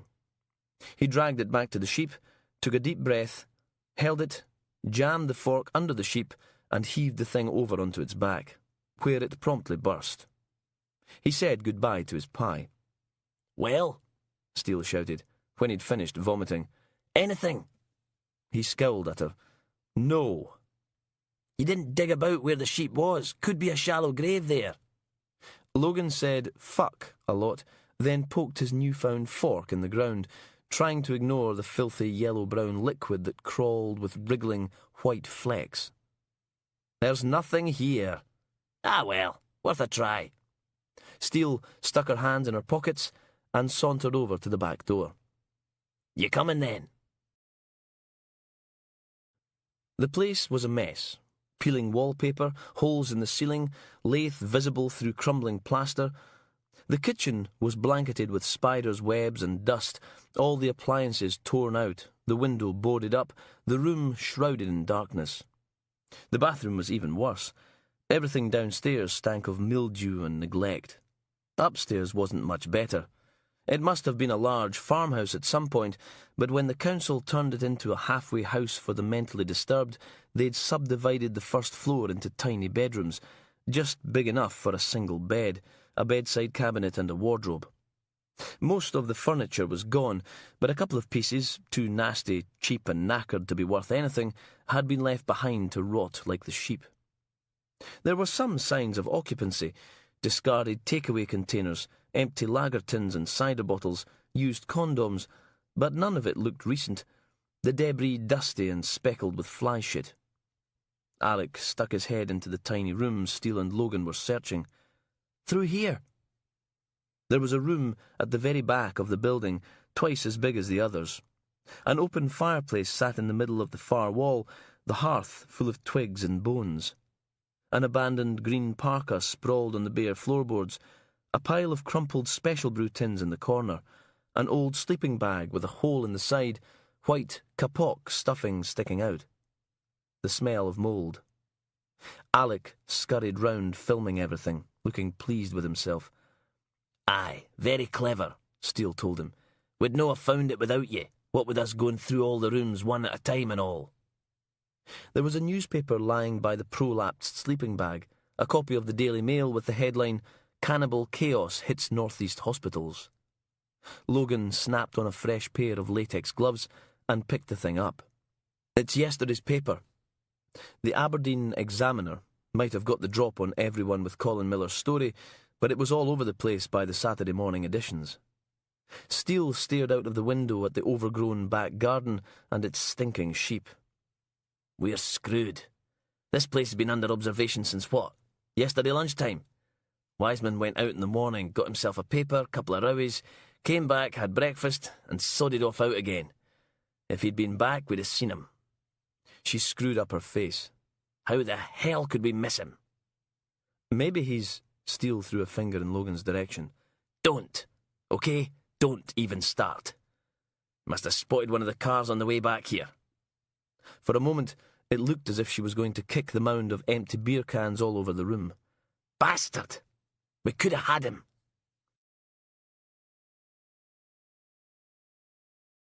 Chapter 18. Sunday afternoon, and the phones were going non-stop. People calling in from all over the northeast to say that they'd seen Wiseman or had eaten something that was supposed to be pork or veal, but was probably person. Would they get Creutzfeldt-Jakob disease? Logan listened for a minute to a PC trying to calm someone down on the other end of the phone. "No," she was saying, "you're not going to get mad cow disease. No, sir, variant CJD is... There are only 7 people in the whole of the UK with the disease at the moment, sir, so it's highly unlikely." "Yes, sir. It is impossible to say for sure." She slumped forward till her head was nearly resting on the desk. "Yes, sir. Environmental Health have set up a special hotline for..." "Yes." She gave him the number, hung up, and then her phone started ringing again. "Oh, bugger off!" Click. "Hello, Grampian Police, can I help you?" Logan left her to it and headed back to the history room. Rennie was already there, contemplating a copy of the Daily Mail and mining his nostrils for little savoury nuggets. He stopped, snapping upright and wiping his finger on the underside of the desk as soon as he realised he had company. "Sir," he grinned, "sorry, miles away." "Your brain'll fall out your nose if you don't stop picking it." Yes, well..." Rennie grabbed a pile of forms. "I've been going over these Interpol results Inch wanted." "Anything?" The constable shrugged. "Depends. Kinda difficult to tell, you know." He handed over a small pile of printouts. "Trouble is, there's no real MO." Logan skimmed the forms. "I would have thought abduction and butchery were pretty damn distinctive." "No, I mean... Sometimes there's heaps of blood, but mostly it's just signs of a struggle and someone's missing. That could be anything, couldn't it? Doesn't have to be Wiseman, and there's hundreds more where these came from. Belgium, Israel, Romania, Kazakhstan, you name it. Half this crap's probably just missing persons." "Well," said Logan, "look on the bright side. Inch isn't back till Tuesday. You've still got a day and a half to finish this lot up." "Ha!" Rennie poked the 2 box files sitting beside his desk. "Going to take a shitload longer than that. Interpol's a bloody nightmare. I stuck a notice up on I-24/7 3 days ago and I'm bloody swamped. Scared to open my email now." He sighed. "And Ann Summers was out of chocolate body paint, so we used golden syrup instead. Tell you, there are still bits of me..." "I don't want to know." Logan handed the Interpol reports back. "Enter the lot into homes. Get it to look for patterns." "That'll take ages." "You want Inch to rip off your sticky bits?" "Didn't think so." Logan hung his jacket on the back of the chair. "Any word from fingerprints?" "Message on your desk." It looked more like an ordnance survey map than a fingerprint, but according to the accompanying notes, there were over 60 points of correlation between the print they'd lifted from one of the empty special brew tins and Ken Wiseman's right thumb. He'd definitely been at the house. D.I. Steele threw the printouts back at Logan, collapsed into her chair, and told him to close the doors so she could have a fag. Her office was a tip, covered in stacks of paperwork and half-empty cups of tea. "Tell you," she said, cracking the window open and lighting up. 20 years ago, nearly every DI kept a big bottle of duty-free in their desk for moments like this. What have I got?" She went rummaging. 2 packets of breath mints and a dirty magazine, and it's no even mine." She sent a stream of smoke billowing towards the open window. "The CC's no exactly happy with Mr. Wiseman." "Not as if we could have done anything about it, though, is it? If he sodded off before we found out about the place." "Aye, well, I said the same thing, and he went off on one about excuses no being good enough for the victims or their families." She picked up the copy of Bondage World and flicked through it half-heartedly, then dropped it in the bin. Where the hell is he? We could try going through all the abandoned properties Wiseman's sister had keys for. He's obviously not worried about sleeping rough with... This may come as a shock, but I did actually think of that. Wiseman's sister went missing, what, 15, 16 years ago? 18. You think anyone's going to remember what bloody houses she had keys for 18 years ago? Steele ran a hand through her devil-may-care hair. No wonder Inspector Fatty went loopy. This sodden case is impossible. Logan watched her wallow in self-pity for a minute, then asked, "You were in Aberdeen 20 years ago, right?" The inspector took the cigarette out of her mouth and winked at him. I know. Hard to believe, what with me being so young and attractive looking. You work the first Flesher case? Nope. Ever work with a D.I. Brooks? Steele laughed. Basher Brooks? Ha! Nut job. Always having papers served on him. Got the job done, though. She slumped a little further into her chair, cigarette dangling out of the corner of her mouth. Remember this one time we were raiding a B&B in Northfield? 4 blokes working a protection racket, and they had this dog, Rottweiler. Big fucker with teeth like this. And it's barking and slavering, and most of us are keeking our pants. But Brooks just grabs my truncheon and batters the thing's head in. And the blokes, and all 4 of them built like brick shithouses, mind, take one look at Brooks covered in dog blood and bits of skull and brains and confess to everything. Her nostalgic smile faded away. Course, it all went tits up a couple of years later when someone died in custody. Only so many times you can get away with prisoners falling down the stairs. Why? Supposed to meet him for a pint last night with Inch and Alec. Never showed. No like Basher Brooks to miss a free drink. I remember this one time. And she was off again, telling stories of the Detective Chief Inspector's alcoholic prowess until it was time to go home. Logan almost made it to the back door before Rennie caught up with him, shouting, "Hoy!" Bloody hell, what now? Bunch of us going to see the fireworks down the beach tonight. You want to come? The constable had changed out of his polyester CID suit into jeans, leather jacket, and lurid pink shirt, his hair gelled into random spiky tufts. "Thought you had a whole pile of Interpol reports to get into Holmes." Rennie grinned. "Worked my boyish charms on a couple of lovely ladies in the support staff. They're going to start chucking them in tonight. Anyway, fireworks. I'm taking Laura. Going out for a couple of pints and a boogie afterwards." "No way I'm spending another evening watching you crawl all over some poor peroxide." No, no, no, no. She's not a bottle blonde. Collar and cuffs match, if you know what I mean." Logan started walking again. Rennie loped along beside him, a dopey smile on his face. "Taking her to Spain next month. 2 weeks of sun, sand, sangria, and sex. She's like no one I've ever met before. I mean, you know, she's brilliant and funny and goes like a bunny. I'm giving serious thought to settling down." "Met her parents yet?" "Christ, no." He stuck his hands deep in his pockets. "So, fireworks. You up for it?" Logan said he'd think about it. "Hello?" Heather stood with her hands wrapped around the bars, staring out into the blackness. "Hello? I'm thirsty." Silence. Darkness. "Hello?" She felt a hand on her shoulder. "I don't think he's there." "But I'm thirsty."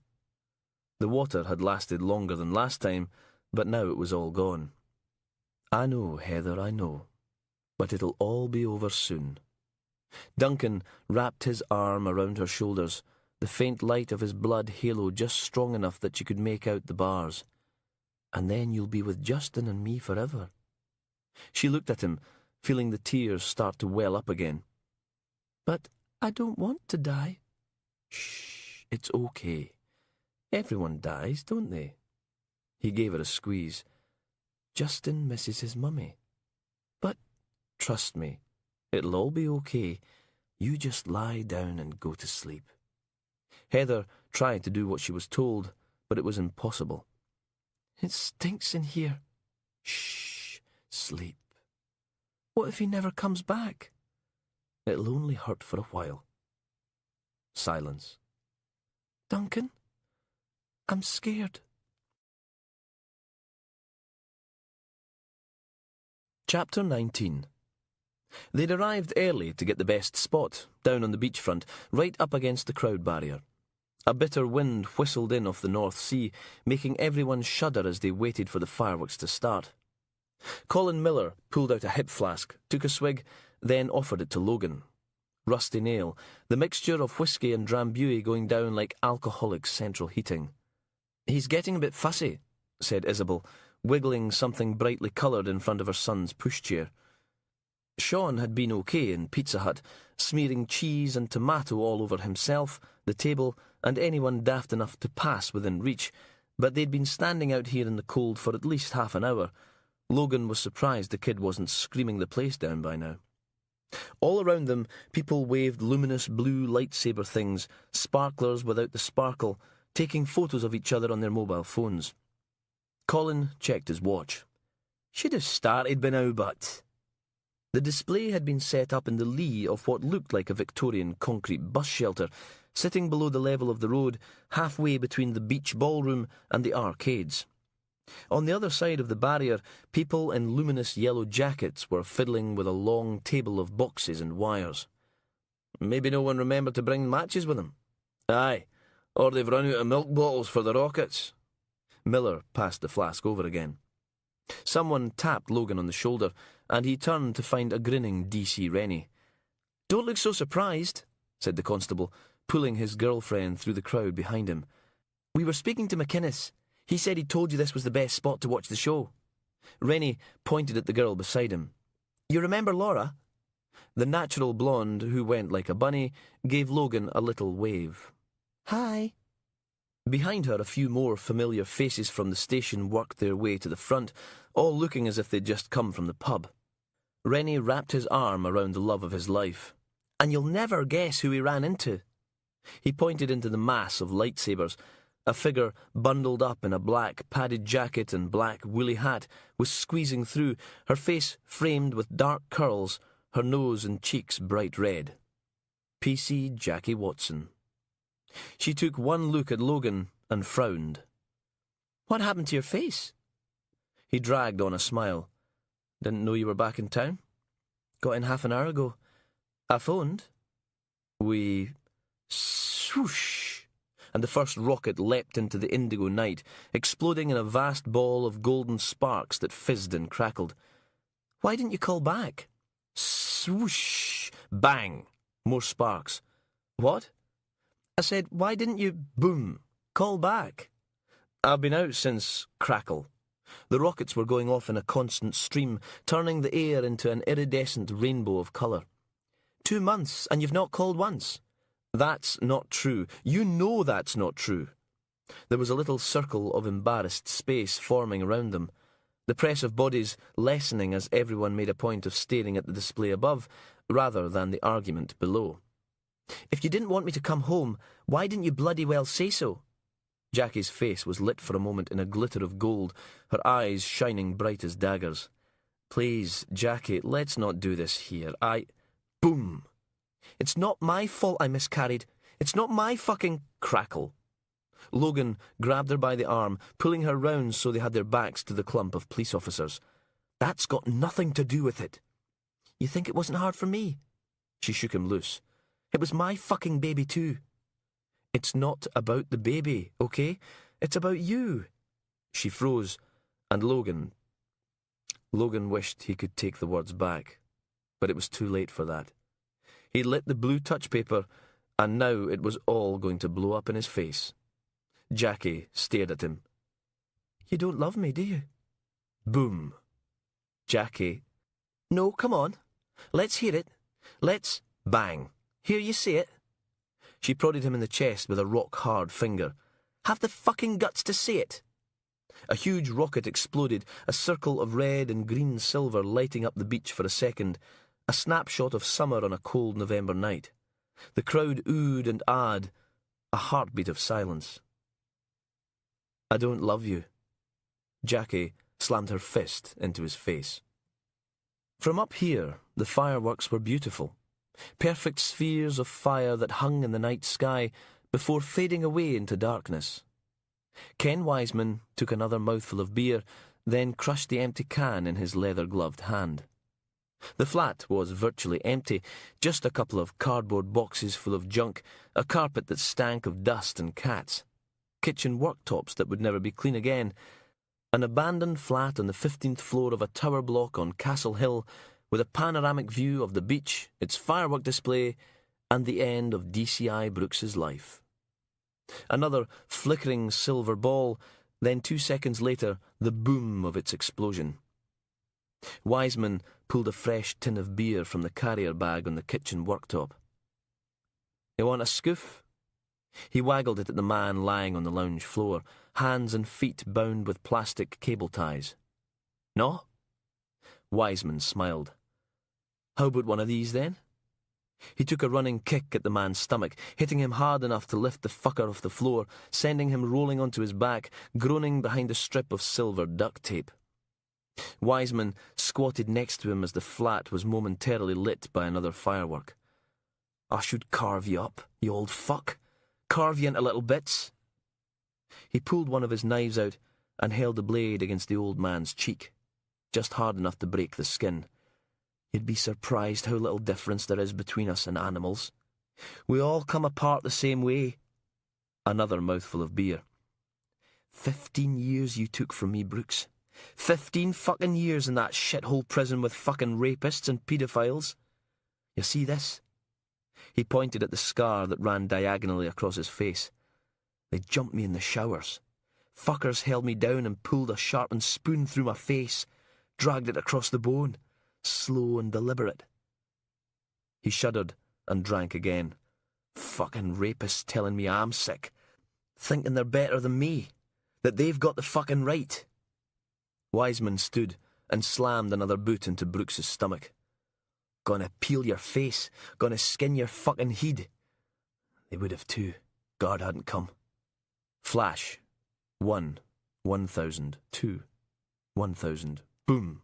Crackle. My. Well, you look at the time. He grabbed a handful of the old man's jacket and heaved him up. "You've got an appointment?" The corridor outside the flat was deserted, just as Wiseman knew it would be. No one to see him drag Brooks into the stairwell and up 3 flights of stairs to the roof. The fire door was locked but not alarmed. It didn't take much to kick it open. Wind whipped across the concrete roof, and suddenly Brooks seemed to realise what was going to happen. He started struggling. "Bit fucking late for that, don't you think?"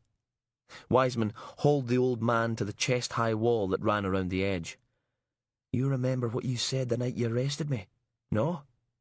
He ripped the gag from Brooks's mouth, taking a big clump of moustache with it. "Ah! Goddamn fucking bastard!" Wiseman bounced the old git's head off the wall. "You told me you knew people, that I wouldn't last a month in prison, that the only way I'd get out would be in a body bag. You..." Brooks coughed, a smear of blood on his lips. "You sick Wiseman punched him in the stomach, and the old man collapsed to the ground. "Those going to be your last words, are they?" He pulled the boning knife out again and sliced through the thin plastic strips holding Brooks' wrists together, then did the same with the ankles. The old bastard tried to get to his feet, but his legs didn't seem to be working. "Here." Wiseman took a handful of shirt at the back of Brooks's neck, then grabbed the old bastard's belt and hauled him up. "Let me help you." Right over the wall and into thin air. A huge ball of red, green and silver lit up the night sky. For a moment, the old man seemed to float, and then gravity got her claws into him.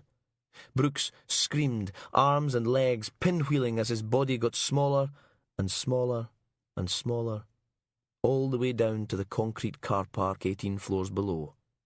He hit the ground like a meat piñata, flying debris setting off car alarms. Wiseman peered over the edge at the smear of red lit by the flashing orange indicators of wailing motor cars. Then he went back downstairs to the flat, picked up his empty beer cans, locked the door, and headed off into the night. Chapter 20. Logan waited in the pre-dawn gloom, trying not to stand in anything red, which was easier said than done. Who knew one old man could go so far? The impact zone lay in the strip of concrete between the two tower blocks. Ex-DCI Brooks covered at least a dozen feet in every direction: tarmac, pavement, wall. The cars were the worst. Metallic paint pebble-dashed with shriveled crimson bubbles glittering in the IB spotlights like dried-up ladybirds. Not the best accompaniment to a Monday morning hangover. Someone from the environmental health team marched over, sipping tea from a polystyrene cup, her white paper oversuit unzipped to the waist. "You going to be much longer?" "Don't think so." Logan watched D.I. Steele mooching about on the far side of the blue and white police tape, mobile phone clamped to her ear. "Think you'll be able to shift all this?" The woman shrugged.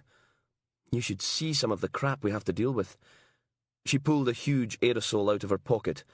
"Try chloroethylene. It'll bleach through pretty much anything. Don't fancy owning any of those cars. Christ knows what it's going to do to the paintwork." "Hoy, Lazarus!" Steele, shouting across Gary Brooks's personal ground zero. "Get them going!" "You heard the lady." Logan skirted the taped-off scene as the environmental health team pulled up their hoods, strapped on their face masks, and got to work with the trichloroethylene. Steele lit a cigarette, watching them spraying away, the thick stench of bleach oozing out in a fine mist, caught by the morning breeze, glowing in the building's security lights. "No exactly my idea of fun." "How did Inch take it?" "How do you think?" She took a long drag. "The guy you've looked up to for 25 years does a belly flop off an 18-story building. No exactly ice cream and balloons, is it?" A small crowd of onlookers had gathered on the outskirts of the car park. More peered out of the windows of the tower block, watching as the environmental health team covered everything in industrial bleach. "He's coming in." Logan hadn't expected anything else. Suspended or not, Inch wouldn't trust them not to screw this up. "Wiseman?" "Probably." Steele looked from the blood-splashed car park all the way up to the roof. "That or Brooks decided to go in for a bit of freestyle plummeting." She sucked in a lungful of smoke. "Maybe he was racked with guilt for screwing up the Flesher inquiry. If he'd done a proper job in the first place, they'd never have let the bastard go." She dragged the last gasp from her cigarette, then flicked it into the puddle of drying blood. "How's your vertigo?" From the roof, 18 floors up, the car park looked a long, long way down. The environmental health had finished with the spraying and were now trying to wash the remaining bleachy sludge down the nearest drain with a hose. Steele sidled up next to Logan and peered over the wall. "Jesus, how far do you think that is?" 60, 70 feet. She houched and spat, watching as the glob disappeared. "Enough time for a good long scream. You'd think someone would have noticed." "Fireworks. The council had their big display." "Looks like Brooks wasn't the only one who had a bad one last night." She turned and stared at Logan's bruised face. "Twice in 2 days." Logan put a hand up to his cheek. It was still swollen, even after an evening of cold compresses and malt whisky. "It's nothing." "Word is Watson lamped you one." "When's the post-mortem?" "Eh? 8:30. They're rushing it through because he's an ex-cop. And stop changing the subject." Logan leant on the wall, staring out over the city as the sun rose from the watery depths of the North Sea, washing the granite buildings with gold. "Inch and I were supposed to meet Brooks on Saturday night. He was trying to pump us for details on the Wiseman case." "Sounds like Basher Brooks. Silly sod could never let it... arse." Her phone was ringing. "Hello?" "Aye. Did he?" "Oh." Her face fell. "Aye, well, no surprise there. No. It's okay. See you then." She hung up. "They were doing a quick check at the mortuary, making sure they'd no left any bits of Brooks behind. Ligature marks round the wrist and ankles." "Definitely Wiseman, then. Not suicide. Murder." The mortuary smelt like a butcher shop, the numerous chunks of ex-DCI Brooks arranged to make a whole, slightly flattened person, as Isabel dictated her way through the remains. Most of the jumpers Logan had seen were from 6 or 7 stories high, broken bones, internal bleeding, but Brooks looked as if he'd been torn apart, then battered with a sledgehammer. "You fancy pizza for lunch?" whispered Steele, while Isabel wrestled with the deflated football that used to be Brooks's head.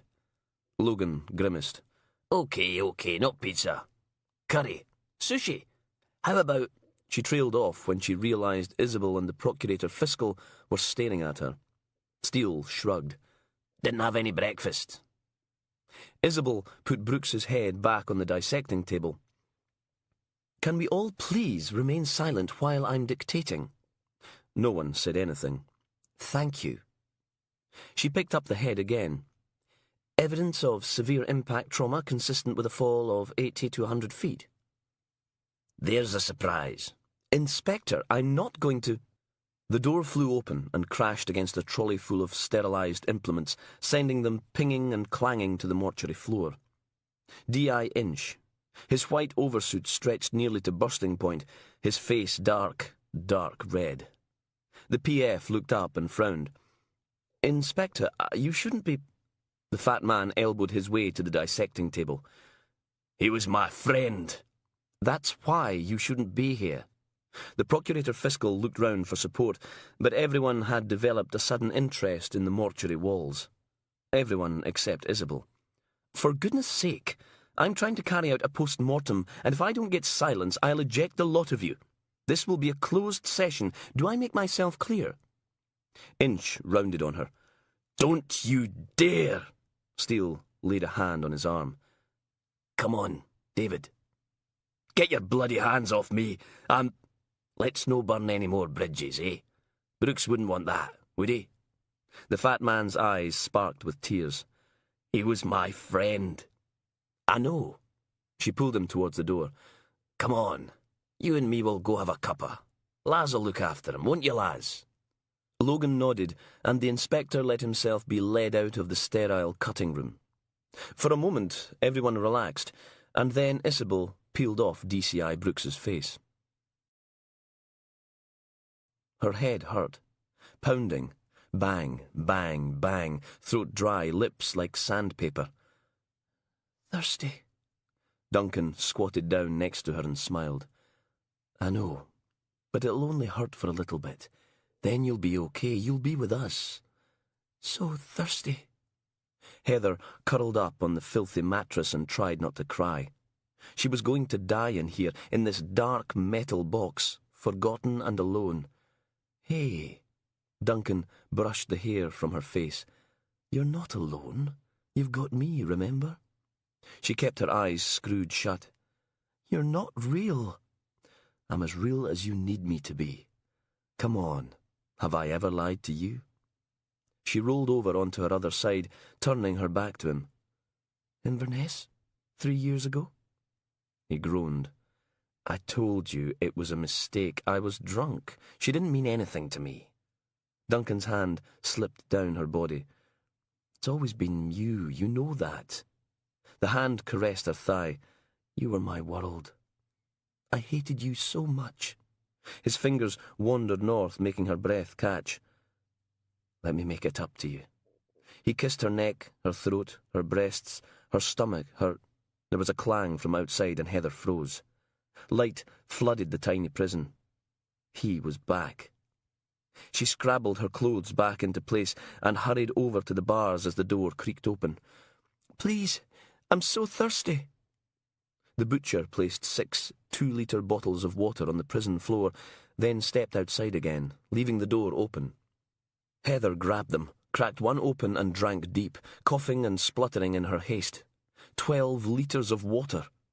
And then the smell hit her, meaty and fragrant over the disinfectant reek coming from the chemical toilet.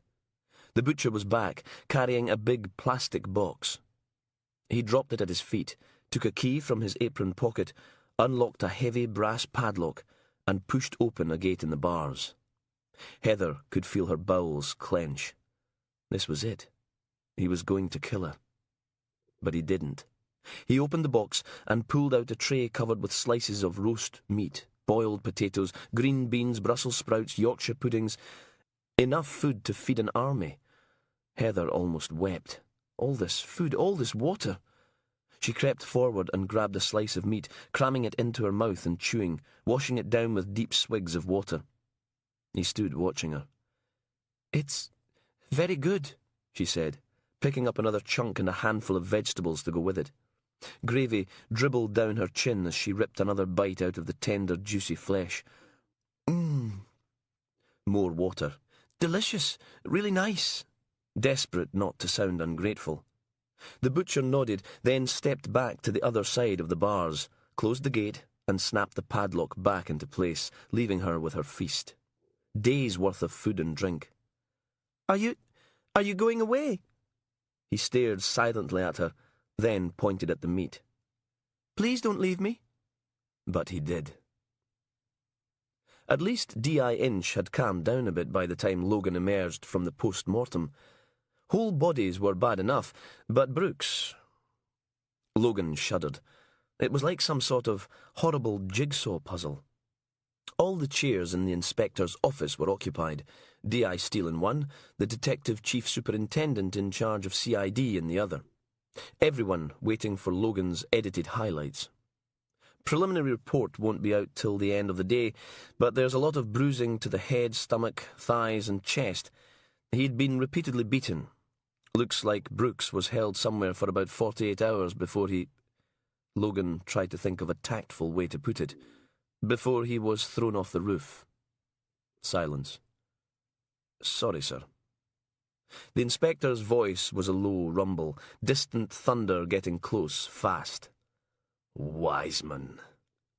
We're doing door-to-doors in the tower blocks, going through the Castlegate CCTV. That's why he didn't turn up. At the pub, Wiseman had him." Inch's face had gone beyond its normal angry red into a previously undiscovered shade of trembling purple. Breath hissing out between clenched teeth. "Get the IB round to his house. I don't care if they have to tear it apart. I want..." The DCS placed a hand on the inspector's arm. "David, I need you to go home. Let us handle this." Inch got as far as, "Don't you..." "Before you say it, I know. I worked with Brooks too. We'll get the bastard responsible, but you need to go home. If professional standards find out you've ignored your suspension, they'll go ballistic." Inch was on his feet. "You can't send me..." "I can and I am. Go home, David. Have a pint for Brooks. Come in tomorrow and we'll discuss your caseload." "But..." "That's an order, Inspector." Drizzle. It drifted down from a battleship grey sky, slowly seeping its way into everything, making the IB team miserable as they searched ex-DCI Brooks's back garden. Logan stood at the conservatory window, watching them get wet. On the other side of the high back wall, a development of nasty, yellow-clad houses sat cheek by jowl with one another, brand new and ugly in comparison to the stately granite buildings they'd been thrown up behind. McLennan Holmes strikes again. If he stood on his tiptoes, Logan could just make out pairs of uniformed officers going door to door in the vague hope that someone might have seen something. A grumpy figure in a mud-smeared SOC suit trudged up to the conservatory, snapped off her latex gloves, dragged out a scabby handkerchief, and made horrible snottery noises. "Bugger all," she said when she'd finished. "No hair, no fibres, no prints. We know he came over the back wall, got 2 good-sized indentations in the flower bed, but nothing we can get a decent cast from. Best guess is he had plastic bags over his shoes. That'd explain why there's no muddy footprints in the house." The hanky came out for another performance. "OK, finish it up and I'll get Rennie to stick the kettle on." She sniffed. "Looks like a professional job. Get your team in out of the wet. We can..." "Sir?" A panicked shout from the front of the house. "Sergeant McRae?" Logan knew it had been too good to last. The only surprise was that it had taken the Inch this long. He turned and marched through the spotless conservatory, the bomb site lounge with its overturned furniture, smashed ornaments and bloodstains, then out into the hall, where DC Rennie was trying to stop D.I. Inch from storming into the house. "It's okay." Logan tapped the constable on the shoulder. Why don't you go and see to the teas? He let Rennie squeeze past, then stepped forwards to block the entrance. Inspector? I was out walking Lucy, and I spotted the IB van. Inch gestured at the grubby transit van parked in Brooks's drive, with also available in white, finger-painted in the filth. Behind him, his ancient Springer Spaniel sat on the wet grass, legs akimbo, slowly absorbing the drizzle. What can we do for you? The huge man glowered at him from the threshold. You can let me in for a bloody start. Sorry, sir, this is an active crime scene. Inch rested a fat finger in the middle of Logan's chest. Remember, I'm going to be back in charge again tomorrow, Sergeant. You might not want to go pissing me off right now. Step aside. I can't do that. You know I can't do that. Inch's finger withdrew 2 inches, then rammed forward into Logan's chest. Suspended or not, I am your superior officer, and I swear to God if you don't get out of my bloody way... What? You'll punch me in the face? Again? Logan looked down at the cast-iron digit, then up at the inspector. Sir, I know he was your friend, and I know you want to catch whoever did it. But do you think you could try fucking trusting me for 5 minutes and let me do my job? Inch actually backed off a step. Look, we'll be finished here soon, an hour tops. We'll have to leave someone outside till we can get the back door boarded up. But if you're a friend of the family, you'll have a key. You can let yourself in. The inspector turned away, watching as his decrepit spaniel embarked on a vigorous ear-scratching campaign. There was a pause, then, I don't have a key. Wait here. Logan ducked back into the hall and picked a likely candidate from the pegboard above the telephone, then tried it in the Yale lock. Perfect fit. He held it out to Inch. Brooks must have given it to you a while ago, just in case you had to go away, so you could water the plants. The inspector stuck out a vast paw, and Logan dropped the key in it. Inch turned without a word and marched away down the garden path, taking his stinky, soggy old dog with him.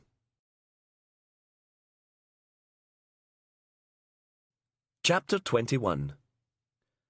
It was 4:30 before the joiner turned up to board up Brooks's back door. Logan watched him nailing the huge sheets of plywood into place, doing his best to ignore the man's rambling moan about all these Eastern Europeans coming over here and undercutting honest tradesmen like him. Then asked if Logan needed any jobs done on the QT for cash.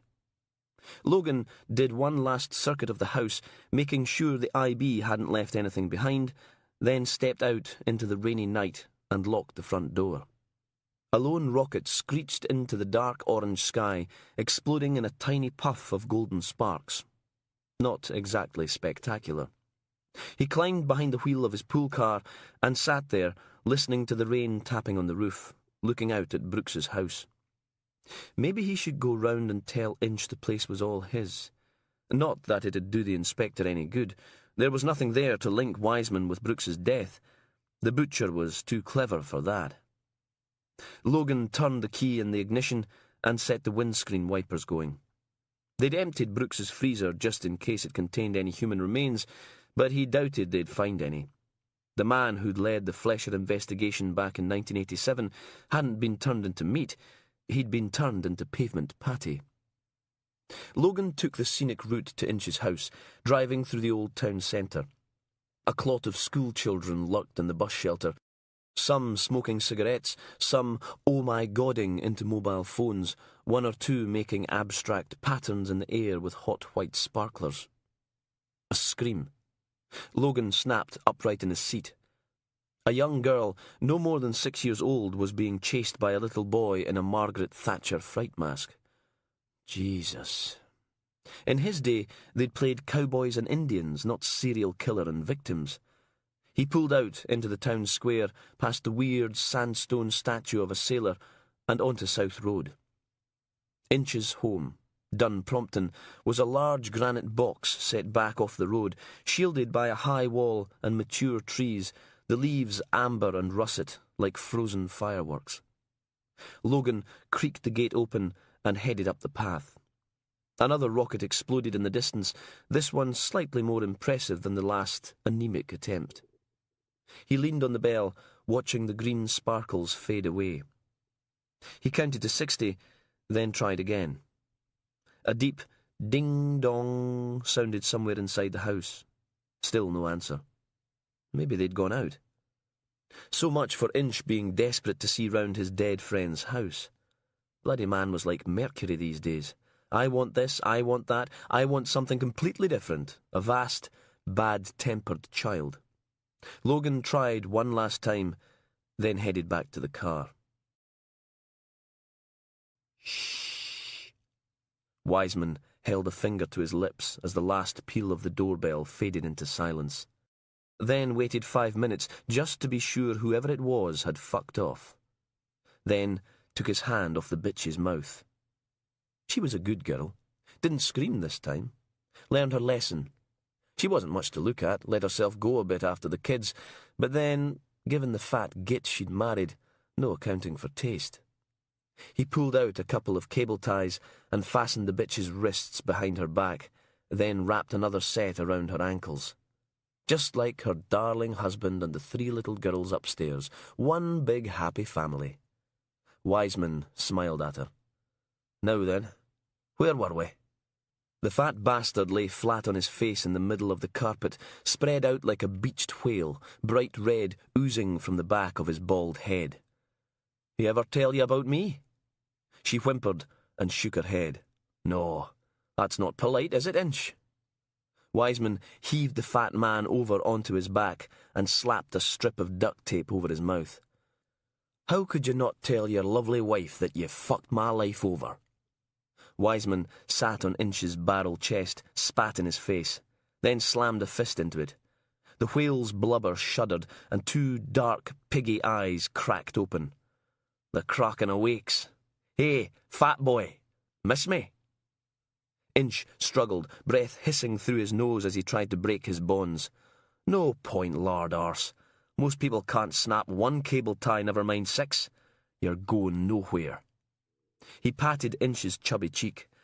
I can't believe you never told her how you beat a fucking confession out of me. Eh? How you told the court I fell? Wiseman slammed his fist into Inch's face. Down, punch. The punch. Fucking punch. Stairs. He sat back and flexed his hand. See, your law-abiding police officer husband liked beating up suspects, didn't you, fatty? He stood, took 2 steps back, and slammed a foot into Inch's ribs. The bitch whimpered. We've got money. You can have it, just let us go. Wiseman pretended to think about it for a minute. No. But they'll come looking for us. You can't... Oh, shut up. He tore off another strip of duct tape and sealed her cake hole. What have I got to lose, eh? These bastards catch me, they're going to screw me over, just like the last time. I've seen the papers. What is it, 5, 6 murders? You think 2 more are going to make any difference? She mumbled something behind her gag, eyes wide, terrified. Shh. He dropped down in front of her, stroked her hair, cupped her podgy face in his hand, smiling as Fatty thrashed about on the floor, making angry, impotent noises. I've been waiting for this for ages. Believe me, there are worse things than dying. There's being banged up with fucking sickos and kiddie fiddlers for 15 years. There's getting raped in the showers. Now, why don't you settle back and enjoy the show? It's going to be a long night. Heather sat, knees drawn up to her chest, ears straining at the darkness. I don't understand what... Shh! Duncan pulled on his hard done-by face. I was only asking, can you hear it? I can hear it. Maybe you should eat something. I can hear breathing. Heather, something's out there. She pointed out into the darkness where the bars were, and Duncan shuddered. Don't think about it. You know what it is, don't you? There's still plenty pork left, or is it veal? I can't tell. Duncan, tell me. Where do you think he's gone? I mean, he left enough food. Duncan! When he replied, it was little more than a whisper.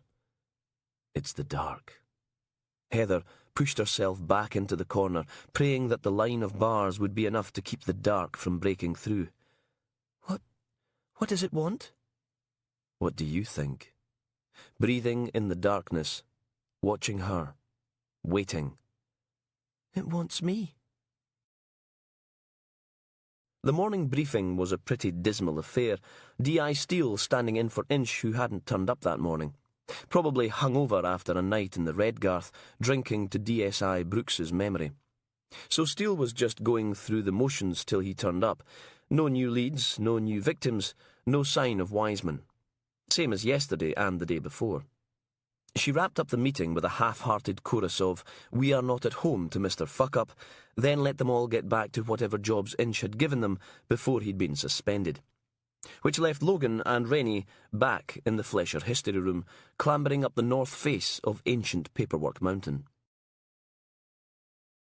By 10:30, Rennie was off making tea again, anything to escape all those Interpol reports, when Faulds reappeared.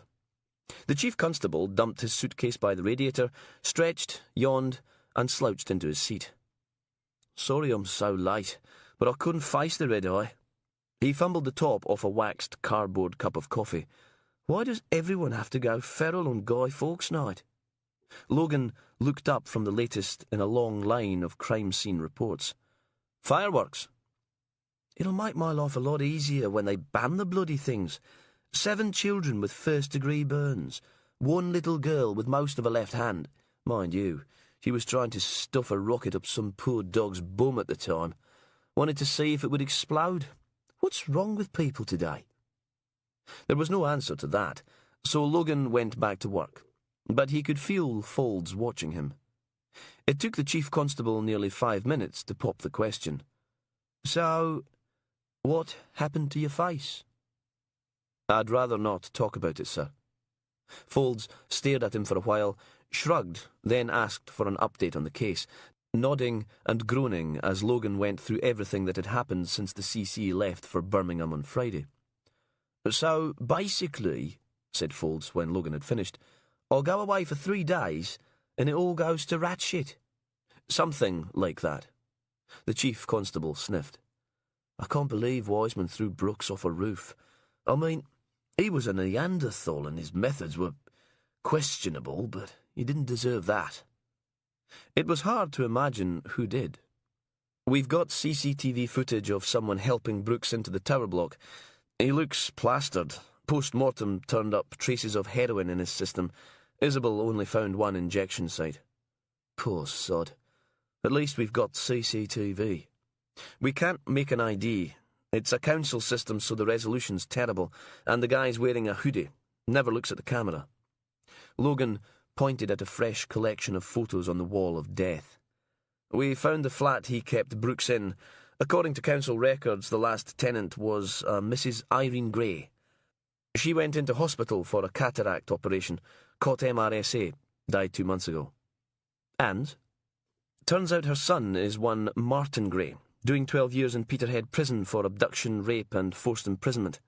Grabbed a 16-year-old boy and kept him chained and drugged for nearly a week." "Jesus." Martin and Wiseman were in the same cell block. Faulds took a sip of his coffee. "Circumstantial at best.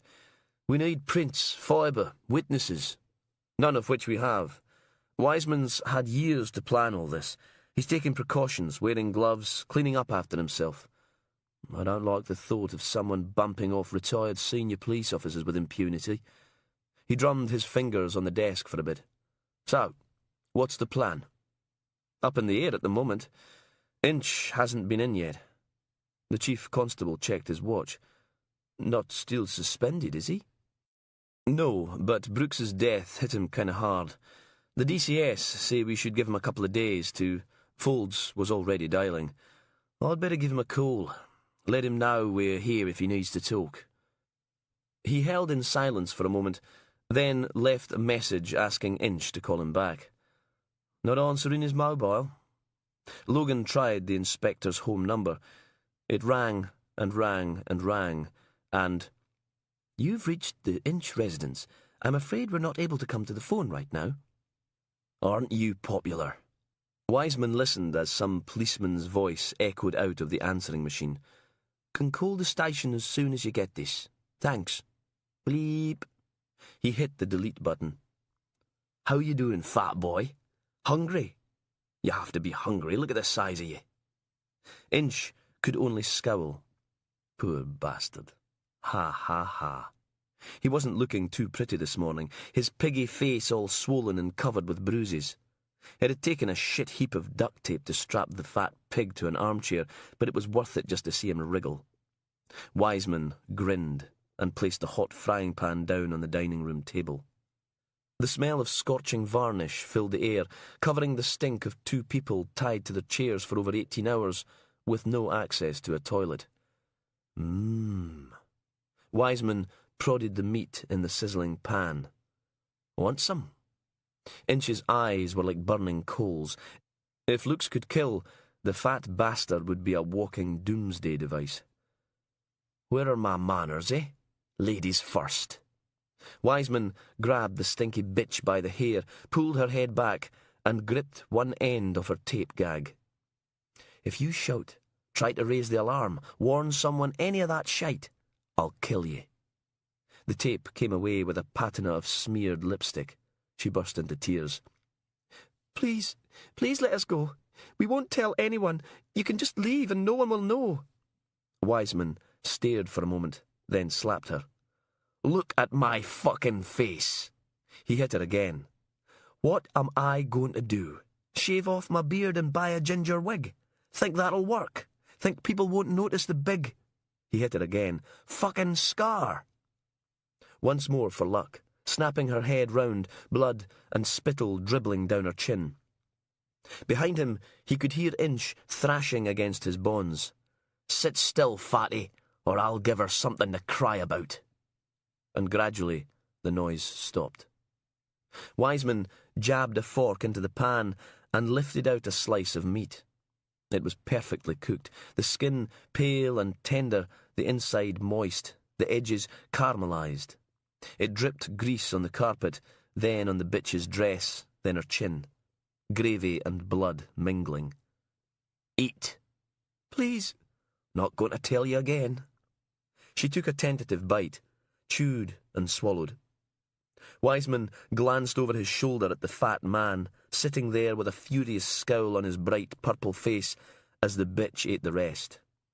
Don't worry, plenty left for you. He dug another slice out of the pan and turned to the Inspector Fatwad. Here's the deal. You eat this, or I'll slit her throat. He ripped the duct tape gag off. Inch gasped and snarled and opened his mouth to shout something, but Wiseman rammed the slice of meat in. The inspector spat it out, shaking his head from side to side, swearing. Wiseman grabbed the fat bastard's ear and twisted. Then the fucker sat still. Inch growled at him. I'll kill you. Really think I won't do it? Slit her throat. He gave the ear another twist. Now eat your fucking breakfast. I'll kill... Okay, be like that.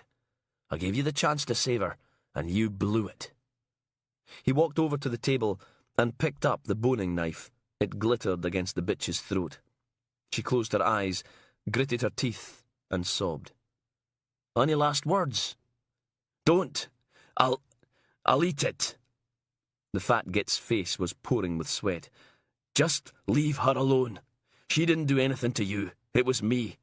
I did it, not her. That's better. Wiseman laid the knife next to the frying pan and picked up the fork. He speared the slice the fat git had spat out, picking off a few stray dog hairs from where it had hit the carpet, then held it out for Inch to bite. Inch stared at it, then at his wife, then back to the slice again. He took a deep breath, closed his eyes, and bit. For a moment, it looked as if he was going to vomit, but he chewed and swallowed instead, shuddering as it went down. There's a good boy. Wiseman smiled. Did you like that? Tasty and tender, was it? He gagged. The bitch's voice was small and trembling. David, What's wrong? Keep it down, fat boy. There's more where that came from. Inch didn't look at her. Nothing's wrong. It's all going to be okay. Go on, Lordy. Tell your lovely wife what the flesher does. Don't be shy. Tell me what? David! Tell her. He killed at least 12 people, butchered their remains and ate them. The bitch's eyes went wide, then locked onto the frying pan and its tasty, meaty contents. Oh, God! Wiseman leant down and whispered in Inch's ear. You haven't asked where your daughters are. The fat man screamed.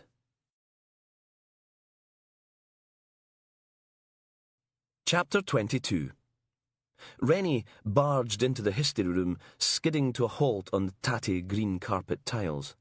You'll never guess what. Logan didn't look up. What happened to the tea? Wiseman's called the BBC again. Tory Battery, 2 p.m. The DCS wants everyone in the briefing room now.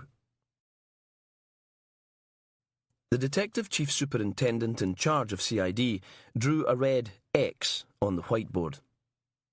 And the third set of marksmen will be here. Plainclothes officers will be in 2 cars parked here and here. Another 3 will pose as dog walkers. More squiggles on the board. Everyone else will be in unmarked police vans here and here. He gave the nod, and someone clicked on to the next slide in the presentation, a grey and white outside broadcast van. The BBC are lending us this on the condition that one of their cameramen is present for the arrest. Rennie leant over and whispered at Logan. There's a surprise. These TV buggers... The DCS glared at him. Do you have something to add, Constable? Rennie froze. I was just saying that there's a safety issue, sir. You know, with a civilian being present. Logan was impressed.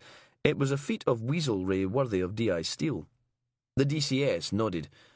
Good point. I don't need to tell you all how dangerous Ken Wiseman is. No one is to take any chances, but I want him in a cell, not a body bag. Now, any questions? Logan stuck his hand up.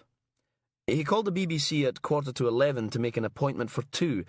That's over 3 hours. He's got to know they'd tell us about it. Why give us so much notice? It was Folds who answered.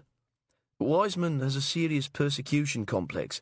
This is his chance to go down in a blaze of glory, and he gets to do it all on national television. The DCS cleared his throat. As I was saying, no one is to take any chances. He pointed at one of the firearms officers. Yes, Brodie. Where's D.I. Inch? The inspector is taking some personal time. Any other questions? Back in the history room, Logan peered at Folds over a pile of crime scene reports. I still say he should be there. The chief constable sighed. As your DCS says, Inch has been under a lot of stress lately. He just needs some time. I've called his house and his mobile 12 times. What if something's happened? Like what? What if Wiseman's gone after him too?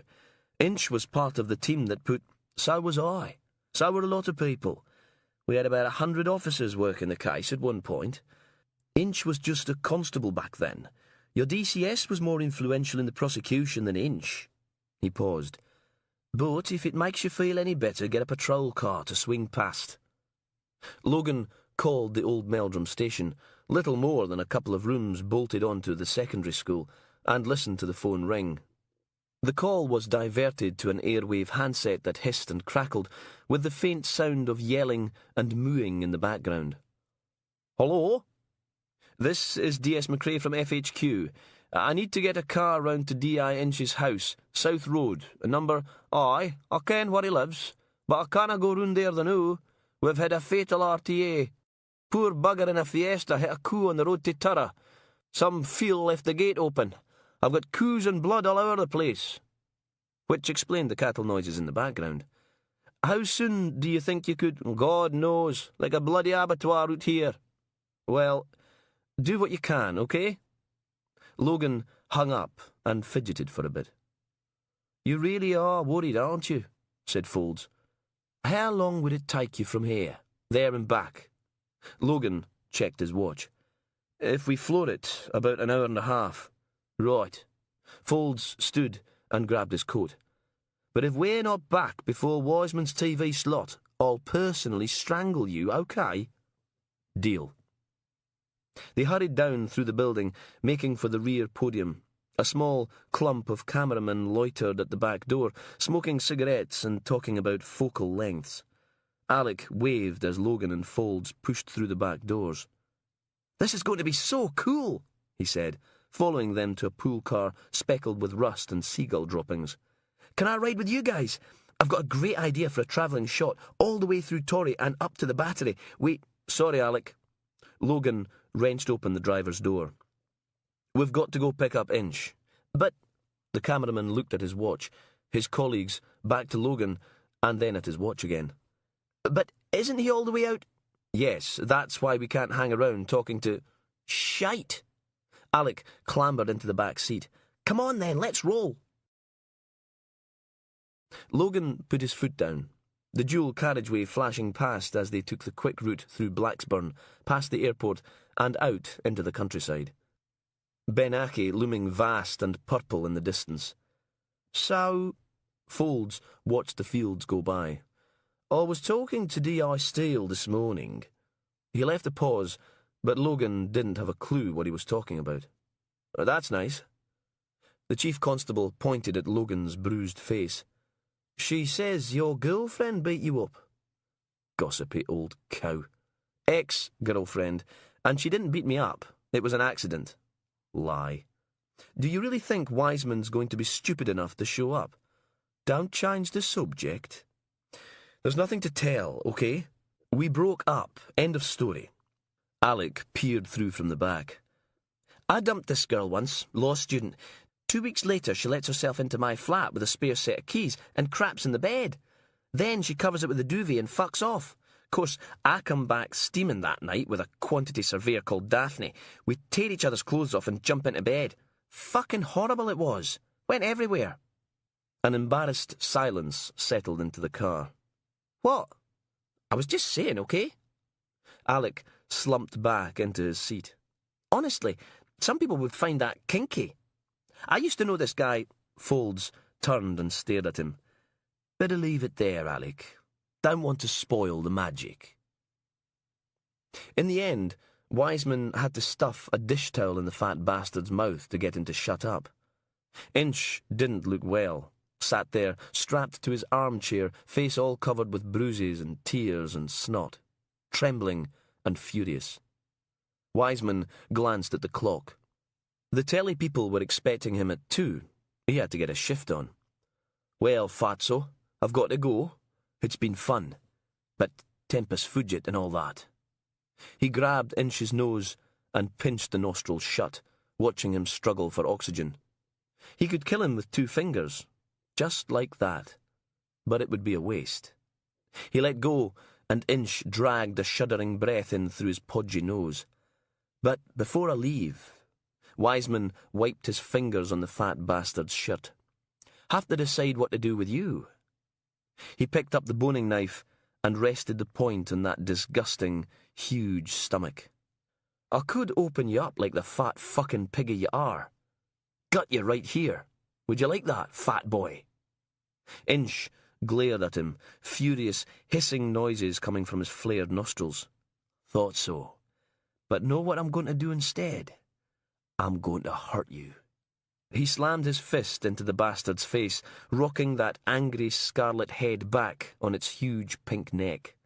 "Made an appointment with the BBC. Stupid bastards actually think I'm going to turn up, when I know the whole place will be swarming with cops." He smiled. "You know where I'll be while they're looking the other way, fat boy." Wiseman went upstairs and came back carrying a wriggling piglet with blonde pigtails tied hand and foot. The little girl took one look at her parents and froze. He dumped her on the floor at Daddy's feet. 3 daughters.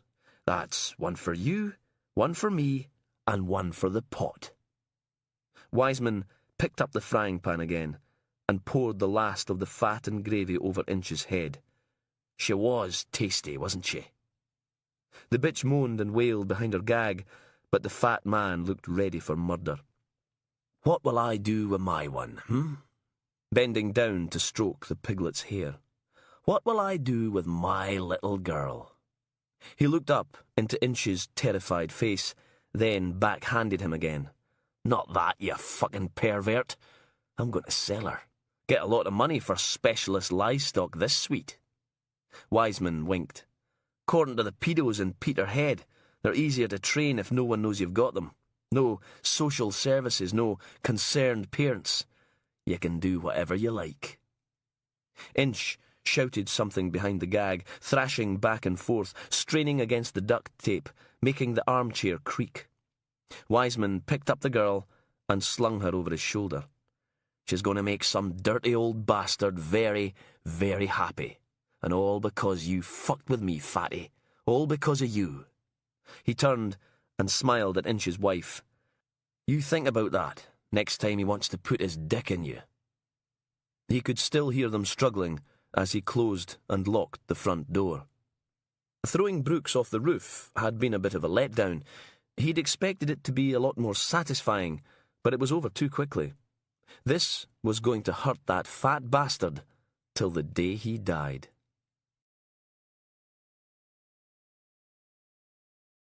Chapter 23. Logan slowed down as they reached the outskirts of Old Meldrum. "How are we doing for time?" Folds scowled. "Badly." "Not my fault there was a tractor." He threaded the car through the village centre, making for Inch's house.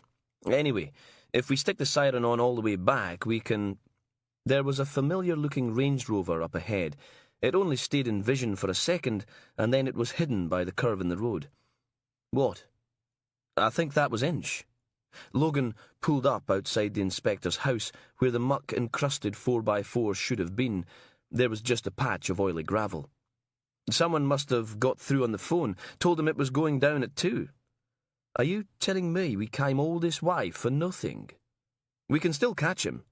Logan ignored the 30 limit all the way up to the T-junction. The Range Rover was just visible, driving along the A947 back towards Aberdeen. Logan followed it. What if it's not even his car? Logan accelerated, closing the gap. There were two vehicles between them and the 4x4, a blue Audi and a tatty Daihatsu 4-track. Logan peered past them at the car in front. "No, it's definitely Inch's." "Well, flash your lights or something." Alec shuffled himself forwards. "Jesus, that thing gets filthier every time I see it. You could grow tatties on that." Flashing the lights didn't seem to help, so Logan leant on the horn. The driver turned, glancing back over his shoulder, only it wasn't Inch. "Fuck." Logan gripped the steering wheel. "It's him." "What?" "Of course it's Wiseman. Wiseman's driving the car." "What?" He grabbed the car's radio handset as the Range Rover accelerated away uphill. "He's seen us." The road was too twisty to get past the Audi and the 4-track. Logan fumbled on the dashboard for the siren switch, and the handset went flying, clattering down into the footwell. "Bloody hell!"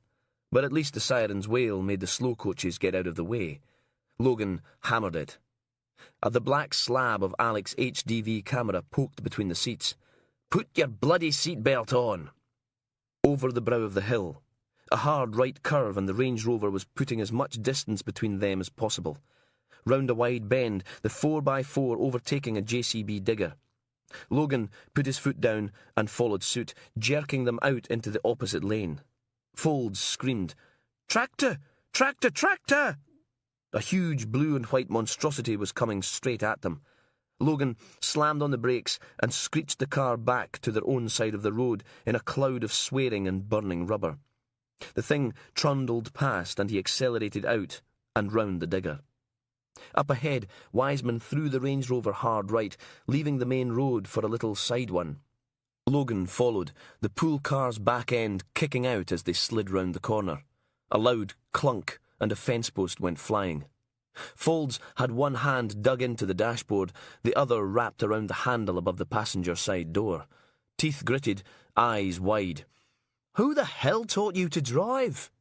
"I haven't done the pursuit training course, okay? I'm doing my best." A hump in the road, and the car left the tarmac for a second. "Oh, God!" "Call the station. Tell them we're after Wiseman." Alec's voice came from the back of the car. "This is bloody brilliant." Folds released his death grip on the dashboard and scrabbled in the footwell for the radio handset as Logan wrenched the manky Vauxhall through a succession of snaking bends. Inch's Range Rover was getting closer and closer. They were right behind it, sirens blaring, lights flashing, completely unable to get past and cut Wiseman off. "Single-track bastards!" "Alpha Charlie 7 from Control, when do you—" "This is Chief Constable Folds. We are in pursuit of—" A sharp bend, and the pool car brushed a dry-stained dyke on the passenger side. A squeal of metal and a shower of sparks as Logan struggled to get them back on the road. "Ken Wiseman, will you watch where you're bloody going?" "Do you want to drive?" "Repeat that. Wiseman, are you serious?" Folds went back to the handset. "We need backup, now!"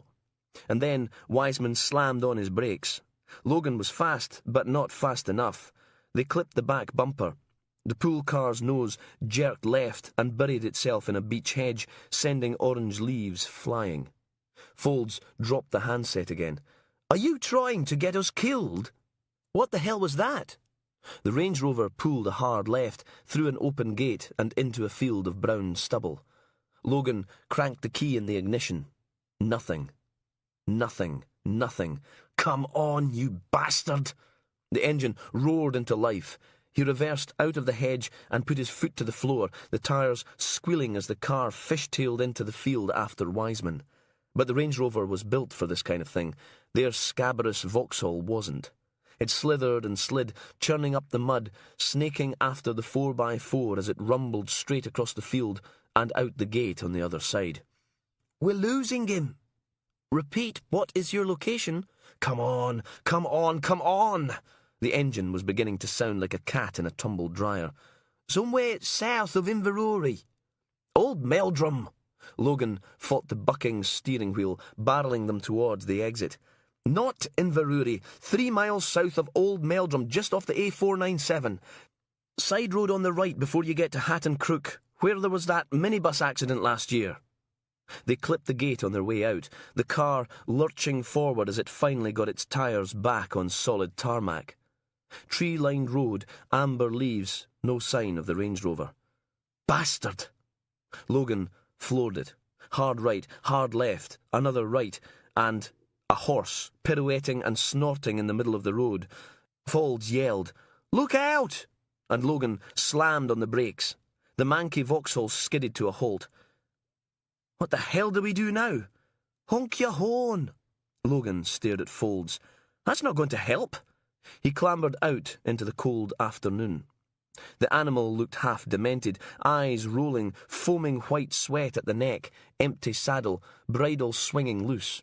There was no sign of the rider, and then Logan got a glimpse past the bucking, rearing monster. D.I. Inch's Range Rover was nose down in a ditch, rear wheels spinning.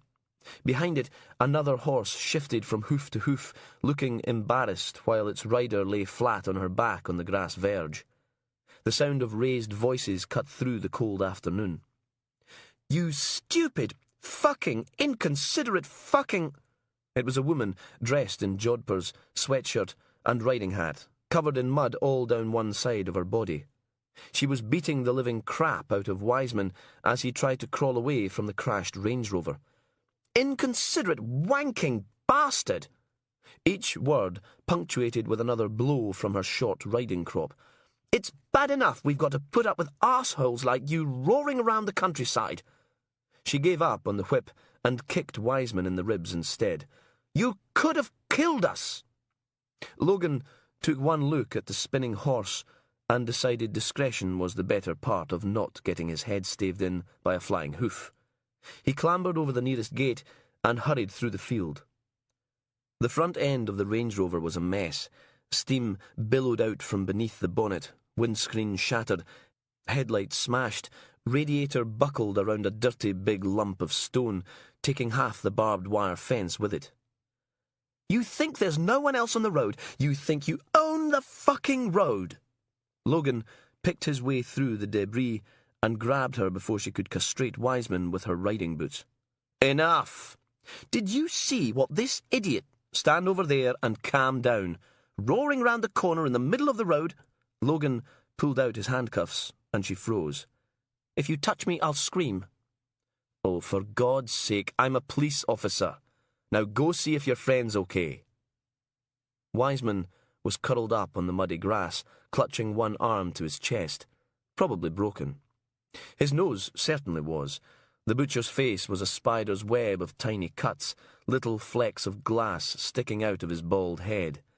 He screamed in pain as Logan forced him face down and cuffed his hands behind his back.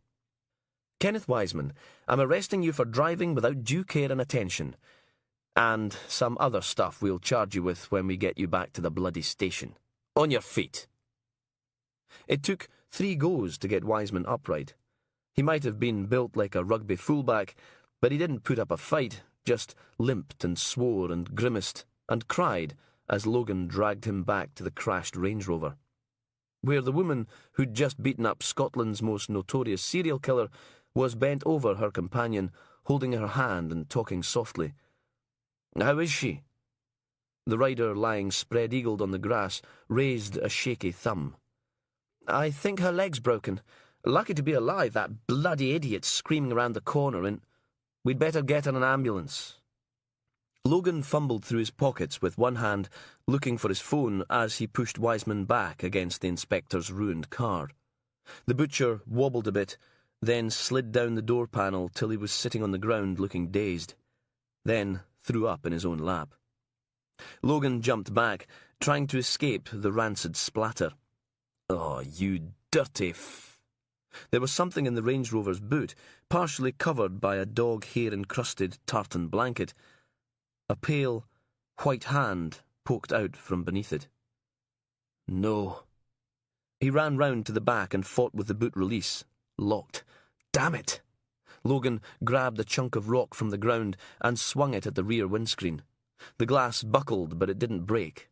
Again, sending a network of cracks racing along the surface. Again, and the lump of stone punched a grapefruit-sized hole, sending little glittering cubes of glass all over the Range Rover's huge boot. Logan stuck his hand in and fumbled for the catch to lower the tailgate, then jerked the boot lid up and clambered inside. "Oh, God! Sophie!" Inch's youngest was lying on her side, partially covered by the tartan dog blanket, hands cable-tied behind her back, legs tied at the ankle, silver duct tape wrapped round her head, covering her mouth. Blood caking her nose, face pale and waxy. "Sophie!" Logan ripped the tape off and put his ear to her mouth. She wasn't breathing. He stuck 2 fingers against her throat, feeling for a pulse. It was there, but there wasn't much of it. "Don't die on me, Sophie." He flipped her over onto her back and started breathing for her. In, out, in, out, in, out. A voice sounded behind him. Folds. "What the hell do you think you're doing, leaving Wiseman unsupervised out here? He... Oh, shit!" In, out, in, out. Electronic bleeping noises, numbers being punched into a mobile phone. "Shut up and listen. I need an ambulance and I need it now."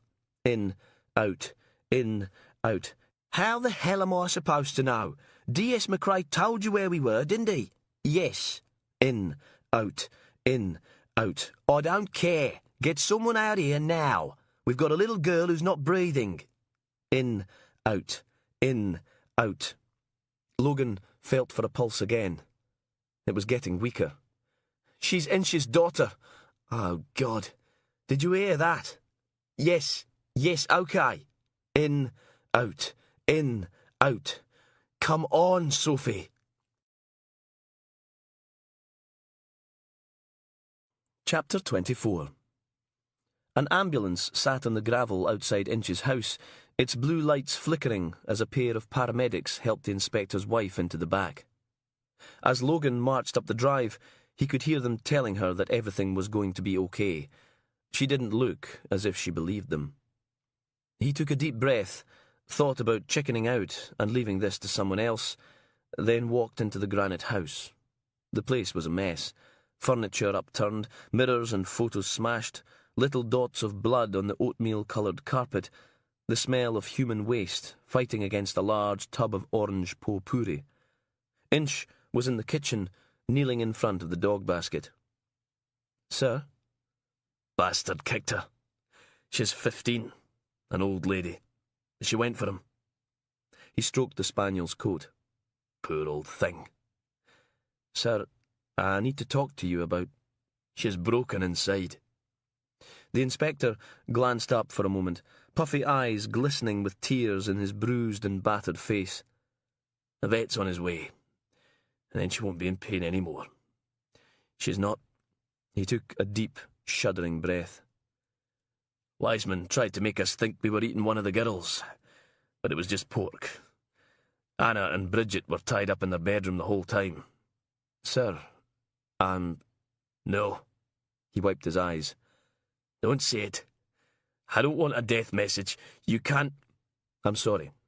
The paramedics did everything they could. But Sophie, she was so small in the crash. Inch bit his bottom lip, then turned silently and went back to stroking his spaniel, shoulders trembling, crying quietly. Logan let himself out. The drive back to FHQ took nearly an hour and a half as rush hour got its claws into Aberdeen. He could have put on the pool car's siren, but Logan wasn't exactly looking forward to getting there. At least the nose-to-tail traffic put off the inevitable.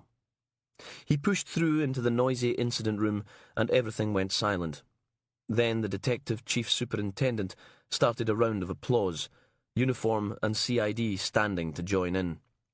The DCS clapped him on the shoulder and told the room how he was a credit to the force, how they'd never have caught Wiseman if it wasn't for Logan, how everyone was proud of him. But Logan didn't feel very proud. Not when all he could think about was that little girl lying on the tarmac, face white, lips blue, the high-pitched whine of the defibrillator as the paramedics tried to restart her heart. The look on her mother's face when he told her, Inch in tears. No, he didn't feel very proud at all. Midnight.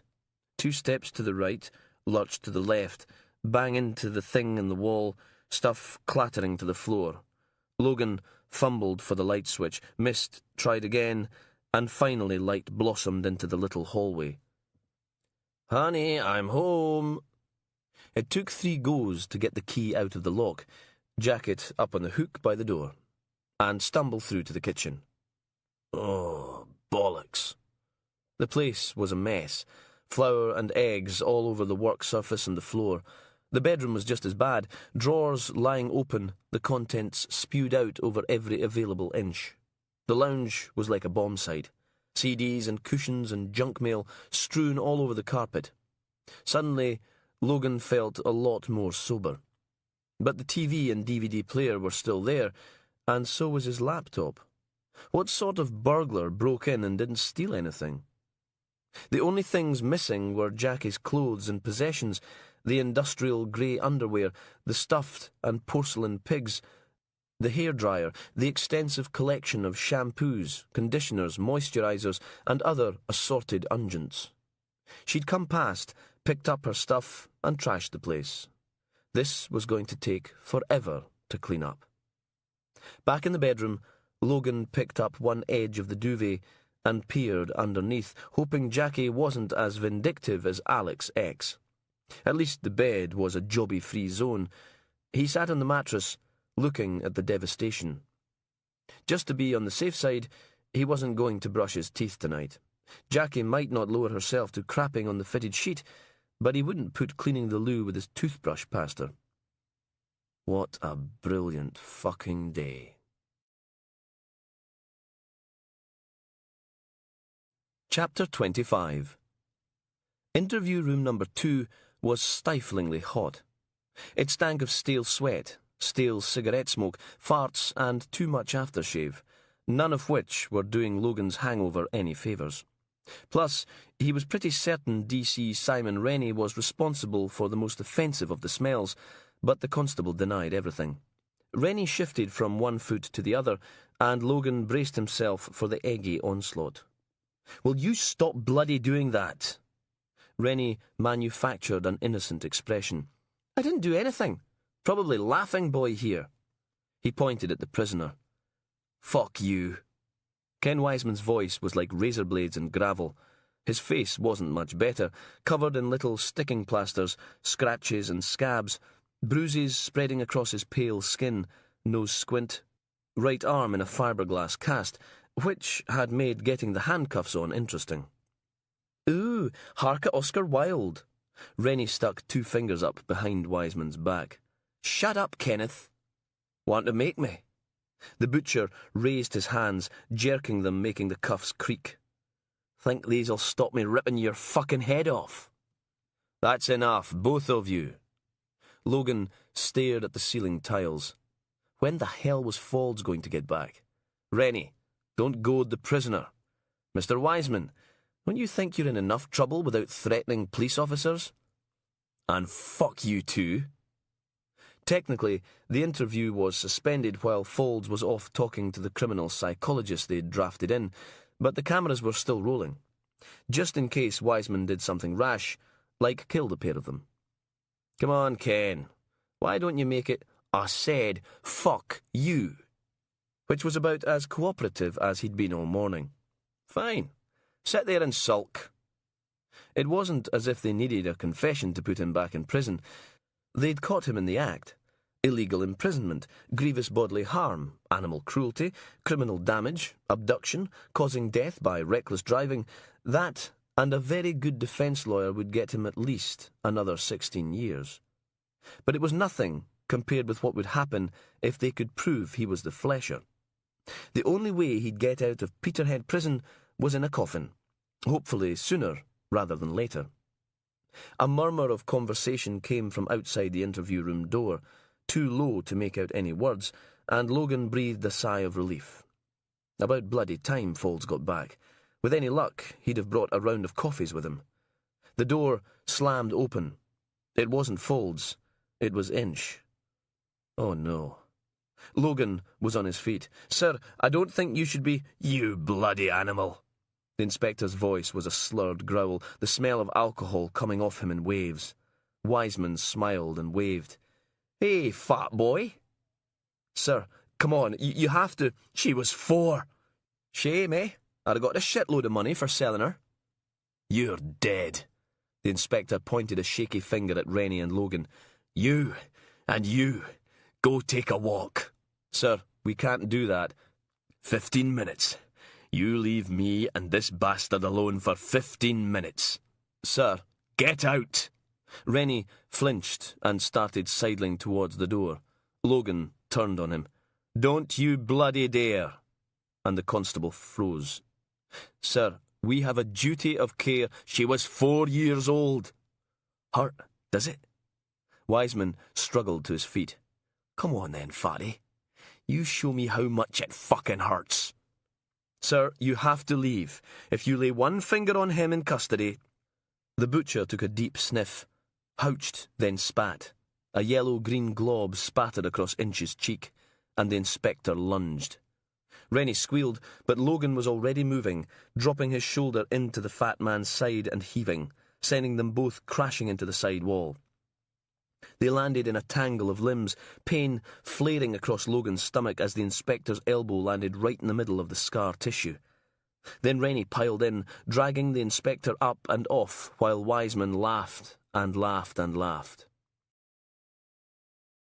Luck was on Logan's side for once. He actually managed to find a parking space within walking distance of the hospital entrance.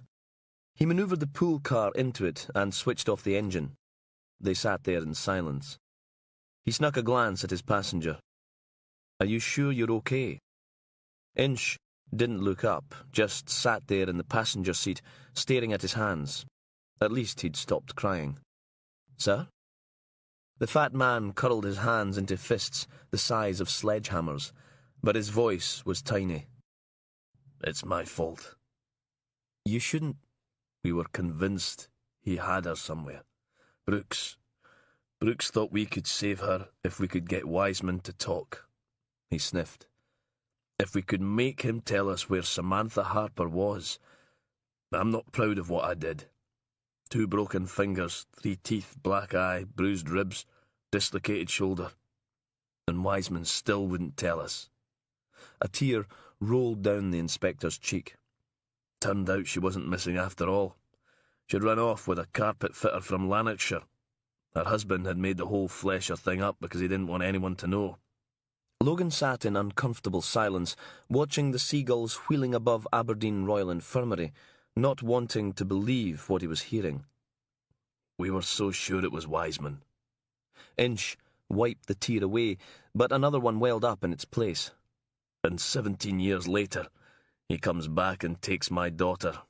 All because I, the inspector, raised a huge fist and bounced it off the dashboard, hitting it harder and harder with every word making the plastic creak.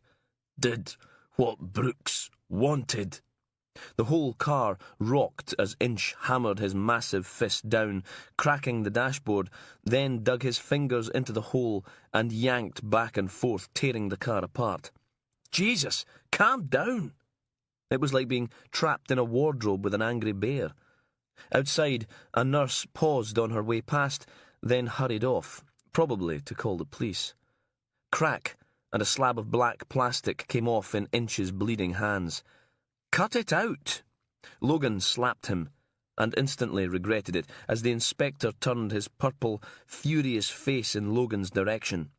He was actually foaming at the mouth, a thin trickle of blood running from one nostril. Inch raised a massive, torn fist.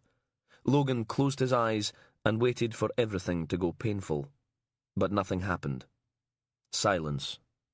When Logan opened his eyes again, the inspector was slumped in the passenger seat, shuddering silently, tears running down his face.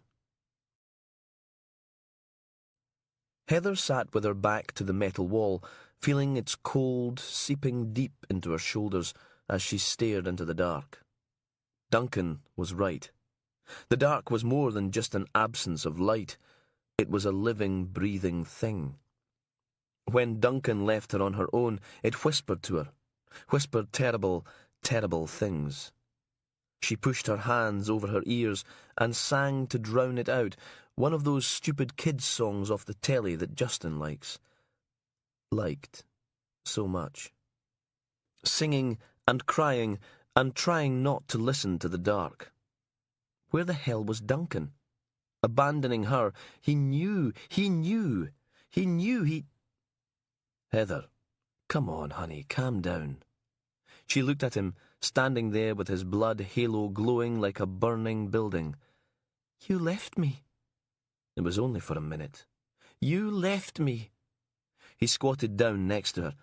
No, I didn't. You died. But I'm here now. She squinted through the bars, just visible in the faint glow from Duncan's head. The dark was silent again. It scares me. Shh. He kissed her forehead, then got up and walked over to the tinfoil parcel of sliced meat. You know, this is starting to smell a little funky. Don't leave me alone in the dark. Probably be okay for another couple of days, though.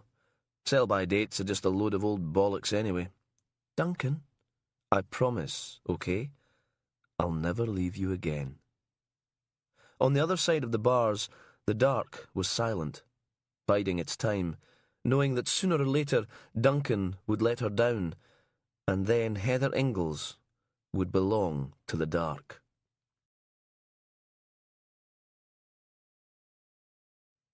Four days later. Chapter 26. The Identification Bureau lab looked like a school science department on the caretaker's day off. Every available surface was covered in plastic evidence bags and reports. There were more bags in the cardboard boxes stacked by the door, another mound of samples piled up by the freezer. A little radio sat on top of the superglue cabinet, filling the air with dreadful syrupy music. 4 days since D.I. Inch had tried to rip Wiseman's head off in interview room number 2, and the investigation was going nowhere. Logan picked a report from the top of the pile and flicked through the results. Nothing at all. The lab technician peeled off her face mask and scowled at him. There was a perfect outline of clean skin where the mask had been, but the rest of her face was stained with a thin layer of black fingerprint powder.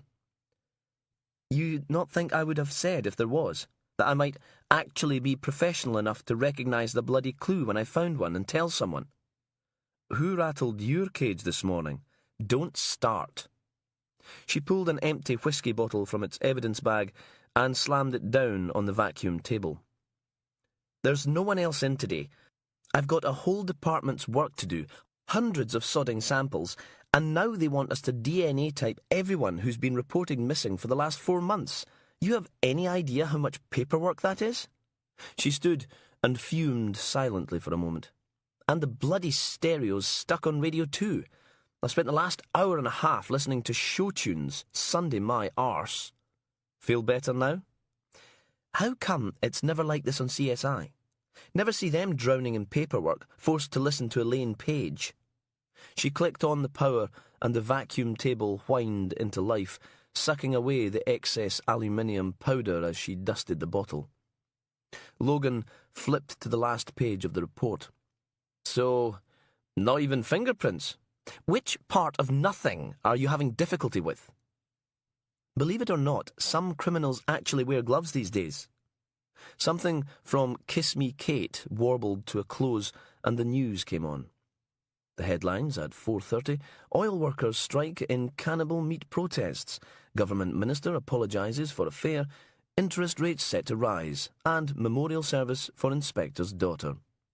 We did get some fibres, but unless you get me something to match them to, they're bugger all use.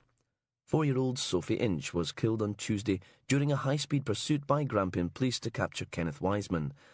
Mourners gathered today at Old Meldrum Episcopal Church to pay tribute. It had been one of the worst mornings of Logan's life. Picking Inch up from his house, driving him to the church, sitting with him and his 2 remaining daughters while the vicar read the eulogy, holding the girls' hands as their father cried. Their mother didn't even make it out of the hospital for the service. The wake at the Redgarth afterwards, then back to the house for tea and sympathy. And all the time, Logan knew it was his fault. He'd been the one driving the pursuit car. He'd forced Wiseman to crash. Scumbags, eh? Oh, probably. No idea what she was talking about. I mean, look at all this. She pointed to the mound of bagged hairbrushes and clothing. I have to scrape DNA samples off dirty underwear. How screwed up is that? And you know how many bits of meat we've actually managed to ID? 1. And before you get all excited, don't. The chunk they found in the Leith's freezer belonged to Valerie Leith. Bastard butchered her and left a slab of her thigh behind. Strike action on the North Sea oil platform supplied with meat by Thompson's Cash and Carry in Aberdeen. The workers are demanding immediate medical evacuation back to the mainland for tests to be carried out. One of the catering companies involved spoke to our reporter. "And how the hell am I supposed to DNA test every missing person? You have any idea how many get reported in Grampian every year? Fucking thousands." Logan let her rant for a bit while he listened to the rest of the news. Then the radio announced it was time for Pick of the Pops. The IB technician said, "No, you bloody don't," grabbed it off the top of the superglue cabinet and stuffed it in the freezer, slamming the door on the jangly theme tune. "Elaine Page is bad enough. I am not listening to Dale sodding Winton." "How's he taking it?" Folds stuck a mug of milky coffee down in front of Logan. The canteen was quiet, just the 2 of them and the old man behind the counter. "Not great. His house has been trashed, his dog's been put to sleep, he's got 2 traumatised kids, his wife's in hospital with a breakdown, and his daughter's dead." Logan stared into the depths of his mug. Usually he just gets angry about stuff. Don't think I've ever seen him depressed before. There's been an accident with that interview type, by the way. Seems the whole episode was accidentally recorded over, audio and video. Logan nodded. At least there'd be no evidence that Inch tried to assault a prisoner in custody. Thanks. Bloody interview's going nowhere anyway. Wiseman won't even cop to the things we've got him red-handed for. It's like talking to a brick wall. Folds emptied a couple of sugar packets into his latte. I'm going to get the psychologist to talk to him, see if he can loosen the mortar a bit. Always works on the telly. I really wanted a confession before I had to go home, but there's no chance of that now. He took a sip of his coffee, then added another sugar. Got to go back to Birmingham tonight. Curse of the chief constable. They like to think they can manage on their own, but the whole place turns into Lord of the Flies if I'm away for more than a week. You going to come back up for the trial? Probably. Couple of days here and there. Depends what I've got on. But I'll make the sentencing. Hell or high water, I'm going to see that bastard put away for the rest of his life. Wait, this is the best bit. Rennie pointed the remote control at the little telly in the CID office, cranking the sound up as Logan wandered in. There was a small knot of plainclothes officers listening to Chief Constable Folds' voice booming out of the speakers, sounding terrified. Tractor! Tractor! Tractor! The picture lurched as the car braked hard and screeched back in behind a canary-yellow digger. Don't you lot have any work to do? Rennie grinned at him. Just doing a little team building. Very impressive driving, by the way. I especially liked the way you tried to go through the hedge. Who the hell taught you to drive? Everyone laughed, but Logan really wasn't in the mood. You do know a little girl died during that, don't you, Constable? Inch's daughter? The one we had a bloody service for this morning? The laughter stopped. She's lying there in the boot, bound and gagged on her way to be sold to some paedophile. You still think it's fucking funny?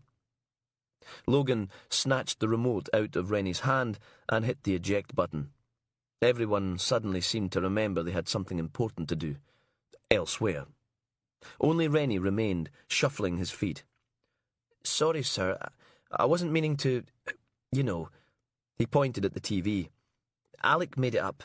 It's kind of a blooper reel. Now that we've caught Wiseman, you know, highlights of the case. He coughed.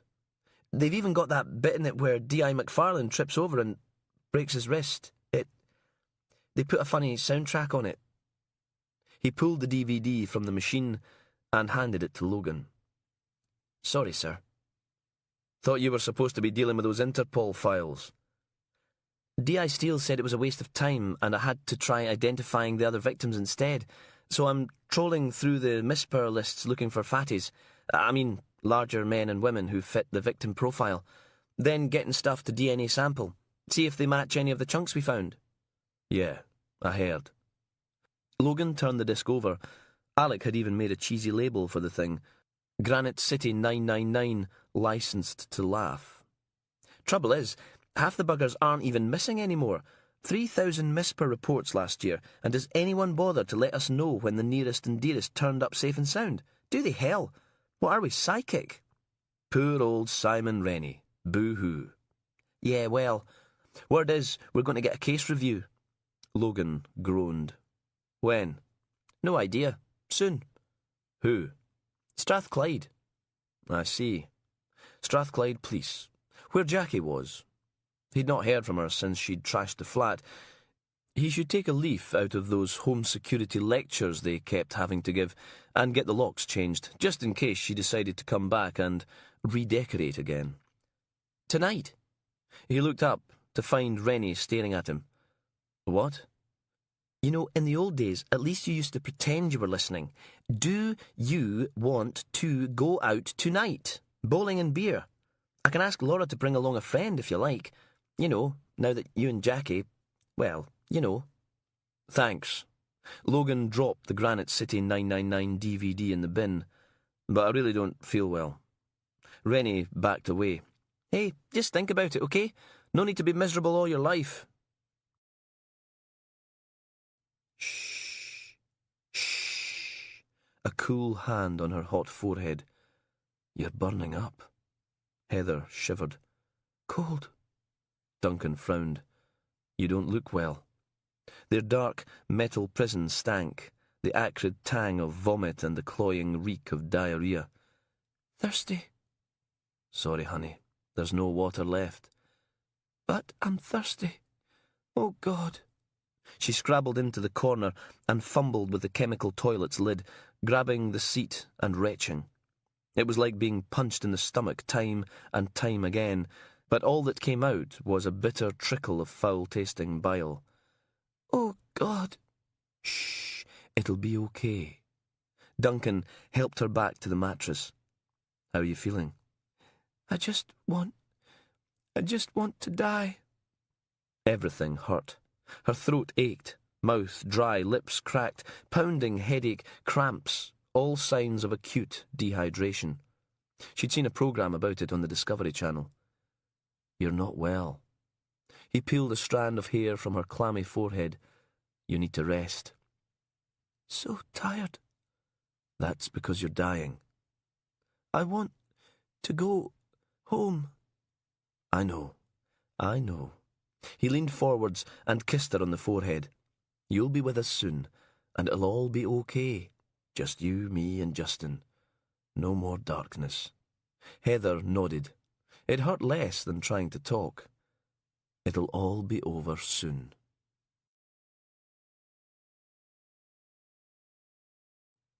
Chapter 27.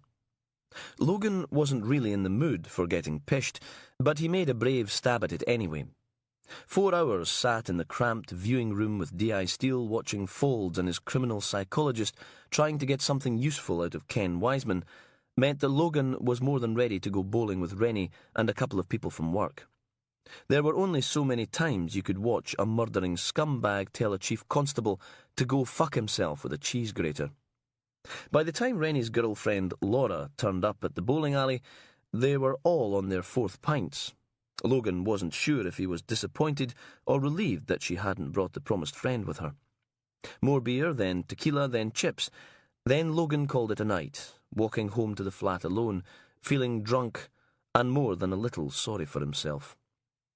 The flat wasn't the same without Jackie's crap lying all over the place. The strange little porcelain things, the dozens of unidentifiable potions in the bathroom, the little tangles of hair on the carpet by the mirror in the bedroom.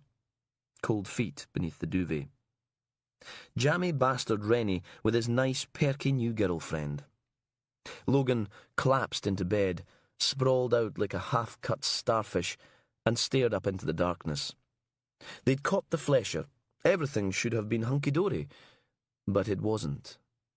Eventually he drifted off to sleep, his dreams full of little dead girls and their grieving fathers. Bright light, hazy, painful, but that was nothing new. Everything hurt. Heather rolled over onto her side and squinted at the open door. He was back. She scrambled to her knees, fell over, crawled to the bars. Puh! Just enough water left in her body for a few burning tears. He was back. The butcher dragged someone new into the prison, dumped them on the other side of the bars, then turned and stared at her. Puh! She choked, tried again. Please. He pulled a bottle of water from his apron and handed it through the bars. Heather grabbed his leg, pulling him off balance, hauling him forwards till he was hard against the metal. Then she wrapped her arm around his leg, croaking, Don't ever leave me again. She fumbled the lid off the bottled water and drank, spluttered, brought most of it back up, sobbing. Don't leave me. Don't leave me. The butcher froze, then reached down and stroked her matted, greasy hair. Everything would be okay now. He was back.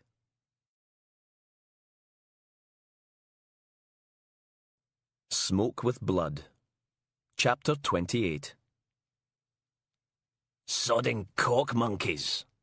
D.I. Steele puffed out her cheeks and blew. What time is it? Logan peeled back the cuff of his SOC oversuit and checked. Nearly 7:30. Monday morning hadn't started well. 3 hours they'd been at it, and the sun was still nowhere to be seen. The inspector groaned. It's going to be a long bloody day. She stepped back and let an IB technician carrying a plastic evidence box squeeze past. What the hell is that? Everything from the freezer, the man said, holding it up for inspection. Steele went for a quick rummage. Peas, sweet corn, fish fingers. She pulled out a solid brown lump of something wrapped in cling film and waved it at Logan. That looked like goulash, sausage casserole, or curry to you? Could be mince. She chucked it back in the box and picked up a chunk of something pinky red. Ahoy, hoy! This looks promising. Human remains? Logan shrugged. It all looked like meat to him. Go on, then, she told the guy holding the box. Don't just stand there. Get it tested. The technician said, "Yes, ma'am," but Logan could hear him muttering, "Silly old cow," under his breath as he carried it out to the IB van. Steele fidgeted about in her pockets. Got a bad feeling about this, lass. Something in me water. Like bloody cystitis. She wandered through to the lounge and watched the white-suited figures picking their way through the contents with tiny hoovers and fingerprint powder. Only thing stopping the press buggering us with a cactus is that everyone knows Wiseman's guilty. She shifted from foot to foot. He is guilty, isn't he? Faulds says they thought Wiseman had an accomplice 20 years ago. Maybe this is him working on his own. Steele scowled at him. Thought you bloody caught the accomplice. What's his face? The brother-in-law? Yeah, well, cough. Maybe it wasn't him. Gee, you think? The inspector turned on her heel and stomped upstairs, her SOC suit making zwip-zwop noises as she climbed. Logan followed her up, across the landing and into the master bedroom, where she cracked open the window and lit a cigarette. Outside, in the back garden, 2 uniformed officers in the ubiquitous white paper oversuits were rooting through the bushes and shed, the grass twinkling with early frost in the half-light. Hairy bastarding arseholes. Steele flicked a few grey flecks of dove-grey ash out into the cold morning.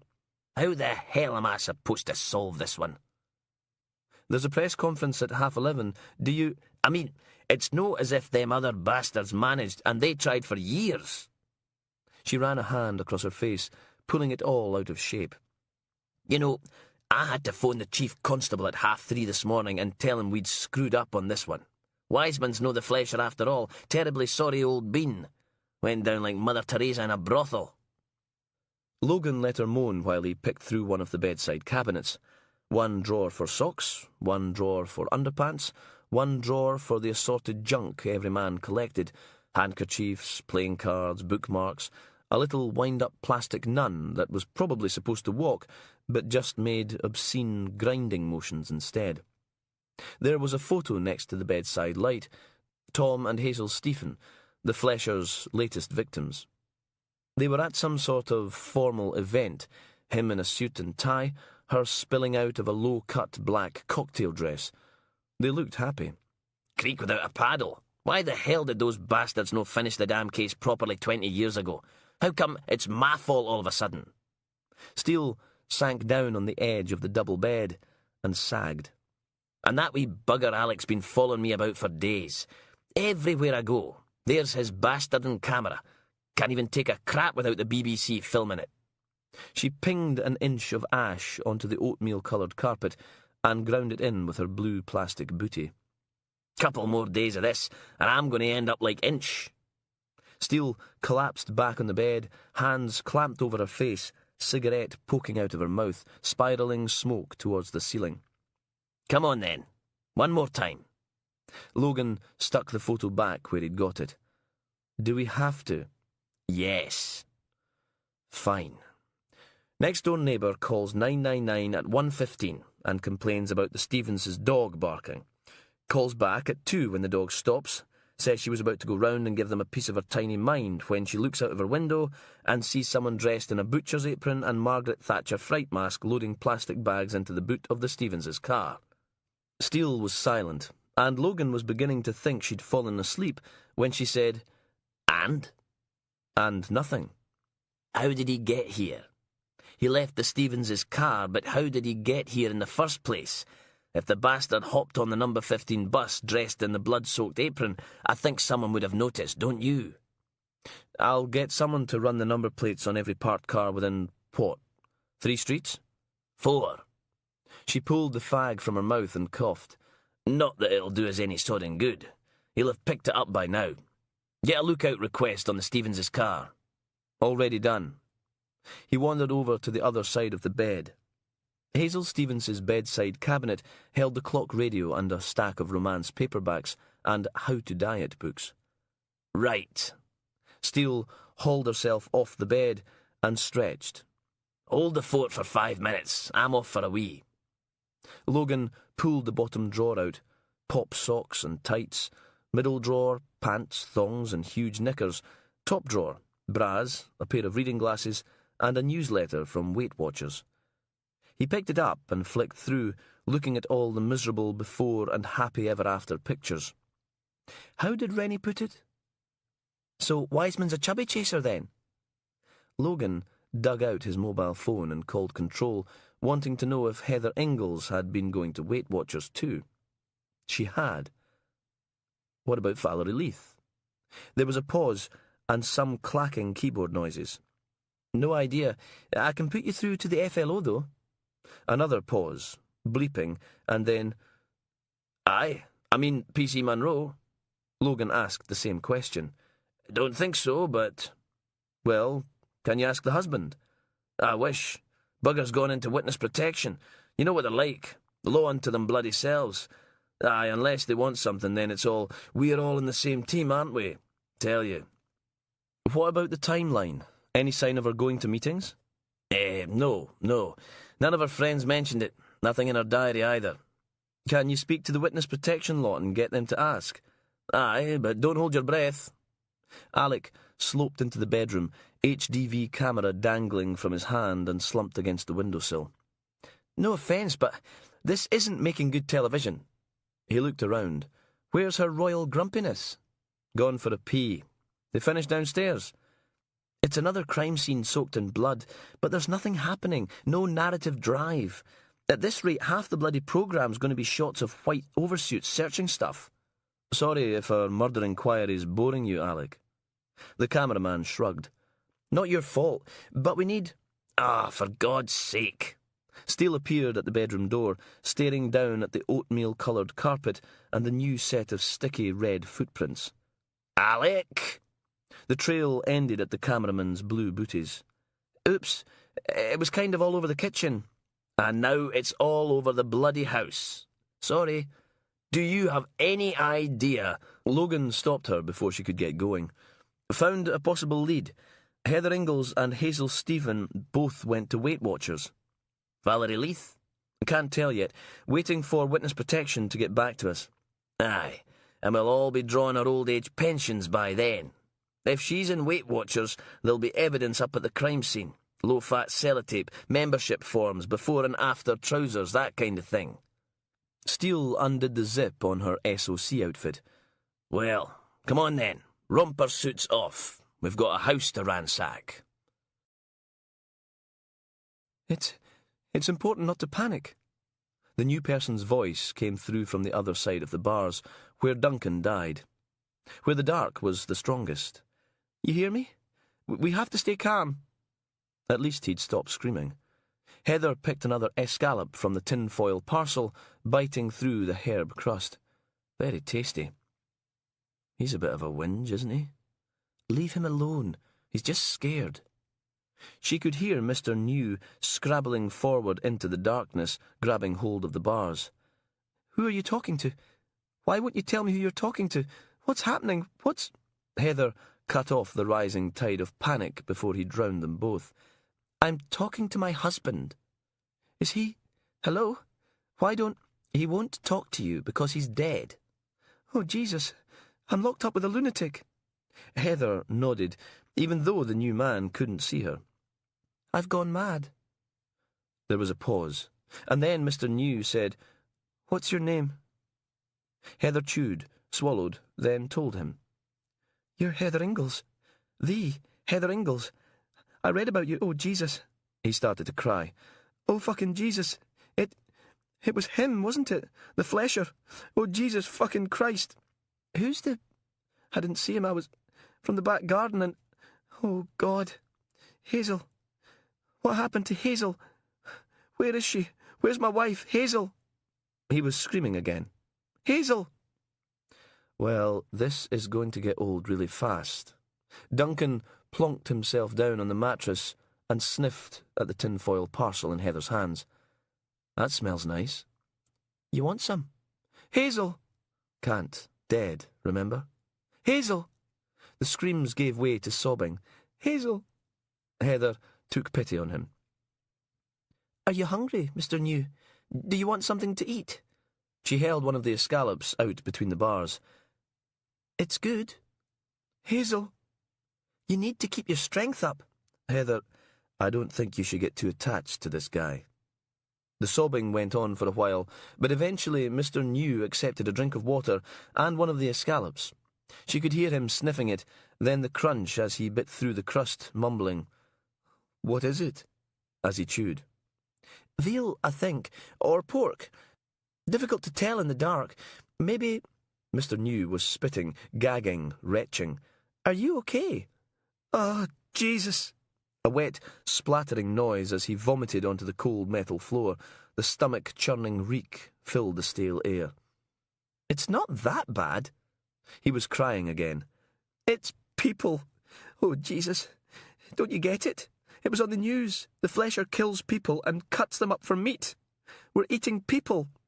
Duncan nodded. He's right, you know. Heather felt her stomach lurch. But I've been eating it for ages. You didn't have a choice, though, did you? It was that or starve. Heather stared at Duncan, remembering what the butcher, the flesher, did to him. It was you, wasn't it? All this time, it was you.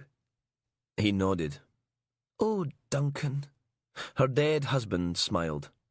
Hey, at least I was tasty. He pointed at the tin foil parcels in her hands. Don't let it go to waste. But it's people.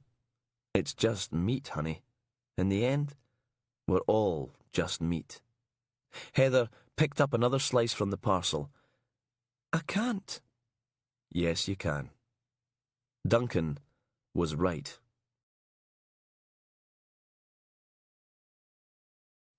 Chapter 29. Alec fired up his camera, pointing it through the windscreen at the darkened house. We looking for anything in particular?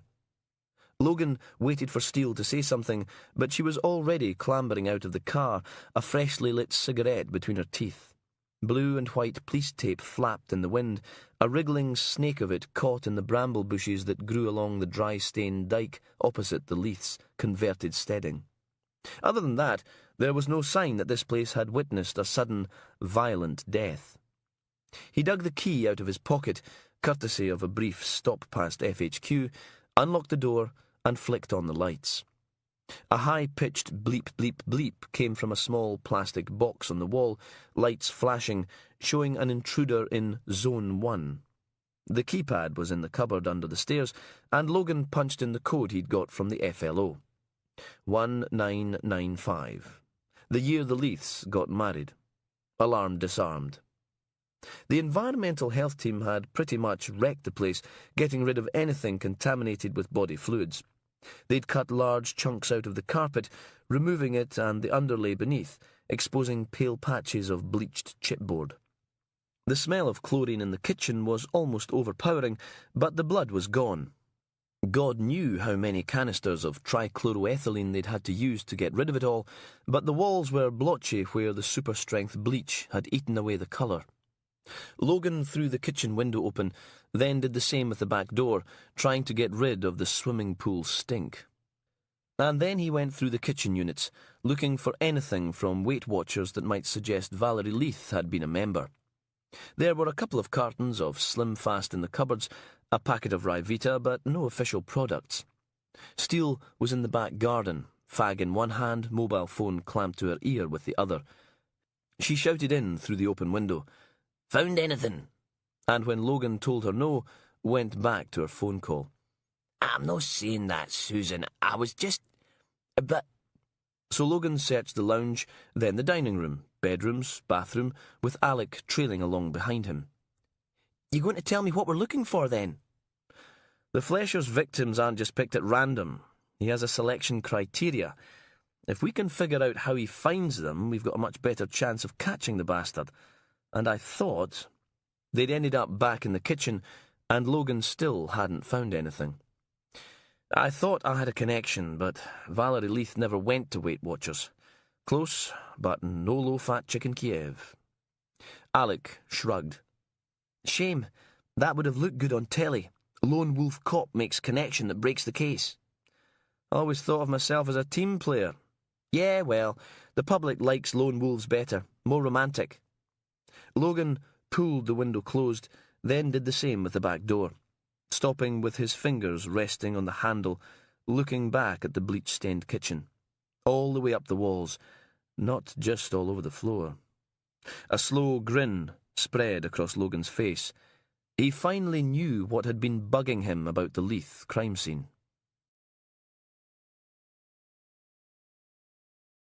Chapter 30. D.I. Steele leaned back against the working surface and ground her cigarette out in the sink. It doesn't prove anything.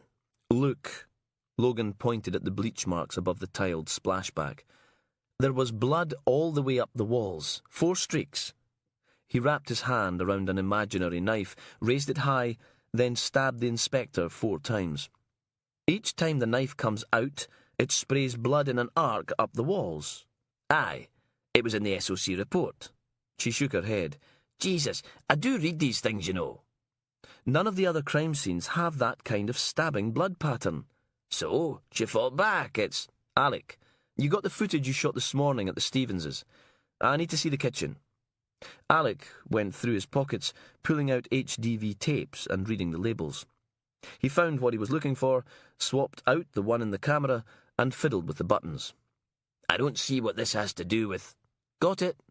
Alec flipped the camera's little screen around and pressed play. See.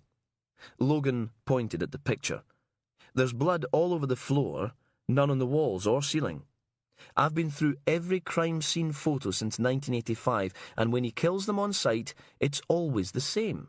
Floor soaked, blood splashed to about knee-high, fine spray on the units, no marks up the walls. Oh, come off it. Leith saw the bloody Flesher. Yeah, and lived to tell the tale. This guy has enough time to turn the kitchen into a butcher's shop as he hacks up Valerie Leith, but doesn't get round to killing the husband. Does that sound like the Flesher to you? Steele sucked a breath between her teeth, face creased into an unhappy grimace. But the husband saw him. Logan held up the copy of Smoke with Blood he'd found in the Leith's bedroom. It's all in here. The M.O., the costume, the fact he leaves bits of meat behind. Best-selling book in Aberdeen since we raided that butcher shop. You got any idea how many Margaret Thatcher fright masks were bought last week? Hundreds. Stop. Back the what the fuck bus up right now. You are no making this bastarding case any more complicated than it already is. Understand? Plus, I called the lab. They did a rush job on that slab of meat we found at the Stephen house this morning. It was a bit of Duncan Ingalls. If the Flesher's still got slices of him knocking around, how come Valerie Leith ends up in her own freezer? The inspector took another look around the kitchen, the bleached-out walls and ceiling. Oh, bloody hell. Fine. OK, you win. Get another search team up here. 6 uniforms, couple of dogs and the IB. We'll go through the place from scratch. But if this is all a sudden waste of time, you can tell the ACC why we pissed away 12 man-days. Heather? Heather, are you awake? Darkness. Stench. Cold. She groaned and slapped both hands over her eyes. Heather? Go back to sleep, Mr. New. Don't call me that. My name's Tom. I told you 3 times already. Pause. It stinks in here. Well, whose fault is that? I'm thirsty. She let her hands fall away and stared up into the void.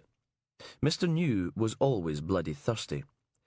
Is there anything to drink on that side? Heather felt the water bottle lying next to her on the smelly mattress. "He'll be back soon." A shuffling sound, then Mr. New was whispering to her through the bars. "We have got to get out of here. The dark won't let us. We have to try. What have you got on that side? Anything we can use as a weapon?" "You can't. I'm not dying in here." He hammered on the bars, making them boom and rattle. "I'm not." Later. She could hear him feeling his way around on the other side of the cold, dark prison. "It's a container," he said at last. "Like the ones they send offshore. It has to be. I can feel the locking bar on the door." He fumbled with something, grunted, swore, then tried again. "Fuck, fuck, fuck, fuck." More fumbling. Then what sounded like a man's belt being unfastened and removed. "Go on, you bastard." Clicking noises, and then a rusty creak. "Come on, come on." Another creak. "Yes, yes, come on." Clang, more swearing, and then a loud metallic groan. "You fucking beauty." A thin shaft of light streaked into the darkness. Heather could just make out Mr. New's face. He was grinning. Duncan placed a hand on Heather's shoulder. "This isn't a good idea." She grabbed the bars. "Get me out! Don't you dare leave me in here!" Mr. New looked back at her. "It's padlocked, okay? The bars are padlocked. I'll get help. I'll bring them back." "Seriously, this is a really, really bad idea." "Don't leave me." "I'll be back." He put one hand against the door and pushed. Outside, there was nothing but a dirt-walled corridor lit by a flickering fluorescent tube, and for the first time, Heather got a look at her cellmate. He wasn't a tall man, but he looked friendly, with his bald head and little white beard. He stepped over the threshold. "I promise I'll be back." And Mr. New was gone. Duncan wrapped his arm around her and pulled her close. "Shh, it's okay. He'll be back soon. You'll see. He'll be back soon. Then everything will be all right again." The sunlight was already beginning to go as the search team worked its way across the large back garden. "You know what, Sherlock?" said Steele, cigarette firmly clamped between her lips, smoke curling away into the pale blue sky. "This wasn't one of your better ideas." Logan leant on the decking rail and watched one of the dog handlers trying to persuade his Alsatian not to crap in the flower beds. "There's got to be something here." "I'm giving this 10 more minutes, then we're sodding off back to the station." Steele flicked her cigarette butt away to join the little pile she'd made in the last couple of hours. "But first, you can go and put the kettle on." Logan opened the patio doors, and they stepped back into the kitchen, just as one of the IB techs was shoveling a dessert spoon of ice cream into his gob. He froze as he caught sight of them. "What?" "Mouth full. It was only going to waste." Steele snatched the spoon from his hands. "This is supposed to be a crime scene." The tech swallowed, blushed, then stuck the carton back on the work surface. "I was only—" "Don't give me that bollocks." She pointed back towards the rest of the house. "Now get out there and find me some forensics. You're supposed to be a bloody professional, for God's sake." She waited until the kitchen door closed behind the tech's embarrassed backside before asking Logan, "Well, what is it?" "Mackey's vanilla." "Oh, cool. Get us a clean spoon, eh?" Logan rummaged one out of the kitchen drawer and passed it over. "Ta. You heard from Inch?" "Wife gets out of hospital today. She wasn't well enough for the memorial service." Steele was silent for a long time. "Poor sods." She dug her spoon into the tub and extracted a heap of vanilla. "We're up to about £200 in the kitty. Going to get one of those benches in Duthie Park. Somewhere nice, you know, with a view of the ducks or something. In memory of Sophie Inch, 2003 to 2007, sorely missed, that kind of thing." He liked that. "Aye, well." The ice cream disappeared. "Best present we can give Inch is to put that cock-weasel Wiseman away for the rest of his sodden life." She stood there with a thoughtful look on her face, as if she was on the verge of some portentous announcement. See if you can find some chocolate syrup. Duncan was right. Mr. New did come back, unconscious and thrown over the flesher's shoulder like a side of meat. He was dumped on the metal floor in a puddle of his own vomit. The flesher stared down at Mr. New for a minute, then turned and left the room, slamming the door behind him, leaving Heather in darkness again. She shuffled forwards. "Mr. New?" "See, told you it was a bad idea." "Mr. New, are you dead?" She strained her ears, just able to make out a wet breathing sound, but she couldn't tell if it was Mr. New or the dark. Heather waved Duncan over. "Is he dead?" "Not yet. Soon." She unfastened the top of her water bottle and reached through the bars, groping her way along the rusty floor with her fingers. Metal, metal, cold sick, metal, hair. She dragged his face round and poured water over it. Coughing, spluttering, groaning, and then tears. "Oh, Jesus." She heard him struggle to his knees, breathing in painful hisses. Then there was a clang as he fell back against the bars. He stank of puke and fear and blood. "He's—" Mr. New spat. "Ow! It's like a rabbit warren out there. Underground. Dirt. I found her. I found Hazel." He was sobbing now, the words getting harder and harder to make out. "He's got a butchery with bits of... She was my wife." Bang! Something thumped into the bars. "She was my wife." Then Mr. New's sour breath washed across Heather's face. "He's going to kill us. I've seen it.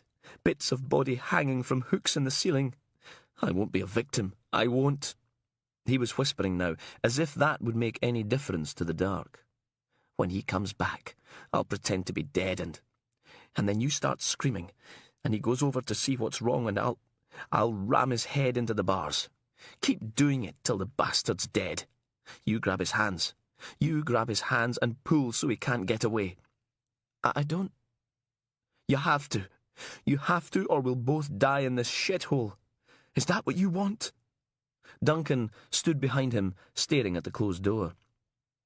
"Maybe he's got a point. If you don't do it, you'll end up dead like me." "But I can't."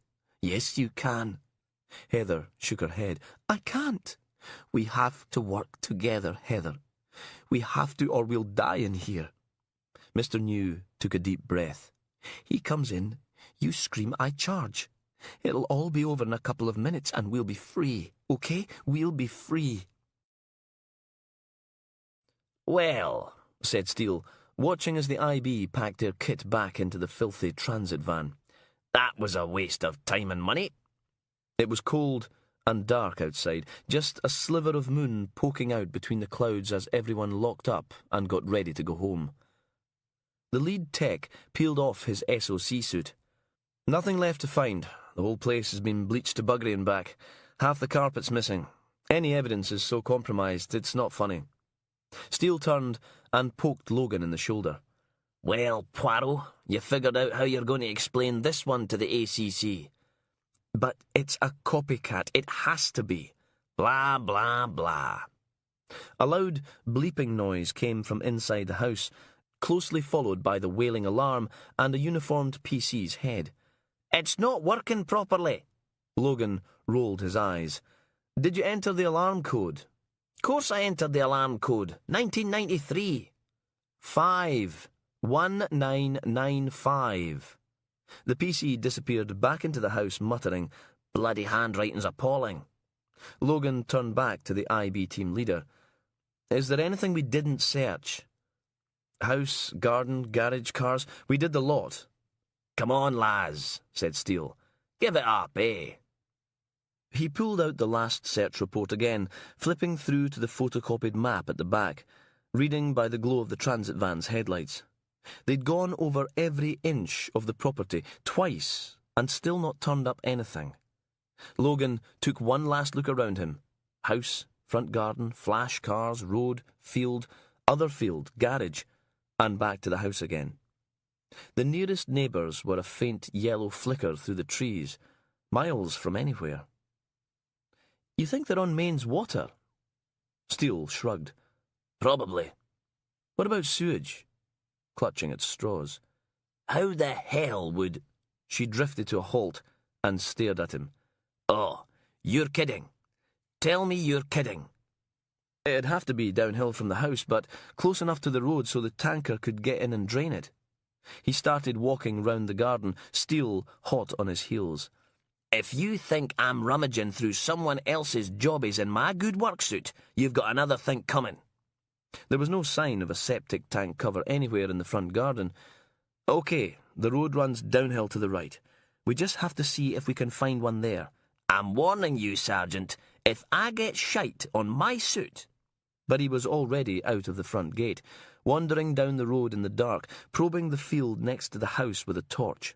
Mud, grass, mud, sheep. He switched his attention to the grass verge. More mud, patch of dead nettles, brambles, a roadkill rabbit, yet more mud. A rectangular shape poked out between tufts of grass. Logan squatted down and rapped on it with his knuckles. Solid. He ran the torch round the edges of the slab. It was overgrown with grass and weeds, bedded in with a thick layer of mud. Steele stood beside him, staring down at the septic tank lid. There you go. No buggers moved that for ages. No need to go guddling about in crap after all. Oh dear, what a shame. She consoled herself with one last cigarette. Time to call this little disaster to a halt and bugger off to the pub. Yeah, I suppose you're right. He stood, torch grazing across the lid one last time. There was a faint glimmer of something white. Logan bent down and peered at it, a scrape in the side of the concrete, pale cream in the torch's yellow glow. It was the only thing not clarted in mud. Come on then, I'm parched. He took a handful of grass and pulled. It came away from the lid in a slab of spiky green, like a punk toupee. It's been peeled off and slapped back on again, so no one would know. Look. Steele did. So, maybe they had it emptied recently and... She stood there, smoking furiously. Ah, bugger it. We're going to have to search the bloody thing, aren't we? Yup. Mr. New's voice was a painful whisper in the darkness. That's him. Are you ready? Heather shrank back against the wall. I don't feel well. A rattle and clunk from the door to the prison. It's our only chance. And then Mr. New was silent as a shaft of light rushed across the rusty floor. He was lying on his side, arms and legs arranged as if he were still unconscious, as if he weren't dangerous. Enter the flesher, carrying a bucket of soapy water, the smell of pine disinfectant cutting through the bitter reek of Mr. New's vomit. 1 step, 2 steps, 3 steps.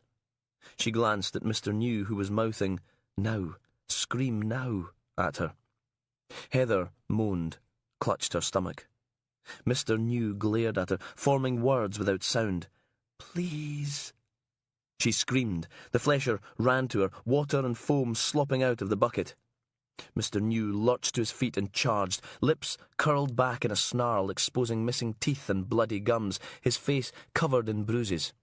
He slammed into the flesher's back, and they both crashed into the bars. The metal room reverberated with the sound of flesh and bone against metal. The bucket hit the rusty floor and bounced end over end, the contents spraying out. Mr. New reeled backwards and charged again. Boom! The flesher staggered. Mr. New grabbed the back of the rubber Mrs. Thatcher mask and rammed the flesher's head into the bars. "Grab his hands! Grab the fucker's hands!" Duncan was right behind her. "Don't do it, Heather." Grab his hands!" He can't beat him. No one can beat him. Mr. New smashed the flesher's head off the bars again. "Grab his fucking hands!" The flesher looked up, hollow eyes latching onto Heather's. He was the dark, and he knew. This was a test. "No. Heather, grab his fucking hands!" "I can't." "Don't get involved." The flesher turned and grabbed the handful of Mr. New's shirt, then buried a fist in his face. Mr. New staggered, slipped in the puddle of vomit, and fell back against the wall. Boom! He lay there, groaning, and the flesher kicked him in the head. Mr. New's skull clattered off the metal wall. A spray of blood burst from his lips, spattering down onto the rusty floor. No one can beat him. He's eternal. The flesher lurched back a couple of steps and kicked Mr. New again, then grabbed him by the throat, dragged him upright, and slammed him against the bars. Mr. New's arms hung limp at his sides, and then his knees gave way. He slid sideways down the bars, his head bouncing off the floor. 2 minutes later, the flesher was hauling the tin bath into the prison. Heather nearly wet herself. She scrambled back into the far corner, biting her lip, trying not to cry, trying not to draw attention to herself. She'd been good. She'd been good. She'd been good. Mr. New groaned and tried to get up, arms and legs trembling with the effort. He didn't even make it to his knees. The flesher reached into the tin bath and pulled out a small plastic rectangle, no bigger than a TV remote, and clicked a switch. Lightning crackled between the two electrical contacts at the end. Click, click, click, click, click.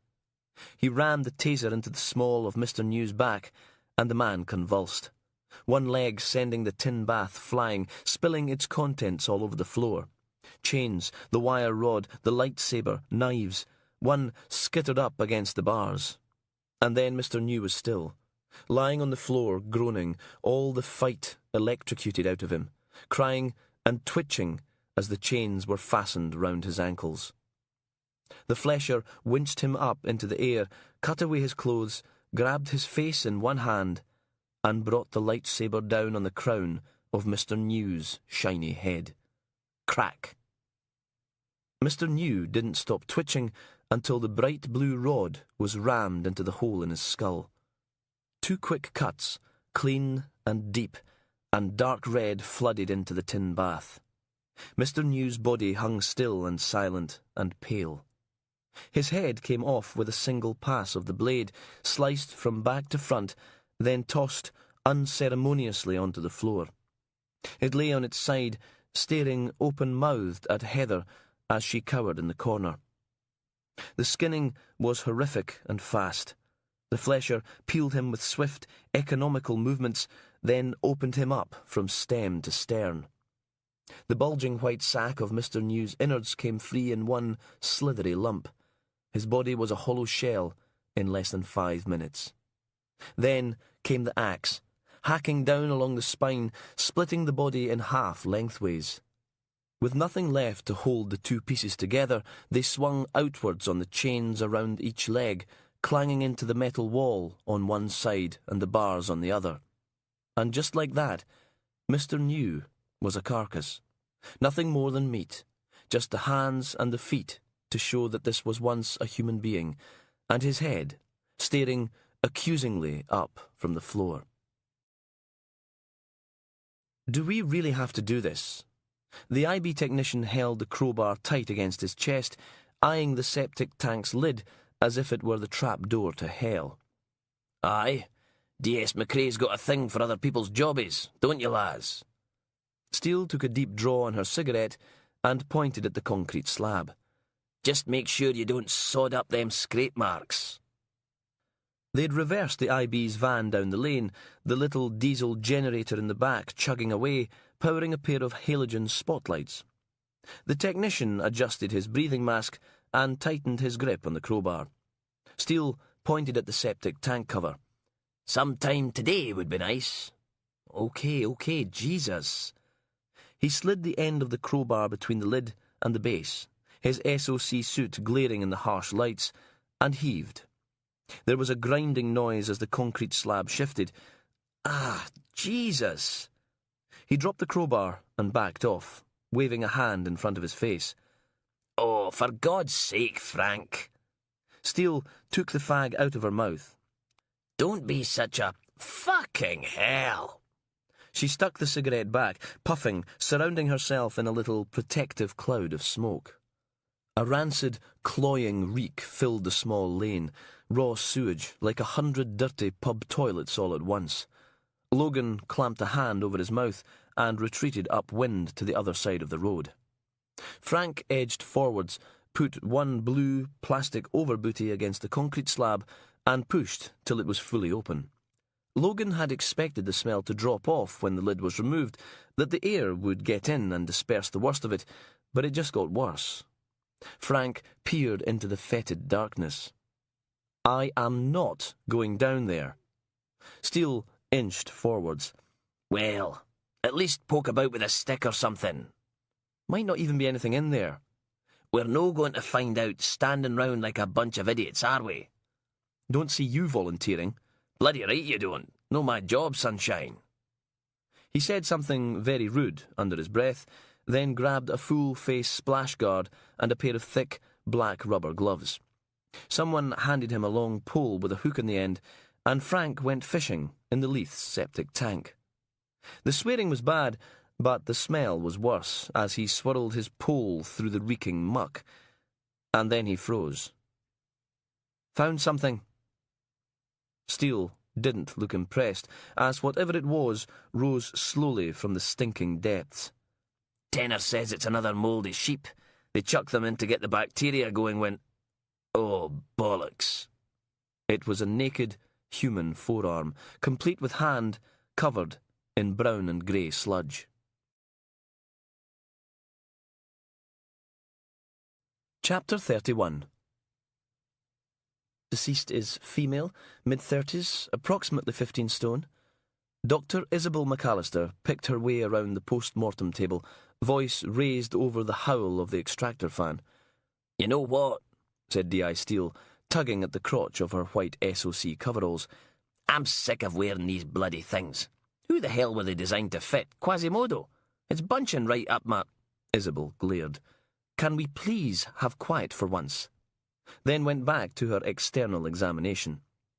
Valerie Leith was laid out on the shiny cutting table like a broken Barbie doll. Forearms, biceps, head, torso, thighs, legs, all separate. Still covered in a thin grey-brown film of stinking gloop. "Can you no hurry up and wash the damn bits off?" "If you will insist on dragging me in here in the evening to perform a post-mortem, the least you can do is not interrupt while I'm doing it,"